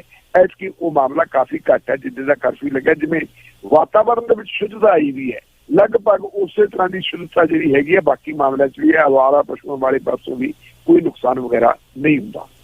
ਹਾਂ, ਬਿਲਕੁਲ। ਤੁਸੀਂ ਕਰਫਿਊ ਦੀ ਗੱਲ ਕੀਤੀ, ਕਹਿੰਦੇ ਕਰਫਿਊ ਨੂੰ ਇਸਤੇਮਾਲ ਕੀਤਾ ਜਾਣ ਲੱਗਾ ਸਿਆਸੀ ਤੇ ਨਿੱਜੀ ਤੇ ਸਿਆਸੀ ਕੀੜਾ ਕੱਢਣ ਲਈ। ਢਿੱਲੋਂ ਸਾਹਿਬ, ਇਹ ਅਸਲ ਦੇ ਵਿੱਚ ਜਿਹੜੀ ਕਰਫਿਊ ਵਾਲੀ ਗੱਲ ਹੈ ਜੀ, ਖਬਰ ਆਪਾਂ ਛੱਡ ਲਈਏ ਕਿਉਂਕਿ ਖਬਰ ਇਹ ਛੋਟੀ ਨਹੀਂ, ਖਬਰ ਕਾਫੀ ਵੱਡੀ ਹੈ। ਆਪਣਾ ਟਾਈਮ ਖਤਮ ਹੋ ਜਾਊਗਾ, ਤੁਸੀਂ ਕੋਈ ਛੋਟੀ ਖਬਰ ਲਓ। ਬਾਕੀ ਜਿਹੜਾ ਕਰੋੜਾਂ ਦੇ ਨਾਂ ਤੇ ਕਿਸੇ ਧਰਮ ਨੂੰ ਨਿਸ਼ਾਨਾ ਨਾ ਬਣਾਇਆ ਜਾਵੇ, ਅਕਾਲ ਤਖਤ ਦੇ ਜਥੇਦਾਰ ਦਾ ਸੰਦੇਸ਼ ਹੈ। ਬਿਲਕੁਲ ਬਿਲਕੁਲ ਜੀ, ਬਿਲਕੁਲ। ਅਕਾਲ ਤਖਤ ਸਾਹਿਬ ਦੇ ਜਥੇਦਾਰ ਗਿਆਨੀ ਹਰਪ੍ਰੀਤ ਸਿੰਘ, ਉਹ ਐਕਟਿੰਗ ਜਥੇਦਾਰ ਹੈ ਅਕਾਲ ਤਖਤ ਸਾਹਿਬ ਦੇ। ਅਸਲ ਦੇ ਵਿੱਚ ਉਹ ਜਿਹੜੇ ਪੱਕੇ ਜਥੇਦਾਰ ਹੈ ਉਹ ਤਖਤ ਸ੍ਰੀ ਦਮਦਮਾ ਸਾਹਿਬ ਦੇ ਹੈ।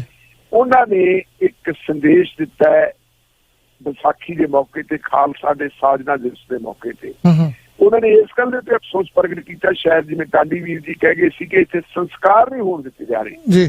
ਉਹਨਾਂ ਨੇ ਕਿਹਾ ਕਿ ਮਨੁੱਖਾਂ ਦੇ ਸੰਸਕਾਰਾਂ ਨੂੰ ਰੋਕਣਾ, ਜਿਹੜਾ ਆਤਮ ਸੰਸਕਾਰ ਨੂੰ ਰੋਕਣਾ ਬਹੁਤ ਮਾੜੀ ਗੱਲ ਹੈ। ਇਹ ਕਿਸੇ ਵੀ ਕੀਮਤ ਤੇ ਨਹੀਂ ਰੁਕਣਾ ਚਾਹੀਦਾ। ਪਟਿਆਲੇ ਦੇ ਵਿੱਚ ਜੋ ਨਿਹੰਗ ਸਿੰਘਾਂ ਦੀ ਵਾਰਦਾਤ ਹੋਈ ਹੈ, ਜਿਹਦੇ ਵਿੱਚ ਨਿਹੰਗ ਸਿੰਘ ਇਨਵੋਲਵ ਸੀ, ਉਹਦੇ ਸੰਬੰਧ ਵਿੱਚ ਵੀ ਉਹਨਾਂ ਨੇ ਕਿਹਾ ਕਿ ਸਿੱਖ ਭਾਈਚਾਰੇ ਨੇ ਦੁਨੀਆ ਦੇ ਵਿੱਚ ਕਿਸ ਤਰ੍ਹਾਂ ਦੀ ਆਪਣੀ ਪੈਠ ਬਣਾਈ ਹੋਈ ਹੈ, ਉਹ ਕਿਵੇਂ ਸੇਵਾ ਕਰਦੇ ਆ। ਦੁਨੀਆ ਦੇ ਵੱਡੇ ਵੱਡੇ ਲੋਕ UN ਤੋਂ ਲੈ ਕੇ ਅਮਰੀਕਾ ਤੱਕ ਦੇ ਜਿਹੜੇ ਹੈਗੇ ਅਹਿਮ ਸ਼ਖਸੀਅਤ ਉਹ ਸਿੱਖਾਂ ਦੀ ਵਡਿਆਈ ਕਰ ਚੁੱਕੀ ਹੈ।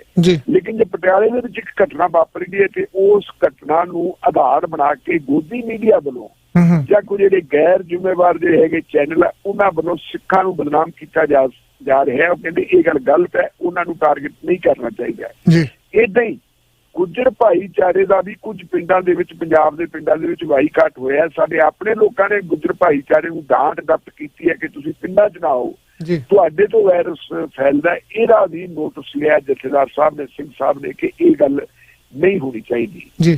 ਅਗਲੀ ਗੱਲ ਉਹਨਾਂ ਨੇ ਜਿਹੜੀ ਹੈਗੀ ਉਹ ਬਹੁਤ ਵੱਡੀ ਗੱਲ ਲਈ ਹੈ ਕਿ ਕਿਸੇ ਵੀ ਘੱਟ ਗਿਣਤੀ ਭਾਈਚਾਰੇ ਨੂੰ ਤੁਸੀਂ ਆਪਣਾ ਟਾਰਗੇਟ ਨਹੀਂ ਬਣਾ ਸਕਦੇ। ਤੁਸੀਂ ਦੇਖਿਆ ਹੋਣਾ ਕਿ ਪਿਛਲੇ ਸਮੇਂ ਦੇ ਵਿੱਚ ਜੋ ਕੁਛ ਭਾਰਤ 'ਚ ਹੋ ਰਿਹਾ ਹੈ ਉਹਦੇ ਵਿੱਚ ਇੱਕ ਇਹੋ ਜਿਹਾ ਮਾਹੌਲ ਬਣਿਆ ਹੋਇਆ ਹੈ ਕਿ ਜਿਹੜਾ ਵੀ ਕੋਈ ਮਾੜਾ ਕੰਮ ਹੁੰਦਾ ਹੈ ਉਸ ਮਾੜੇ ਕੰਮ ਦੇ ਲਈ ਸਿਰਫ ਤੇ ਸਿਰਫ ਇੱਕ ਘੱਟ ਗਿਣਤੀ ਭਾਈਚਾਰੇ ਨੂੰ, ਮੈਨੂੰ ਨਾਂ ਲੈਣ ਦੇ ਵਿੱਚ ਕੋਈ ਗੁਰੇਜ਼ ਨਹੀਂ ਹੈ, ਮੁਸਲਿਮ ਭਾਈਚਾਰੇ ਨੂੰ ਟਾਰਗੇਟ ਕੀਤਾ ਜਾਂਦਾ ਹੈ। ਮਿਸਾਲ ਦੇ ਤੌਰ ਦੇ ਉੱਤੇ ਦਿੱਲੀ ਦੇ ਵਿੱਚ ਨਿਜ਼ਾਮੂਦੀਨ ਦੇ ਵਿੱਚ ਤਬਲੀਗੀ ਜਮਾਤ ਵਾਲਿਆਂ ਨੇ ਆਪਣਾ ਇੱਕ ਸਮਾਗਮ ਕੀਤਾ ਸੀ। ਆਪਾਂ ਬੜੇ ਵਿਸਥਾਰ ਨਾਲ ਉਹਦੇ ਗੱਲ ਕਰ ਚੁੱਕੇ ਹਾਂ ਕਿ ਜਦੋਂ ਪਹਿਲਾਂ ਉਹਨਾਂ ਨੂੰ ਪਰਮਿਸ਼ਨ ਦਿੱਤੀ ਗਈ ਜਦੋਂ ਇਹ ਪਤਾ ਲੱਗ ਗਿਆ ਸੀ ਕਿ ਹੁਣ ਲਾਕਡਾਊਨ ਲੱਗ ਰਿਹਾ, ਉਹਨਾਂ ਦੀ ਪਰਮਿਸ਼ਨ ਰੱਦ ਕੀਤੀ ਜਾ ਸਕਦੀ ਸੀ ਲੇਕਿਨ ਨਹੀਂ ਕੀਤੀ। ਉਹ ਲੋਕ ਉੱਥੇ ਇਕੱਠੇ ਹੋ ਗਏ, ਉੱਥੇ ਇਕੱਠੇ ਹੋ ਕੇ ਉਹਨਾਂ ਨੇ ਜਦੋਂ ਜੋ ਆਪਣਾ ਕਰਨਾ ਸੀ ਉਹ ਕੀਤਾ। ਉਹਨਾਂ ਨੇ ਕਰਫਿਊ ਪਾਸ ਮੰਗੇ, ਉਹਨਾਂ ਨੂੰ ਕਰਫਿਊ ਪਾਸ ਨਹੀਂ ਸੀ ਦਿੱਤੇ ਗਏ। ਉਹਨਾਂ ਨੇ ਗੱਡੀਆਂ, ਡਰਾਈਵਰਾਂ, ਕੰਡਕਟਰਾਂ ਦੇ ਫੋਨ ਨੰਬਰ ਵਗੈਰਾ ਸਾਰਾ ਕੁਝ ਦਿੱਤਾ ਸੀ, ਨਹੀਂ ਕਿਸੇ ਨੇ ਉਹਨਾਂ ਦੀ ਗੱਲ ਸੁਣੀ। ਬਾਅਦ ਵਿੱਚ ਉਹਨਾਂ ਨੂੰ ਖਲਨਾਇਕ ਬਣਾ ਕੇ ਪੇਸ਼ ਕੀਤਾ ਗਿਆ ਕਿ ਜੋ ਕੁਝ ਹੋ ਰਿਹਾ ਹੈ ਉਹ ਤਬਲੀਗੀ ਭਾਈਚਾਰੇ ਦੀ ਵਜ੍ਹਾ ਕਾਰਨ ਹੋ ਰਿਹਾ, ਮੁਸਲਮਾਨਾਂ ਦੀ ਵਜ੍ਹਾ ਕਾਰਨ ਹੋ ਰਿਹਾ ਹੈ। ਇਹਦਾ ਵੀ ਨੋਟਿਸ ਲਿਆ। ਸਿੰਘ ਸਾਹਿਬ ਨੇ ਕਿਹਾ ਕਿ ਕਿਸੇ ਵੀ ਭਾਈਚਾਰੇ ਨੂੰ ਉਹਦੇ ਧਰਮ ਦੇ ਆਧਾਰ ਦੇ ਉੱਤੇ ਤੁਸੀਂ ਜਿਹੜਾ ਨਿਸ਼ਾਨਾ ਨਾ ਬਣਾਓ, ਇਹ ਠੀਕ ਨਹੀਂ।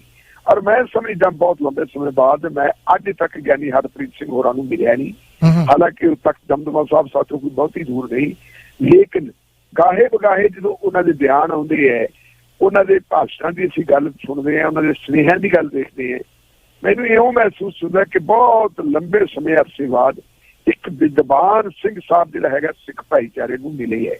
ਬਾਵਜੂਦ ਇਸ ਗੱਲ ਦੇ ਕਿ ਭਾਵੇਂ ਸਾਡੇ ਸਿੰਘ ਸਾਹਿਬਾਨਾਂ ਨੂੰ ਲੈ ਕੇ, ਸਾਡੇ ਜਥੇਦਾਰ ਸਾਹਿਬਾਨਾਂ ਨੂੰ ਲੈ ਕੇ ਬੜਾ ਕਿੰਤੂ ਪਰੰਤੂ ਹੁੰਦਾ ਰਿਹਾ। ਔਰ ਇਹ ਵੀ ਇੱਕ ਫੈਕਟ ਹੈਗਾ ਕਿ ਡੇਰਾ ਮੁਖੀ ਨੂੰ ਮਾਫ ਕਰਨ ਤੋਂ ਬਾਅਦ ਇਹਦੇ ਚ ਕਾਫੀ ਵੱਡਾ ਵਿਵਾਦ ਖੜਾ ਹੋ ਗਿਆ ਸੀ। ਇੱਕ ਅਲੱਗ ਸਰਬੱਤ ਖਾਲਸਾ ਹੋਇਆ ਸੀ, ਉੱਥੇ ਅਲੱਗ ਸਿੰਘ ਸਾਹਿਬ ਵੀ ਨਿਯੁਕਤ ਹੋ ਗਏ ਸੀ। ਲੇਕਿਨ ਇਸ ਸਿੰਘ ਸਾਹਿਬ ਨੇ ਆਪਣੇ ਬਿਆਨਾਂ ਦੀ ਵਜ੍ਹਾ ਕਾਰਨ ਜਿਹੜਾ ਇਹਨਾਂ ਦੇ ਚੰਗੇ ਸਟੈਪ ਹੈ, ਆਜ਼ਾਦਾਨਾ ਸੋਚ, ਅੱਜ ਦੇ ਜ਼ਮਾਨੇ ਦੇ ਵਿੱਚ ਅਕਾਲ ਤਖਤ ਸਾਹਿਬ ਦੇ ਉੱਤੇ ਬੈਠ ਕੇ ਜਾਂ ਤਖਤ ਦਮਦਮਾ ਸਾਹਿਬ ਦੇ ਉੱਤੇ ਬੈਠ ਕੇ ਜਦੋਂ ਸ਼੍ਰੋਮਣੀ ਗੁਰਦੁਆਰਾ ਪ੍ਰਬੰਧਕ ਕਮੇਟੀ ਦਾ ਰਾਜਸ਼ੀਕਰਨ ਵੀ ਆਪਾਂ ਨੂੰ ਪਤਾ ਹੀ ਹੈ ਕਿਸ ਹੱਦ ਤੱਕ ਹੋ ਚੁੱਕਾ ਹੈ। ਇਹ ਮੇਰੇ ਕਹਿਣ ਦੀ ਗੱਲ ਨਹੀਂ, ਤੁਹਾਡੇ ਕਹਿਣ ਦੀ ਗੱਲ ਨਹੀਂ, ਗਿਆਨੀ ਹਰਚਰਨ ਸਿੰਘ ਹੋਰੀ ਕਹਿ ਗਏ ਹੈ, ਜਿਹੜੇ ਸੈਕਟਰੀ ਜਨਰਲ ਹੁੰਦੇ ਸੀਗੇ ਸ਼੍ਰੋਮਣੀ ਗੁਰਦੁਆਰਾ ਪ੍ਰਬੰਧਕ ਕਮੇਟੀ ਦੀ, ਉਦੋਂ ਆਪਣੀ ਥੋੜੀ ਜਿਹੀ ਆਜ਼ਾਦਾਨਾ ਸੋਚ ਨਾਲ ਅਜਿਹੀਆਂ ਗੱਲਾਂ ਕਰਨੀਆਂ ਇੱਕ ਬਹੁਤ ਵੱਡੀ ਗੱਲ ਹੈ। ਇਹ ਸਿੰਘ ਸਾਹਿਬ ਦੀ ਮੈਂ ਸਮਝਦਾ ਦੂਰ ਅੰਦੇਸ਼ੀ ਔਰ ਜਿਹੜੀ ਉਹਨਾਂ ਦੀ ਵਿਦਵਤਾ ਉਹਦਾ ਝਰਕਾਰਾ ਪੈਦਾ ਹੈ। ਖਾਲਸੇ ਦੇ ਜਿਹੜੇ ਹੈਗੇ ਹੈ ਸਾਜਨਾ ਦਿਵਸ ਦੇ ਮੌਕੇ ਤੇ ਅਜਿਹੇ ਵਿਚਾਰ ਪ੍ਰਗਟ ਕਰਨੇ, ਇਹ ਸਹੀ ਮੇਰੇ ਚ ਮੈਂ ਸਮਝਦਾ ਕਿ ਜਿਹੜੀਆਂ ਸਾਡੇ ਗੁਰੂ ਸਾਹਿਬਾਨ ਦੀਆਂ ਸਿੱਖਿਆਵਾਂ ਉਹਦੇ ਤੇ ਪਹਿਰਾ ਦਿੱਤਾ ਜਾ ਰਿਹਾ, ਉਹਨਾਂ ਦੀ ਠੀਕ ਵਿਆਖਿਆ ਕਰ ਰਹੇ ਹੈ ਸਿੰਘ ਸਾਹਿਬ ਗਿਆਨੀ ਹਰਪ੍ਰੀਤ ਸਿੰਘ ਜੀ। ਬਿਲਕੁਲ ਜੀ, ਆਪਾਂ ਕਾਲ ਲੈ ਲਈਏ। ਹਾਂਜੀ ਵੀਰ ਜੀ, ਸਵਾਗਤ ਹੈ ਤੁਹਾਡਾ, ਤੁਸੀਂ ਆਉਣੇ ਰਹੋ। ਸਤਿ ਸ਼੍ਰੀ ਅਕਾਲ ਜੀ ਸਰ। ਸਤਿ ਸ਼੍ਰੀ ਅਕਾਲ ਢਿੱਲੋਂ ਸਾਹਿਬ। ਹਾਂਜੀ ਢਿੱਲੋਂ ਸਾਹਿਬ, ਮੈਂ ਨਾ ਇੱਕ ਇੰਡੀਆ ਦੇ ਵੀਡੀਓ ਦੇਖ ਰਿਹਾ ਸੀਗਾ। ਉਹ ਪਹਿਲਾਂ ਬਠਿੰਡੇ ਦੀ ਵੀਡੀਓ ਸੀ, ਇੱਕ ਟ੍ਰੇਨ ਟਰੈਕ ਨੂੰ ਧੋ ਰਹੇ ਸੀ, ਟ੍ਰੇਨਾਂ ਦੇ ਡੱਬਿਆਂ ਨੂੰ ਧੋ ਰਹੇ ਸੀਗੇ, ਕਹਿੰਦੇ ਵੀ ਅਸੀਂ ਕਰੋਨਾ ਵਾਇਰਸ ਮੁਕਤ ਕਰਦੇ ਹਾਂ। ਉਸ ਤੋਂ ਬਾਅਦ ਕੱਲ ਇੱਕ ਪਟਨਾ ਸਾਹਿਬ ਦੀ ਵੀਡੀਓ ਸੀਗੀ, ਉਹਨਾਂ ਨੇ ਟਰਨਲ ਦੇ ਉੱਪਰ ਸੜਕ ਦੇ ਉੱਪਰ ਇੱਕ ਲਾ ਕੇ ਬੈਰੀਕੇਡ ਜਿਹਾ ਤੇ ਪਾਸਾ ਤੋਂ ਜਿਹੜੇ ਆਉਂਦੇ ਜਾਂਦੇ ਟਰੱਕ ਸੀਗੇ ਉਹਨਾਂ ਨੂੰ ਧੋ ਰਹੇ ਸੀ, ਗੱਡੀਆਂ ਜਿਹੜੇ ਚੱਲ ਰਹੀਆਂ ਸੀ ਉਹਨਾਂ ਨੂੰ ਧੋ ਰਹੇ ਸੀ, ਉਹਨਾਂ ਦੇ ਟਾਇਰਾਂ ਨੂੰ ਧੋ ਰਹੇ ਸੀ। ਕਿ ਇਹ ਕਰਨ ਨਾਲ ਜਿਹੜੇ ਦੇ ਵਿੱਚ ਡਰਾਈਵਰ ਬੈਠੇ ਆ ਜਾਂ ਇਹਦੇ ਵਿੱਚ ਸਵਾਰੀਆਂ ਬੈਠੀਆਂ ਉਹਨਾਂ ਨੂੰ ਕਰੋਨਾ ਵਾਇਰਸ ਹੋਇਆ ਵਾ, ਉਹਨਾਂ ਤੇ ਕੀ ਅਸਰ ਹੁੰਦਾ ਹੈ? ਜੇਕਰ ਹੁੰਦਾ ਹੈ ਤਾਂ ਇਹ ਕਾਰਡ ਦੀ ਜਾਂ ਇਹ ਤਕਨੀਕ ਦੀ ਇਹਨਾਂ ਨੇ ਦੂਸਰੇ ਕੰਟਰੀਆਂ ਨੂੰ ਕਿਉਂ ਨਹੀਂ ਦੱਸਿਆ ਇਹਦੇ ਬਾਰੇ ਵੀ ਇਹ ਵਰਤ ਕੇ ਦੇਖਿਆ ਕਰਨ। ਦੂਜਾ ਰਿਹਾ ਜੀ ਗੱਲ, ਤੁਸੀਂ ਕੱਲ ਵੀ ਟਰੰਪ ਨੂੰ ਸੰਬੋਧਨ ਕਰ ਰਹੇ, ਟਰੰਪ ਦੀਆਂ ਗੱਲਾਂ ਕਰ ਰਹੇ ਸੀ, ਖਬਰਾਂ ਸਾਂਝੀਆਂ, ਤੇ ਤੁਸੀਂ ਅਮਰੀਕਾ ਅੱਗੇ ਕੀ ਕਰ ਰਹੇ ਸੀਗੇ, ਪਰ ਅਮਰੀਕਾ ਤਾਂ ਇੱਥੇ ਰਹਿਣਾ, ਟਰੰਪ ਵਰਗੇ ਇੱਥੇ ਆਉਂਦੇ ਜਾਂਦੇ ਰਹਿੰਦੇ ਹੈ, ਟਰੰਪ ਵੀ ਆਇਆ, ਇਹਦੇ ਪਹਿਲਾਂ ਹੋਰ ਵੀ ਕਿੰਨੇ ਆਏ ਹੈ। ਉਹ ਪਲੀਜ਼ ਅਮਰੀਕਾ ਨੂੰ ਟਰੰਪ ਨਾਲ ਨਾ ਜੁੜਿਆ ਕਰੋ। ਜੇ ਇੱਕ ਦੇਸ਼ ਦੇ ਵਿੱਚ ਇੱਕ ਬੰਦਾ ਮਾੜਾ, ਸਾਰਾ ਕੰਟਰੀ ਨਹੀਂ ਮਾੜਾ ਹੋ ਸਕਦਾ ਉਹਦੇ ਨਾਲ ਜੀ। ਤੇ ਦੂਜੀ ਰਹੀ ਗੱਲ, ਜਿਵੇਂ ਆਪਾਂ ਹੁਣ ਸੋਸ਼ਲ ਡਿਸਟੈਂਸ ਦੀ ਗੱਲ ਕਰਦੇ ਹਾਂ, ਸੋਸ਼ਲ ਡਿਸਟੈਂਸ ਰੱਖਣਾ ਚਾਹੀਦਾ। ਗੋਦੀ ਮੀਡੀਆ ਨੇ ਸੋਸ਼ਲ ਡਿਸਟੈਂਸ ਤਾਂ ਸਾਡੇ ਤੋਂ ਪਹਿਲਾਂ ਹੀ ਇੰਨਾ ਪੈਦਾ ਕਰਤਾ ਸੀ, ਹੋ ਸਕਦਾ ਵੀ ਆਉਣ ਵਾਲੇ ਕਾਫੀ ਟਾਈਮ ਤੱਕ ਇੱਕ ਦੂਜੇ ਨੇੜੇ ਨਾ ਆ ਸਕੀਏ। ਇਹਦੇ ਬਾਰੇ ਜੇ ਅਸੀਂ ਫਿਜ਼ੀਕਲ ਡਿਸਟੈਂਸ ਦੀ ਗੱਲਬਾਤ ਕਰਿਆ ਕਰੀਏ, ਫਿਜ਼ੀਕਲ ਡਿਸਟੈਂਸ ਰੱਖਣਾ ਚਾਹੀਦਾ, ਉਹ ਬਿਹਤਰ ਨਹੀਂ ਹੈਗਾ। ਇਹਦੇ ਬਾਰੇ ਤੁਹਾਡਾ ਕੀ ਖੜੇ ਤੇ? ਜੀ ਢਿੱਲੋਂ ਸਾਹਿਬ। ਬਿਲਕੁਲ ਢਿੱਲੋਂ ਸਾਹਿਬ, ਮੈਂ ਤੁਹਾਡੇ ਨਾਲ ਸਹਿਮਤ ਹਾਂ। ਅਮਰੀਕਾ ਦੀ ਜਦੋਂ ਅਸੀਂ ਗੱਲ ਕਰਦੇ ਹਾਂ, ਉਹ ਟਰੰਪ ਕਰਕੇ ਨਹੀਂ ਕਰਦੇ, ਕਈ ਵਾਰੀ ਜਿਹੜੀਆਂ ਪ੍ਰਸਾਰਵਾਦੀ ਨੀਤੀਆਂ ਉਹਦੀ ਗੱਲ ਕਰਨੀ ਪੈਂਦੀ ਹੈ। ਠੀਕ ਹੈ, ਜੇ ਭਾਰਤ ਨਾਲ ਕੰਪੇਅਰ ਕਰੀਏ ਅਮਰੀਕਾ ਨੂੰ ਤਾਂ ਕਈ ਕੁਛ ਇਹਦਾ ਬੜਾ ਲੰਬਾ ਚੌੜਾ ਜਵਾਬ ਦਿੱਤਾ ਜਾ ਸਕਦਾ ਹੈ। ਈਰਾਨ, ਇਰਾਕ ਦਾ ਆਪਾਂ ਇਹਦੇ ਵਿੱਚ ਇਨਵੋਲਵ ਕਰ ਸਕਦੇ ਹਾਂ, ਹੋਰ ਬੜੀਆਂ ਗੱਲਾਂ ਬਾਤਾਂ ਹੈ। ਪਰ ਫਿਰ ਵੀ ਬੰਦਾ ਮਾੜਾ, ਕੋਈ ਕੁਛ ਵੀ ਹੋਵੇ, ਲੋਕ ਮਾੜੇ ਨਹੀਂ ਹੁੰਦੇ, ਲੋਕ ਚੰਗੇ ਇੱਥੋਂ ਦੇ, ਅਸੀਂ ਲੋਕਾਂ ਦੀ ਕਦਰ ਕਰਦੇ ਹਾਂ। ਰਹੀ ਗੱਲ ਜਿਹੜੀ ਤੁਸੀਂ ਜ਼ਿਕਰ ਕੀਤਾ ਹੈ ਗੱਡੀਆਂ ਨੂੰ ਧੋਣ ਦਾ, ਗੱਡੀਆਂ ਨੂੰ ਧੋਣ ਦੇ ਨਾਲ ਇੱਥੇ ਕੁਛ ਹੁੰਦਾ। ਇਹ ਦੇਸ਼ ਉਹ ਹੈ ਜਿਹੜੇ ਦੇਸ਼ ਦੇ ਵਿੱਚ ਇਹ ਕਹਿ ਦਿੰਦੇ ਕਿ ਜੇ ਬੰਦਾ ਕੋਈ ਜਦੋਜਹਿਦ ਕਰਦਾ ਆਪਣੇ ਜੀਵਨ ਦੇ ਦੌਰਾਨ, ਜ਼ਿੰਦਗੀ ਤੇ ਮੌਤ ਦੇ ਦਰਮਿਆਨ ਲਟਕਦਾ ਹੁੰਦਾ ਹੈ, ਉਦੋਂ ਕਿਹਾ ਜਾਂਦਾ ਜੀ ਵੀ ਇਹਨੂੰ ਗੀਤਾ ਸੁਣਾ ਦਿਓ, ਇਹਦੇ ਮੂੰਹ ਦੇ ਵਿੱਚ ਗੰਗਾ ਜਲ ਪਾ ਦਿਓ। ਕੌਣ ਆਖੇ ਰਾਣੀ ਅੱਗਾ ਢੱਕ, ਕਿਉਂਕਿ ਬਹੁ ਗਿਣਤੀ ਦੇ ਸਾਹਮਣੇ ਘੱਟ ਗਿਣਤੀ ਚੁੱਪ ਕਰ ਜਾਂਦੀ ਹੈ। ਆਪਾਂ ਨੂੰ ਪਤਾ ਇਸ ਗੱਲ ਦਾ ਕਿ ਕਿਸੇ ਵੀ ਚੀਜ਼ ਨੂੰ ਡਿਸਇਨਫੈਕਟ ਕਰਨ ਵਾਸਤੇ ਉਹਦੇ ਤੇ ਸਪਰੇਅ ਵਗੈਰਾ ਹੁੰਦੀ ਹੈ। ਵੈਸੇ ਇਸ ਵੇਲੇ ਜੇ ਆਪਾਂ ਦੇਖੀਏ ਤਾਂ ਟ੍ਰੇਨਾਂ ਤਾਂ ਸਾਰੀਆਂ ਖੜੀਆਂ ਹੀ ਖੜੇ ਡੱਬਿਆਂ ਨੂੰ ਧੋਣ ਦੇ ਨਾਲ ਕਰੋਨਾ ਕਦੇ ਖਤਮ ਨਹੀਂ ਹੁੰਦਾ ਹੈ। ਹੱਥ ਧੋਣ ਦੀ ਵੀ ਜਿਹੜੀ ਆਉਂਦੀ ਹੈ ਆਪਣੀ ਥਿਊਰੀ ਦਿੱਤੀ ਹੋਈ ਹੈ, ਉਹਨਾਂ ਨੇ ਵੀ ਕਿਹਾ ਕਿ ਘੱਟੋ ਘੱਟ ਤੁਸੀਂ 20-21 ਸੈਕਿੰਡ ਜਿਹੜੇ ਆ ਹੱਥਾਂ ਨੂੰ ਸਾਬਣ ਲਾ ਕੇ ਸਵਾਰ ਕੇ ਧੋਣਾ ਉਸ ਢੰਗ ਨਾਲ। ਇਹ ਇਨਫੈਕਸ਼ਨ ਵਾਲੀ ਗੱਲ ਹੈ। ਇਨਫੈਕਸ਼ਨ ਦਾ ਜਿਹੜਾ ਇਲਾਜ ਹੈ ਉਹ ਸਾਇੰਟਿਫਿਕ ਹੈ, ਜਿਹੜਾ ਵਹਿਮਾਂ ਭਰਮਾਂ ਵਾਲਾ ਨਹੀਂ ਹੋ ਸਕਦਾ ਜੀ। ਧੰਨਵਾਦ ਢਿੱਲੋਂ ਸਾਹਿਬ, ਆਪਣਾ ਜਿਹੜਾ ਤੁਹਾਡਾ ਸਮਾਂ ਸਮਾਪਤ ਹੈ ਜੀ। ਮੈਂ ਹੁਣ ਪ੍ਰੋਗਰਾਮ ਹਲਚਲ ਲੈ ਕੇ ਦਰਸ਼ਕਾਂ ਦੇ ਰੂਬਰੂ ਹੋ ਰਿਹਾ ਜੀ। ਤੁਹਾਡਾ ਬਹੁਤ ਬਹੁਤ ਸ਼ੁਕਰੀਆ ਜੀ। ਧੰਨਵਾਦ ਜੀ, ਮਿਹਰਬਾਨੀ ਸਾਰੇ ਸਰੋਤਿਆਂ ਨੂੰ। ਸਤਿ ਸ੍ਰੀ ਅਕਾਲ। ਸਤਿ ਸ੍ਰੀ ਅਕਾਲ ਜੀ।